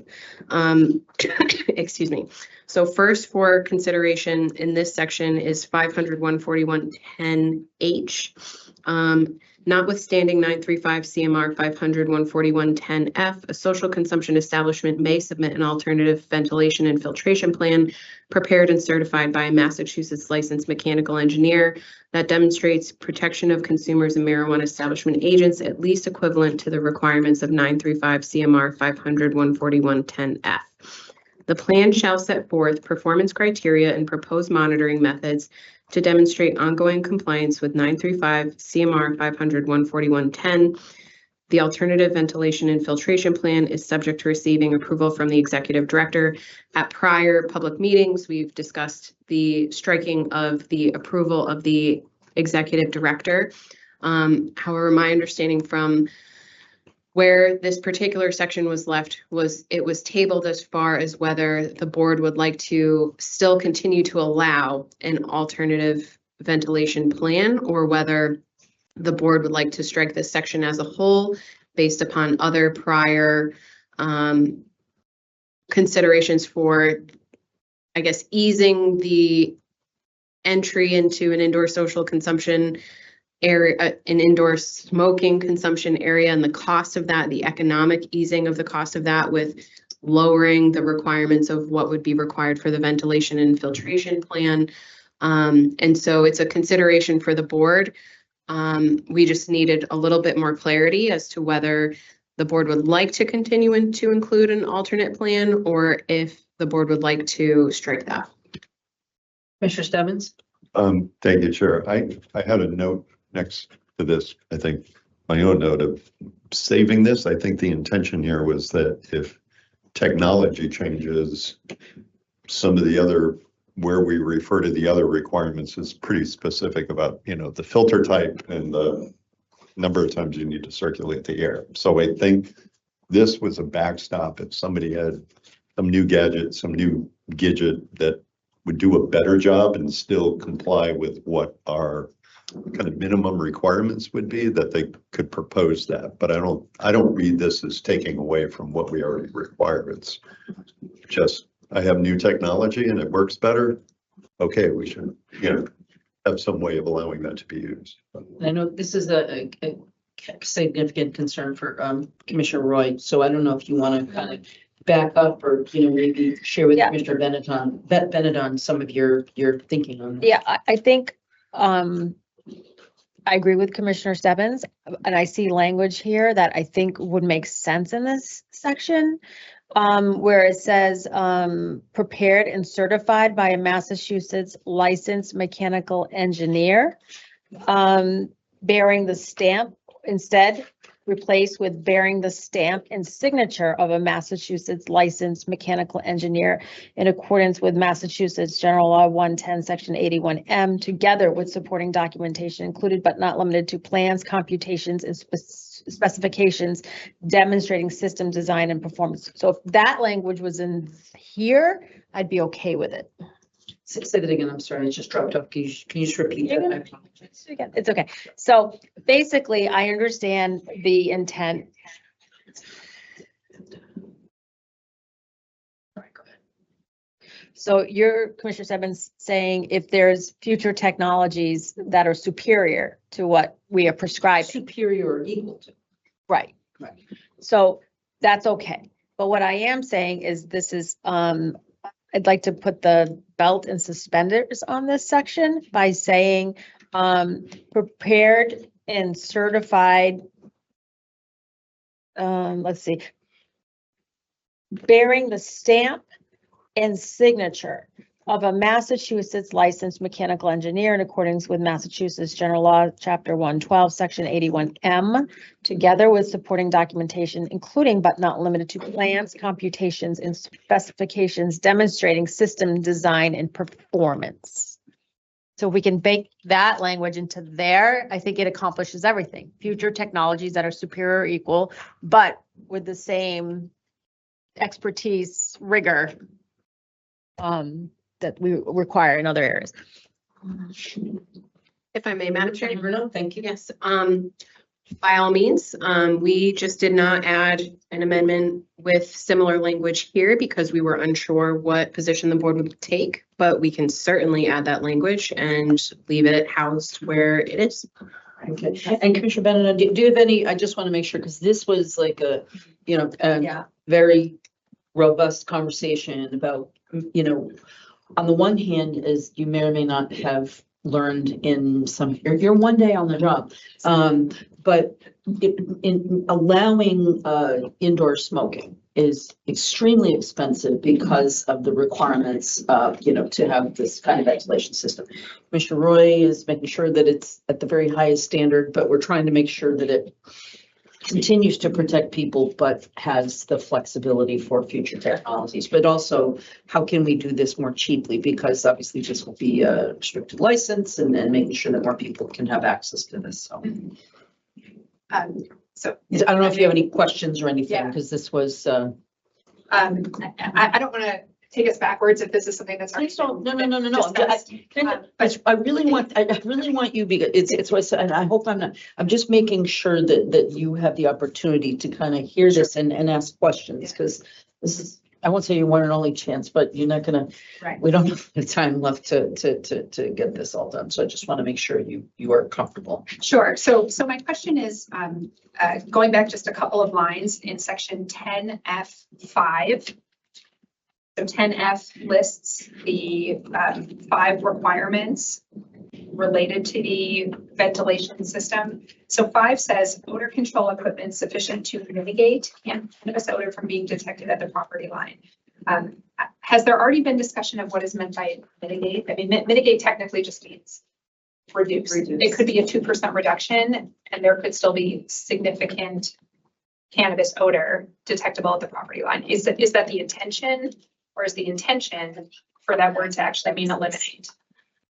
Or has that already been discussed? No, but You just. Okay. So I have a note here. So that is a great question. And I also said, perhaps we should contemplate premises versus property line, because you could be in a mixed zone use. There could be people living on either side of you. And so it could be the same property line. So and I said, maybe we ought to reduce property line to premises for mitigation.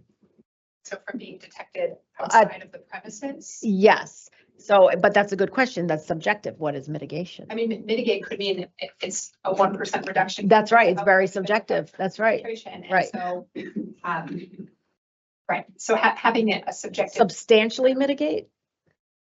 Yeah. Hold on one second. I see Attorney Schreffler has his hand up. Hi, so just some notes from the working group. This provision is largely pulled from existing HCAs. Many of them will have a very similar provision to this, slight alterations, but this is something cities and towns are already doing with their own authority to regulate where, how, and if they want that odor mitigation at the property line. I believe I've read 1 or 2 that was at the barrier of the premises. So there is an industry understanding of what that term means. But of course, if the board wants to create something a little more precise, I just wanted to give you some context that that's where the working group pulled it from, was from existing host community agreements. Thank you, Phil. Executive Director? Thank you, Madam Chair. I think just to kind of piggyback on that, the majority of issues that we would have at the municipal level, in my experience, were based on odor mitigation. And so the HCAs are very, use that language. They use odor mitigation. I can recall an example where within the agreement, the technology that was being proposed by the business, essentially the question from the board was, can you guarantee there will be no odor? They said this can get to 92%, and it was next to a residential area, and so the board said no. And so the majority of it is odor mitigation is the key term for municipalities. That doesn't necessarily, though, answer your question about how it should be written in regs. So just wanted to. But if I can, and this is also, it's very local, you know what I mean? And one of the things that we have to keep reminding ourselves is this is going to, at least in the beginning, be extremely limited in terms of how many communities actually do this, how many, you know what I mean? This is not going to be 351 cities and towns doing this.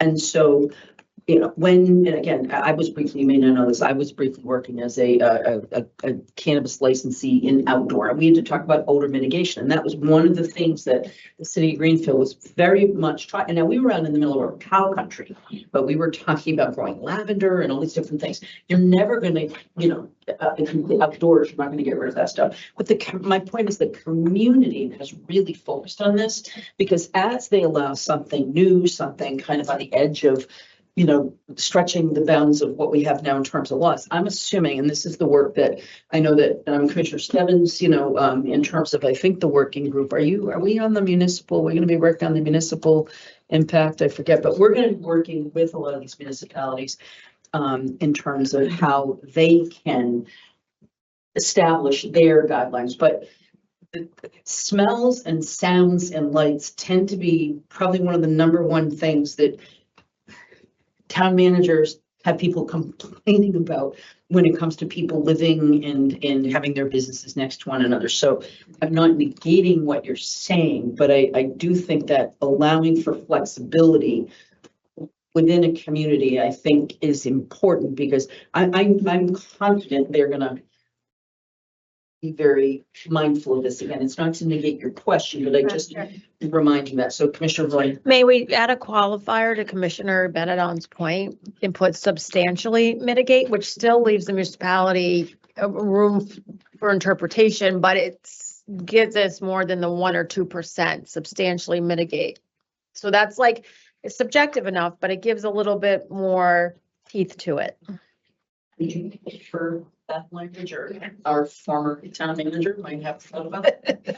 I was actually going to talk about the premises versus property line, so I don't want to stop the other conversation. Oh, okay. But do you have a thought about that? I mean, using substantial, I mean, again, you know, and this is the other thing that I want us to keep in mind. We're going to have a long time to set this up, put guidelines in place, working with municipalities, and we will be fixing this. The commission, whatever configuration is, we'll be fixing this for the next several years.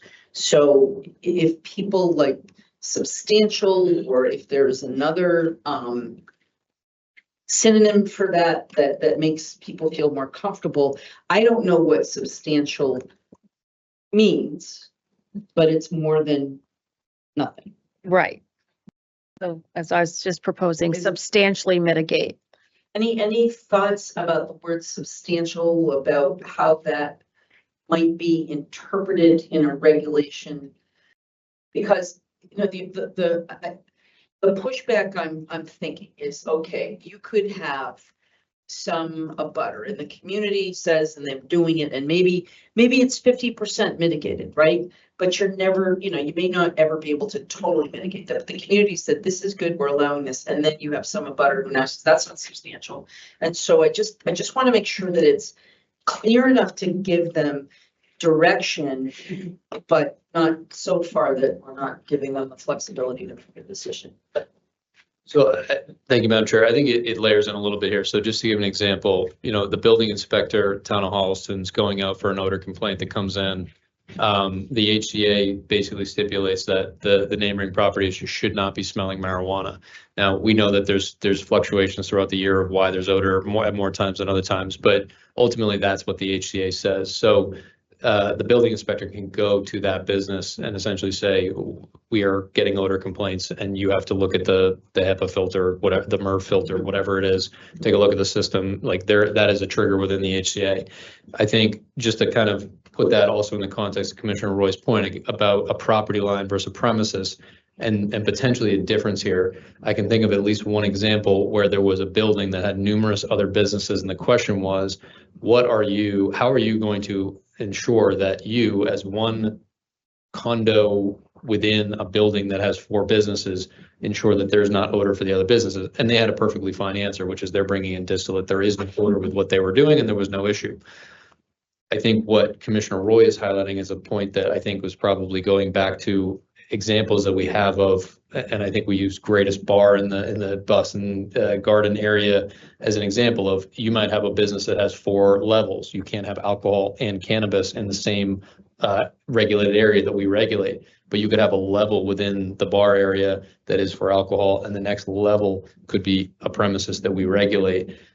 You know, the premises line is basically, that is what we're regulating, and therefore we're saying we don't want odor to go from that level within the building to the other area of the same property line. And I think that that's kind of an example of what Commissioner Roy is pointing out, the difference between the premises, which is what we regulate, versus the property line, which is, you know, the legal, what is legally owned within that entire area that may not be the premises that we regulate. Is that generally your point? Mm-hmm. And so I think that speaks a little bit to the idea here that if the expectation of the landlord, if the expectation of the municipality is that the other businesses within that same area are not impacted by odor, then that's something that obviously would be probably more of a premises line than a property. Yes, and if I may, Madam Chair. Yes, hold on just 1 second. Attorney Schruffler has had his hand up for a while. He may have something that colors the conversation. Well, Not for a very long time, but I do want to just maybe playing devil's advocate here. This some of what we've heard is a lot of these local permutations on what is or isn't a problematic odor. It might be for some locations, it might not be for others. These are things that municipalities and localities are often better equipped to address. And when I hear the term substantial, going back to my past life in land use, that triggers for me a opportunity if I'm a litigator to say, you're being arbitrary and capricious, because now it's so up to interpretation. But again, localities, they understand the area, they understand what they're dealing with and can often defend those more effectively. It is an option if the board wanted to, that we could leave this area entirely up to the municipalities to determine what is adequate odor mitigation for your town, if you want it at all. Just that, just because it's before you now doesn't mean it can't be struck. So just making sure that option exists in your minds. Thank you, Commissioner Roy. Thank you. My concern, having gone on multiple municipal tours, is that historically, a lot of the MEs have been zoned on the outskirts of the town, Right. in the perimeters, in industrial parks. What I'm hearing, the feedback that I got was, we're going to be zoning these near bus stops in the downtown, near mass transit. And so now you have abutters, you have tenants who can't just pick up and move and so how do we minimize the footprint? Substantially mitigate the odor and substantially mitigate it to the premises, not the property line, because a lot of these are now going to be in urban areas, not on the outskirts of town. And so that's what I'm thinking of. Impact. I agree, but I do think that hearing Attorney Scheffler, I don't know if I necessarily have a concern going from, and I might want to hear another explanation of the difference between premises and property line. But in terms of the term substantial, I just get a little worried that, so will we be policing substantial, or will the community be policing substantial? So that's where I want to make sure that we don't create a problem for the community, because I do think, again, we're hearing that some of this is going to be near public transportation, and we understand that, because that's a big component of making sure people get home safe. But I just get a little bit nervous about creating too much of a barrier for the community, that they go, we've done this, we've thought about it, we've had 100 community meetings, we've listened to everybody. And then one person with a real lawyer can mess up. So are we policing mitigate, or is the municipality policing mitigate? Well, that's the question I just raised, is who's going to be policing that? Are we going to be policing the mitigation? Is the community going to be policing? Who's going to be policing it? And I just was looking down at Attorney Scheffler, and your hand was up. So anyway, Attorney Scheffler, thank you. Well, when we put something in our regulations, the expectation would be that our enforcement team would be responsible for enforcing that. If a community has a bylaw or an HCA or something of that nature, then we aren't responsible for enforcing a community's bylaws. Similarly, they aren't necessarily responsible for enforcing our regulations. They're not expected to, they didn't pass them. So if we have this here, it would be on our investigations and enforcement department to be the arbiters of what that term substantial means to us, and where that becomes, and because my logic coming from the position of arbitrary and capricious is, if you had a town that said, yes, we're okay with this, and the commission says no, now you have a conflict of, well, what does substantial mean? Who gets to define that? And, or vice versa. We say we're great with it and the town says no. Who has a better say on what that term actually means and who is in a better position to carry the burden of enforcement? Right. Excuse me, sorry. Commissioner Stebbins? Thank you, Chair, and thank you, Attorney, for your comments. It's a short sentence, but it's got a lot of pieces to it. And I hear what Commissioner Roy is saying about the premises. And you go back to the premises are what we license. And those premises could be, I have a 200-acre farm, but I'm allowing social consumption on a small area premises. So is that licensee? I don't care how much more the smell or the odor might carry up to my property line. And I worry about it after the property line. Mhm.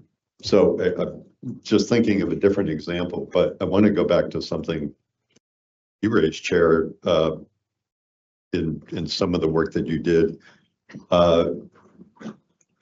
At the beginning part of the sentence, we talk about odor control equipment. It sounds like you were suggested other strategies might work that might be defined, not defined as equipment.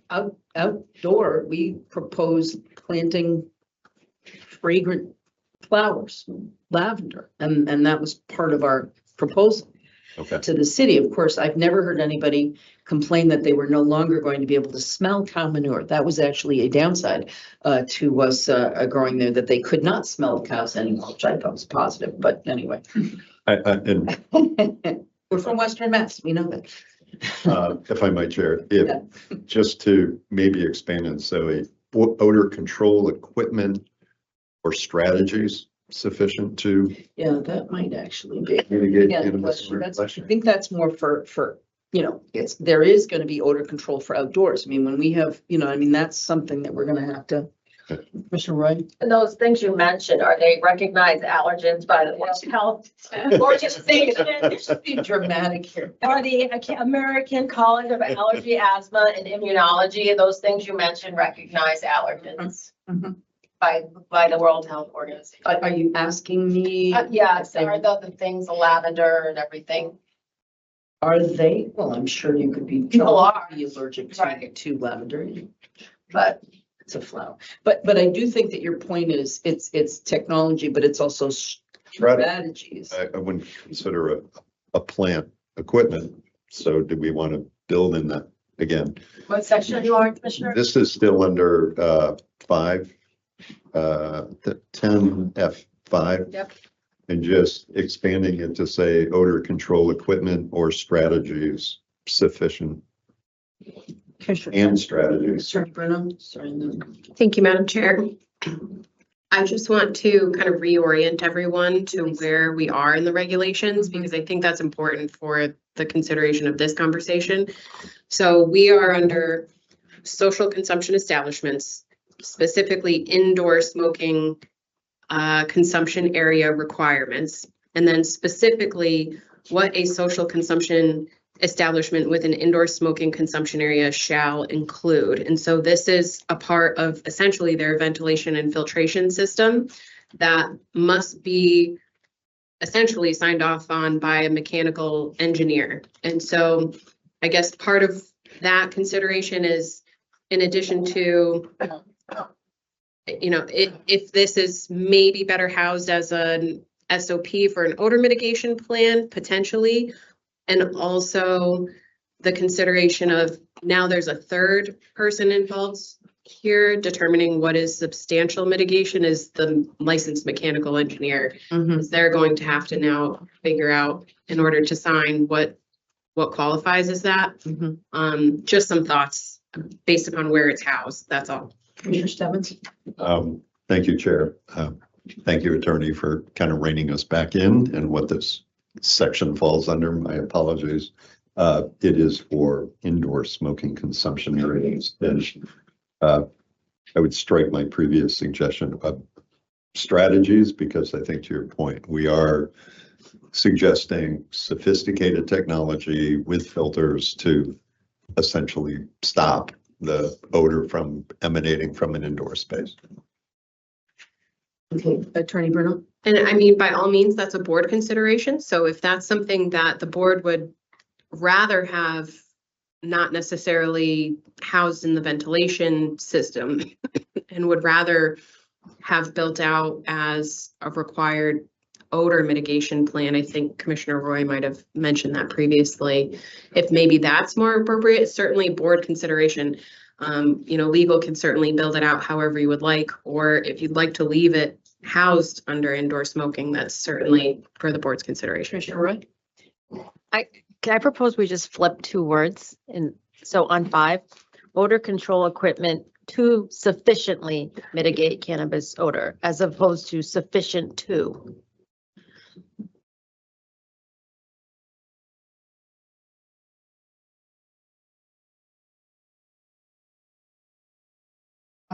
Does that? Too sufficiently. One's like, it's sufficient to do it. But we want to sufficiently mitigate. What do we think the definition of sufficient is? Here we go. So substantially.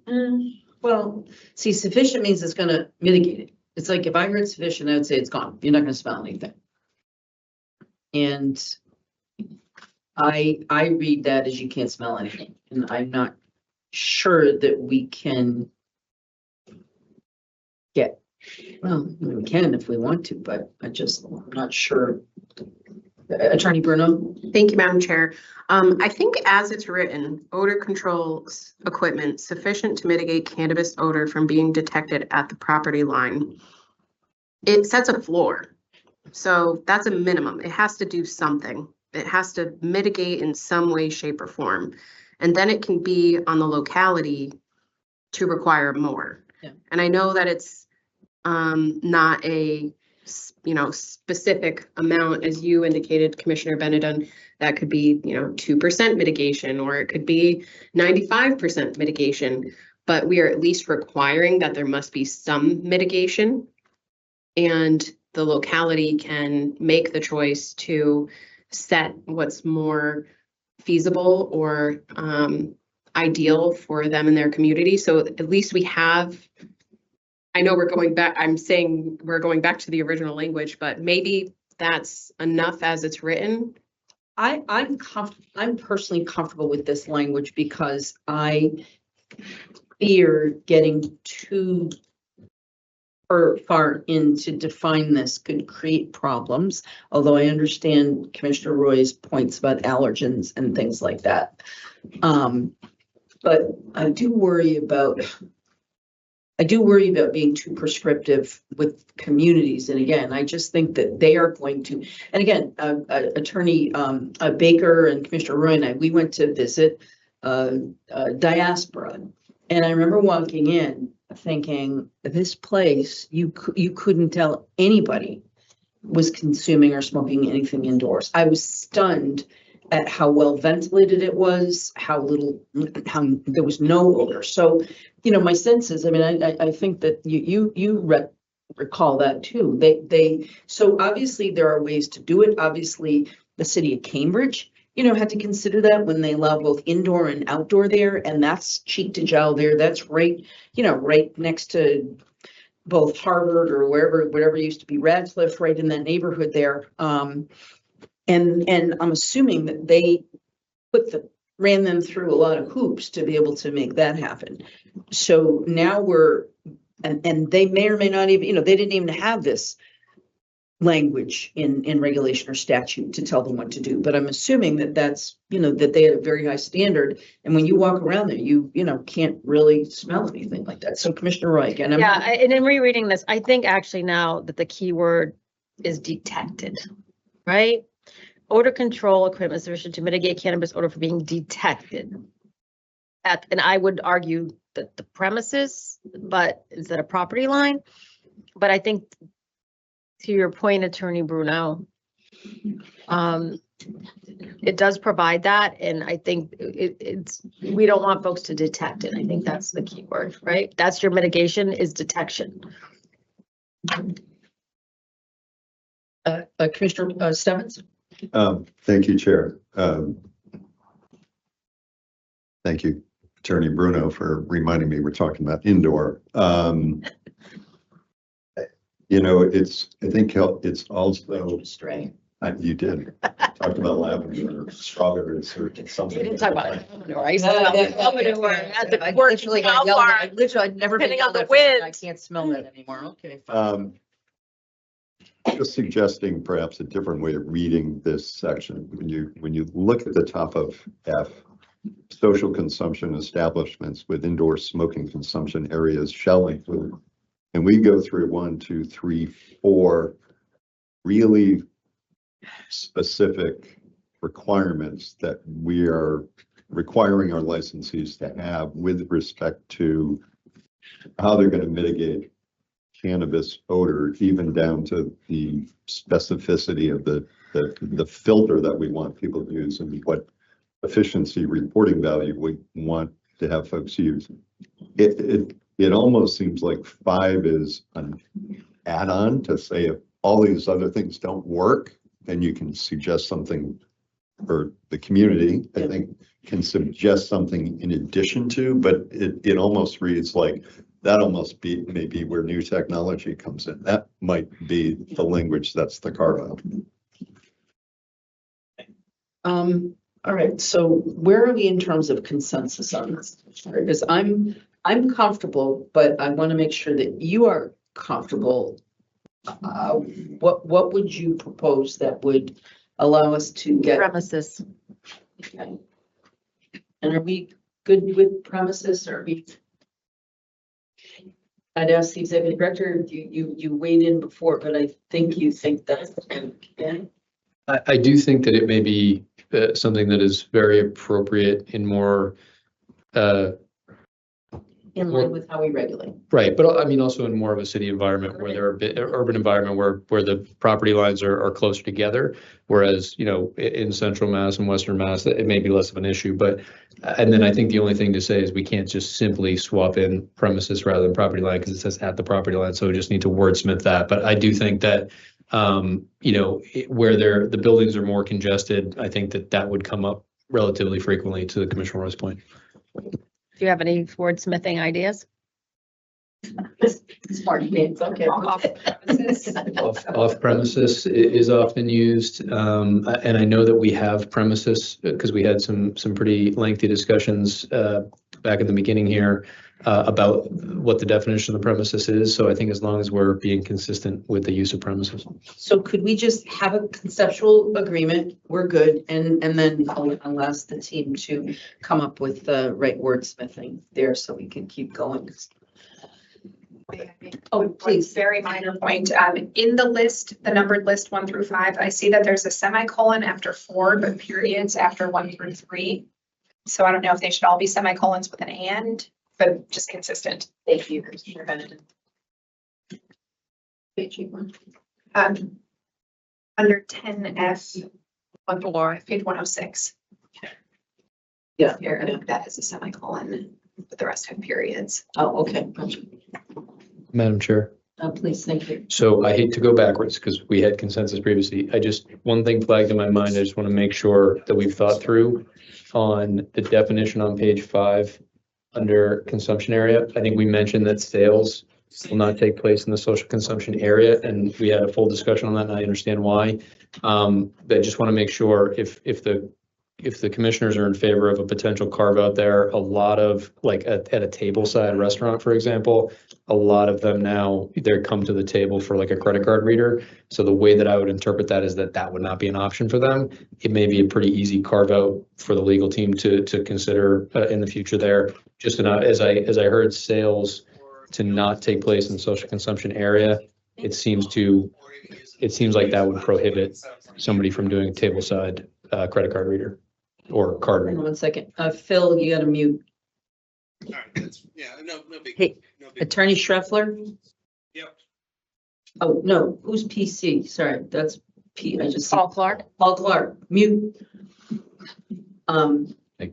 Sorry, So I just think if the commissioners are in favor of ensuring that we don't cut off that option for like a tableside restaurant, where a lot of those servers basically take payment at the table with a electric reader, we may just want to ask legal to contemplate potentially a carve out in that particular scenario. Well, obviously, what we're looking to protect is that somebody who is working at the establishment isn't subjected to the smoke and those types of things. But also in an environment where it's more of a restaurant and there may not be smoke, we want to allow them the option to sort of do what a normal restaurant would do, which is take payment at the table. It's pretty common these days. So it was Wait, I'm confused, if I may. please, thank you. You're saying for non-smoking? correct. Okay, so how would they have the product without paying for it first? Oh, you're saying- A restaurant scenario. Oh, so you're saying they're bringing the, okay, so it's like wait service comes over, take Right. the order. And Yeah. then, okay, I see what you're saying. Okay. So just, it might be something to consider if there's a potential carve out there to ensure that if it's more of a restaurant. And I don't think that's Carve out. We already have it. It's Do we? already in there. Okay, Yeah, because I read it twice on the screen. We do. perfect. Then I apologize. No, can I take this? No, because I thought of it too, and I read it twice to make sure we had that carve out. Many pages. So, Always good to have more eyes. Exactly. okay. Thank you, Attorney Bruno. Keep going.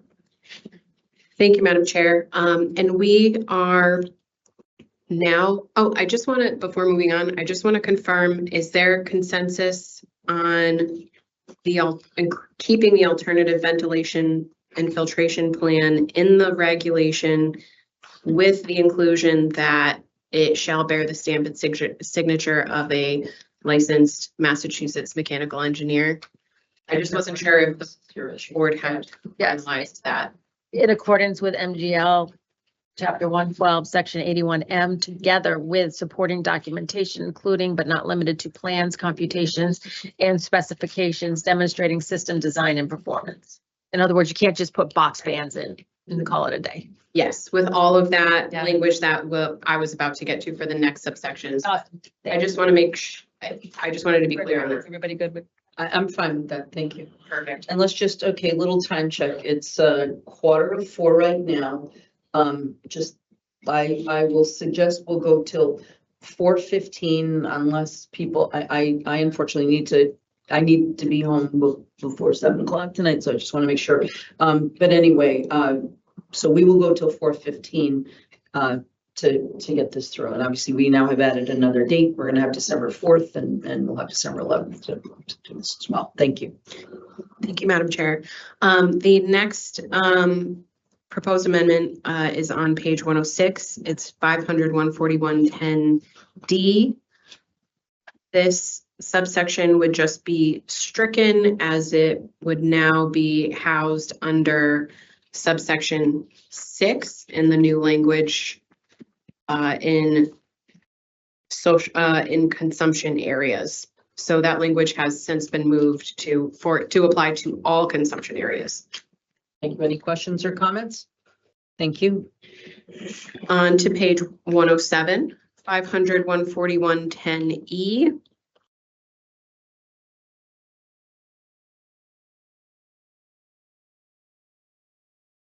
That's And this amendment reads, a legal proposed amendment, as reflected in the page guide, reads social consumption establishments with an indoor smoking consumption area shall provide marijuana establishment agents with adequate personal protective equipment and shall provide options to marijuana establishment agents to view the indoor smoking consumption area in a smoke-free and vapor-free area. A social consumption establishment shall not prohibit or restrict a marijuana establishment agent from wearing or using personal protective equipment while working in or around an indoor smoking consumption area. The amendment here is to add first, the social consumption establishment with an indoor smoking consumption area shall provide, to clarify that that is the social consumption establishment is the licensee that's required to provide that okay. PBE. It previously just was not clarified, that's all. Thank you. Moving on. Any questions? Okay, moving Is on. it in this? It's in the page guide on page 8. I apologize. It's okay. No. AJ, one of,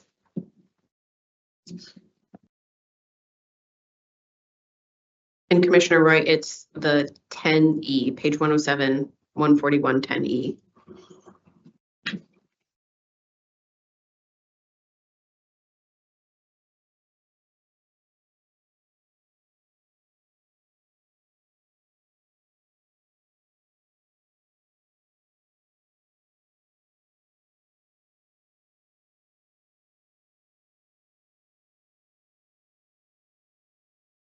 Commissioner Red, We left out odor free.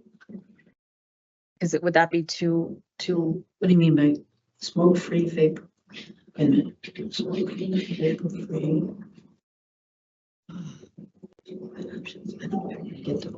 That's what I'm saying. Is that too hard to I accomplish? think that's really hard to accomplish.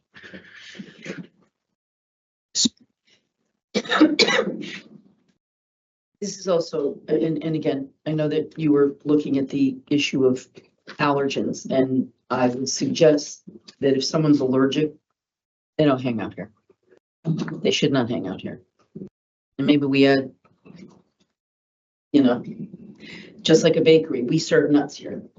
You know, we have something that could create again, we don't, people, that could be lethal to some people, is being run something near nuts. And so what we require is, okay, if you have this particular sensitivity, you got to protect yourself, but we're warning you. So that's. May I? Yeah, I mean, please. dust free. I mean, look at Lorna. Well, but we're requiring PPE. They didn't provide her with PPE. She was bringing in her own, from my understanding. They did not, and frankly, I know a little bit about the place. They were not What's the not definition providing of PPE, adequate? and they were not, yeah. What's the definition and who polices adequate? Well, I wonder if we have that definition post-COVID. I'm just trying to protect the workers here. Light of Lorna. I totally understand that, but I also, this is, if we can.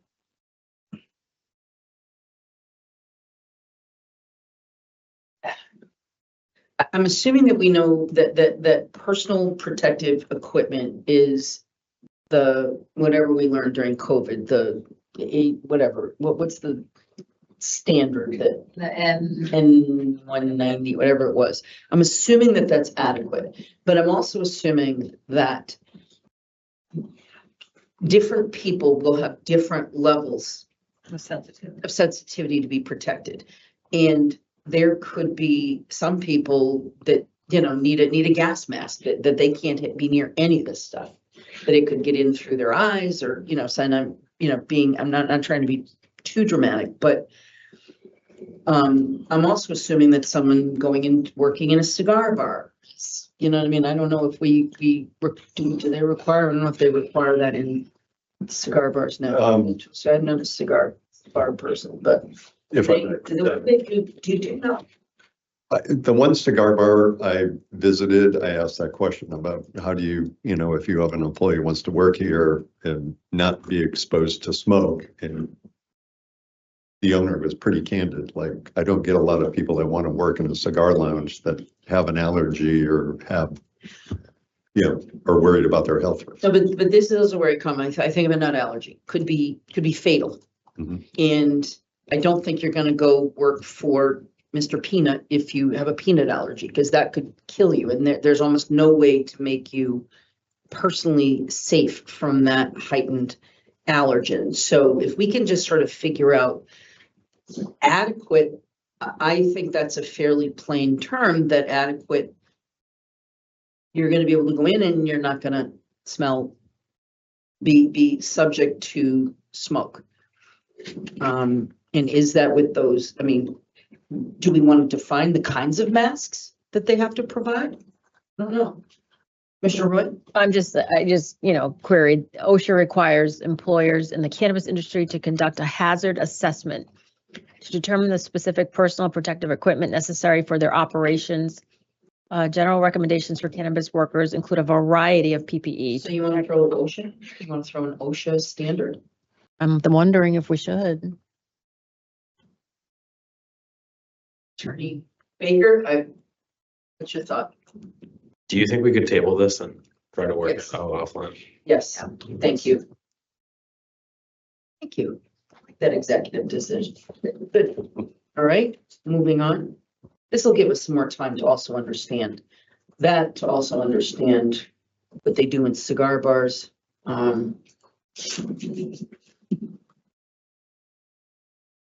Attorney Bruno? Thank you, Madam Chair. The next proposed legal amendment is on page 107, 500, 14110G, which reads, and this is listed in the page guide as well on page 8.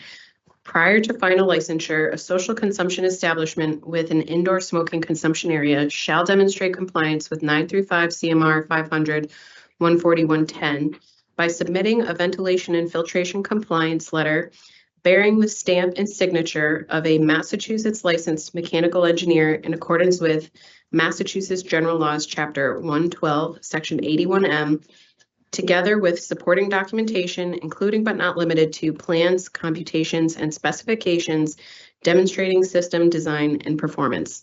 This amendment has been included based upon previous board discussion, and Commissioner Roy, you had discussed that you would like to see the language with the stamp from the licensed mechanical engineer. Legal, we did do some research into that specific language. 81M is specifically a site that references the mechanical engineer requirement that they stamp their official documents and it bear their signature as well. And this language to include things like plans, computations, and specifications also aligns with what's required under statute for municipalities to approve any submissions for design professionals. So any submissions by design professionals shall bear the signature and stamp of the professional engineer, include those things, including plans, computations, and specifications.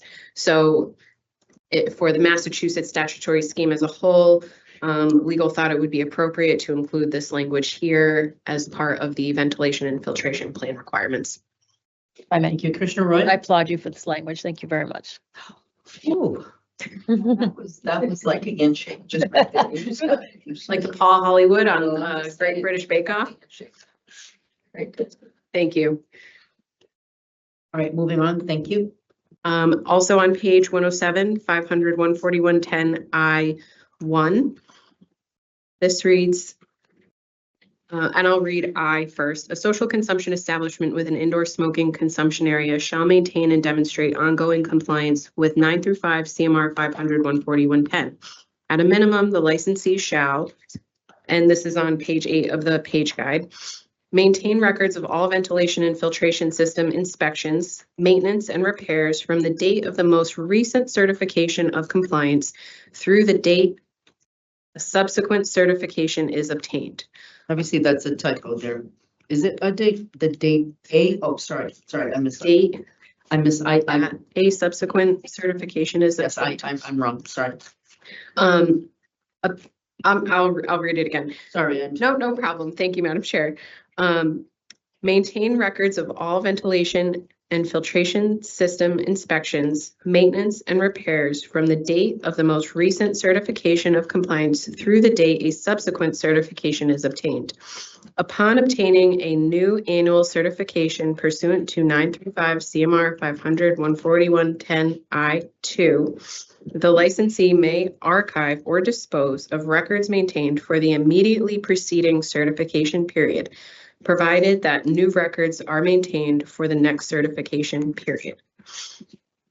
This amendment was in response to comment at a prior public meeting discussing the allowance of a licensee to dispose of old ventilation, filtration, maintenance, and repair records, and requiring that they only keep the most recent certification year. So the language was intended to capture that. Commissioner Roy? Maybe 2 years, like year over year. By all means, that's certainly a decision of the board. It was only reflected on the year because that was what was discussed previously, but by all means, that's. I don't think that that's a bad addition. Mm, I don't think that's a bad addition I don't think that's a bad addition because you might have a change of ownership, you might have different, different staff. So making sure that there's something consistent that you can see over time period, that might not be a bad idea. Does anybody have any questions or concerns about that? I don't think that that's thank you. I think that's a positive. I can certainly make that amendment. Thank you. Moving on to page, we're still on page 107, 500, 141, 10 I2. Which reads, obtain certification bearing the stamp and signature of a Massachusetts licensed mechanical engineer in accordance with Massachusetts General Laws, Chapter 112, Section 81M, demonstrating continued compliance with 935 CMR 500, 14110, not less than once every 12 months. And this also, thank you, Commissioner Wright. This also, and we'll get to this as well, but this also aligns with the license renewal sections as well, which spells out the requirements for the plans and other documents as well. Thank you. 500 and 14110 I4, make all such records, including inspections, maintenance, repair logs, and certifications and monitoring data for the current certification period available to the commission upon request. We can certainly have that reflect for the prior to certification periods. Thank you.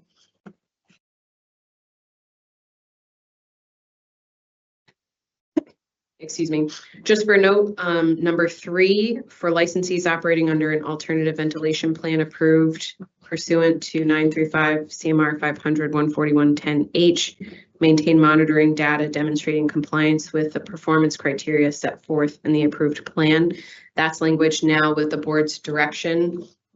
This was essentially the carve out for records that must be maintained for a licensee that has an alternative ventilation plan. And we can certainly now, based upon the board's direction that you would like to keep that option included, an alternative ventilation plan, we can now take that back and work offline to reflect the additional changes. Thank you, Commissioner Ray. Are you? Yeah, just on page 8 under 500, 141, 10 I4. Should we throw in municipality in there? Make all such records, including inspections, maintenance, repair logs, certifications, and monitoring data for current certification period available to the commission. Is this is in regards to the ventilation system? But wouldn't they already be approving that on the local level or no? I guess. I don't know. I'm just throwing it out there. I don't know. Yeah, I'm not disagreeing. I mean, is it? It's something the board could certainly consider including, the town or I municipality. just think it's an extra set of eyes. I mean, Right. on request. I mean, I'm assuming they would be able to do that anyway, in terms of local public health oversight or, whatever it is on the local level that they deal with how public. But I think that's. I don't think there's any harm. I don't think there's any harm in it.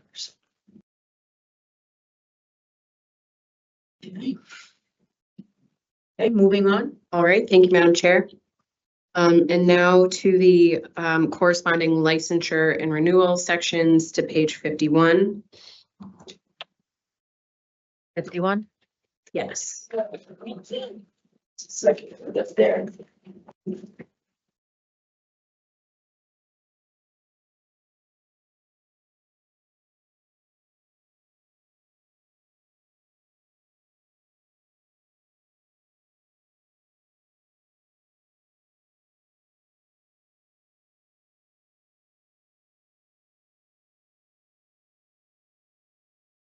Thank you, everybody.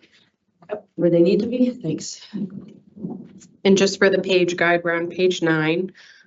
So page 51, and we are at 500, 103 L. No, I'm sorry, 500, 103 I. I was gonna say I apologize, I. licensure and renewal to demonstrate compliance with 935 CMR 500-14110, a social consumption establishment applicant that intends to include an indoor smoking consumption area shall also submit a ventilation and filtration compliance letter bearing the stamp and signature of a Massachusetts licensed mechanical engineer in accordance with Massachusetts General Laws, Chapter 112, Section 81M, together with supporting documentation, including but not limited to plans, computations, and specification demonstrating system design and performance. Is it specification or specifications? Am I reading that? Plans, computations, Specifications, yes. actions. Thank you, Madam Chair.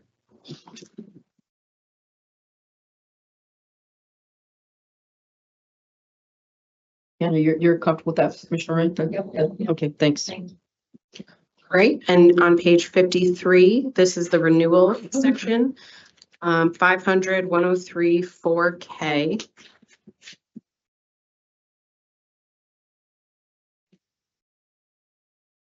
The legal proposed amendment is to the extent updates are required to the information provided for initial licensure, a social consumption establishment with an indoor smoking consumption area shall submit an updated ventilation and filtration compliance letter bearing the stamp and signature of a Massachusetts licensed mechanical engineer in accordance with Massachusetts General Laws, Chapter 112, Section 81M, together with supporting documentation, including but not limited to plans, computations, and specifications, S, and a renewal application submitted under 935 CMR 500-103-4.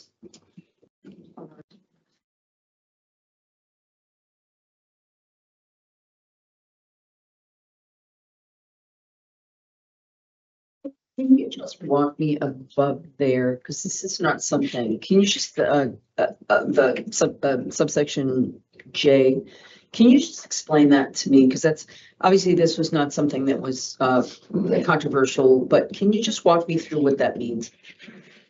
Madam Chair, I'm sorry, which subsection? J, up above K, what we're looking at right now. It's on page 53, J. CMO marijuana retailers shall submit the following information pertaining to patient supply of marijuana.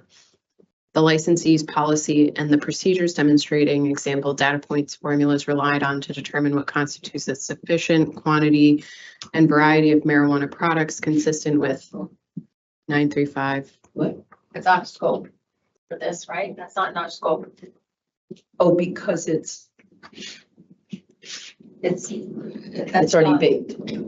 Yeah, that's scope for this round. Okay, but can you just explain it to me? Not that I want to change it. I want to just I'm not sure I understand what that is getting at. I missed the scope. So this is pertaining to a co-located marijuana retailer and their information that they must submit pertaining to patient supply of marijuana. I have not personally dealt with this section in this redraft, so I can't speak to it necessarily in depth personally. Thank you. Attorney Baker, could you Sure. just help me understand? Because again, I missed this round, so. So this is technically in the black lettering on J, if you're looking, is not in the scope, as Commissioner Roy said, because it's not pertaining to social consumption or any of the amendments we've made this round. It is coming up because K is in scope and what we're amending. So we can talk about J, but it is not relevant to this package right now. Okay.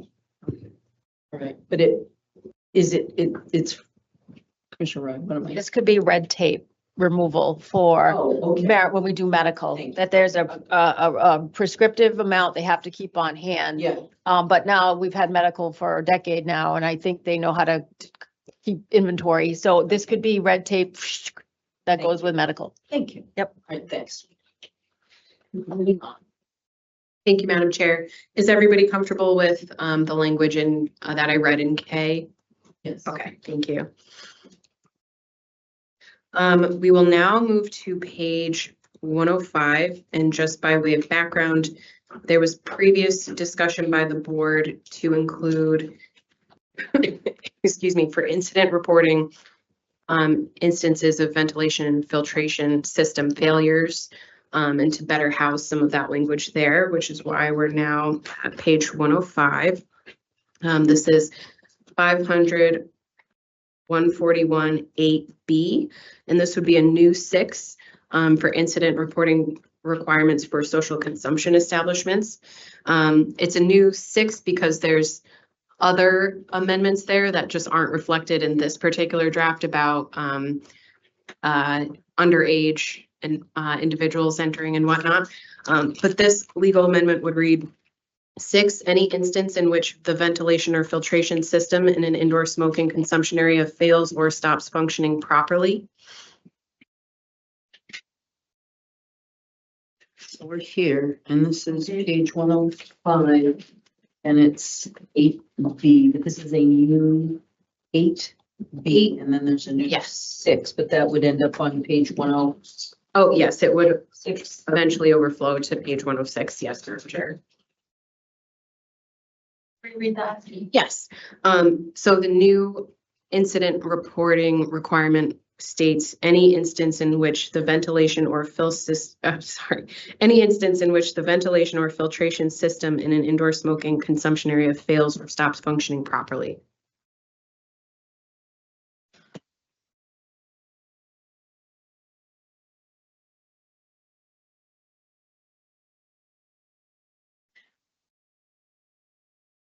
Oh, okay. Shall.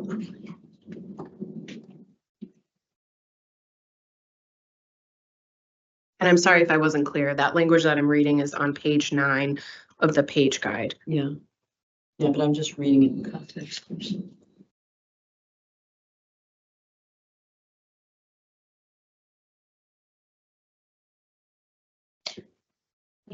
Wasn't this kind of when we went round and round of the report in 24 hours, 48 hours? Like, what was the reporting time? Didn't we kind of go around on that? Hey, Madam Chair. Oh, yes, please. Yes, so that was something that the board, in that context, yes, the board was going around and around on that. And so when we took the guidance back from the board from the last few public meetings and in discussion with the legal team, we realized that it's probably better, if it's an incident that needs to be reported, it's probably better housed here. And so I guess it probably would have been wise for me to read B, the section that this would be housed under, in addition to incidents identified in 935 CMR 500 110 9A, a social consumption establishment shall notify the commission of any of the following incidents immediately, or if circumstances prevent immediate reporting, no more than 24 hours after the following. And so then it would also read any instance in which the ventilation or filtration system in an indoor smoking consumption area fails or stops functioning properly. So as I read this, B1, are you saying that if anybody vapes tobacco on site, that has to be reported to the commission? Under this draft, yes. So that was I believe it's the sale of tobacco is prohibited by statute. Yeah, no, I understand that, the sale. Yeah, but yes. the consumption is, because we didn't. So it was the board's position, I believe, from previous drafts to include an incident reporting if there's consumption of tobacco on the premises.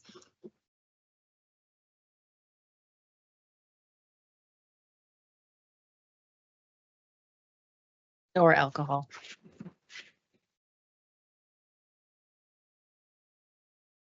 So I'm thinking of and again, I'm not, so you can't combine tobacco and alcohol and cannabis, but this is one that I'm just trying to figure out how it's policed. Someone, well, again, they can't bring in anything off premises. So, and we've already said they can't have any, that it's not sold on premises. There you go. You just answered it. Yeah. So what is this So, Now, can they go to the curb and vape? Yes, like their tobacco, like they can leave the premises, go outside, you know.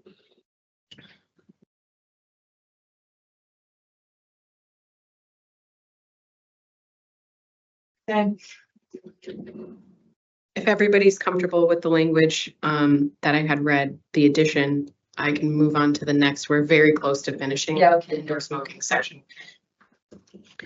So going back to page 107.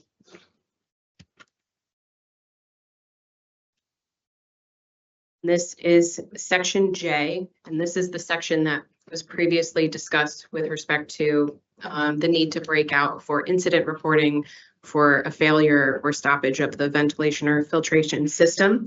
And so the proposed legal amendment here is for this section to read as follows on page 9 of the guide. Social consumption establishments shall stop the consumption of marijuana or marijuana products in the indoor smoking consumption area if the ventilation or filtration system fails or stops functioning properly and until the filtration system is restored to its original approved and permitted functions, with the remainder of that section being strucken based upon the incident reporting language. could you just restate that? Yes. So this section has been, some of this language has been broken out and stricken based upon the addition of the requirement that the social consumption establishment that has an indoor smoking area now under incident reporting has to report a failure of the system. Immediately or within Yes. 24 days. This section previously addressed Perhaps. the requirement that the establishment notify the commission, but it was a bit unclear. And so for better clarity, we moved that up to the incident reporting section and just struck the language that said they needed to report in this section because it's now housed in Okay. the Okay, other. I get it. Commissioner Stebbins? Thank you, Chair. I guess I have a question. And I appreciate where we've incorporated it somewhere else. The last part of this, though, the requirement that an indoor smoking consumption area may not resume till they provide notice that everything has been repaired and functioning properly. I had a note that we were going to separate those two and Yes. leave those. Maybe I should have read those together. So this would be to break this section out into a further K. So on bottom of page 9 on the page guide, legal would propose a subsection K. A social consumption establishment shall report any instance in which the ventilation or filtration system in the indoor smoking consumption area fails or stops functioning properly to the commission in accordance with 935 CMR 500 141.8B6, which would be the incident reporting citation, as well as the actions taken that will be, as well as the actions that will be taken to fix the filtration system. Combustion, heat, vaporization, and aerosolization of marijuana or marijuana products in indoor smoking consumption area may not resume until the social consumption establishment provides notice to the commission that the ventilation or filtration system has been repaired and functioning properly.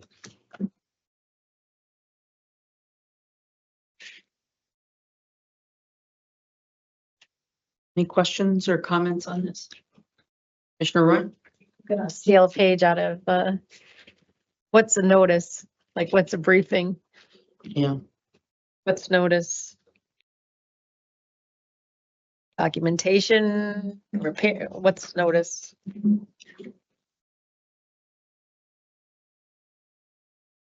Phone call, is it a email, is it? I might want something in writing. Yeah, so I think we needed to further define notice. Yeah. Written notice? Written notice. And being repaired and functioning properly, I'm assuming, do we have to go back to the engineer who? That's what I'm wondering. Proper. Yeah, we're good. Love. Hugs and kisses. Attorney Baker. Thank you. Thank you, Madam Chair. If that's what the board wants us to write into it, obviously that's a policy. I think so. I think that it's just because we've been so stringent about the air quality. Just making sure that we understand what that notice is. It should be in writing, but who's going to determine proper? You know, do you have to go back to the engineer? Do you have to? And who tells them that it's broken in the first place? So we're going to figure that out. But again, I think that a lot of this, I argue against myself all the time, but I think this will also be determined at the local level, that there would probably be some local oversight that you might have to call the Department of Public Health, or you might have to call, you know, what would this be in the local level? Who would come in, Mr. Executive Director? Madam Chair, Then we'll wrap up after. building inspector, Building inspector. building commissioner. Building commissioner. So I don't know if that's anything that we need to insert there, but I think that we need to kind of think about that. Who's going to give them the gold star that you can reopen?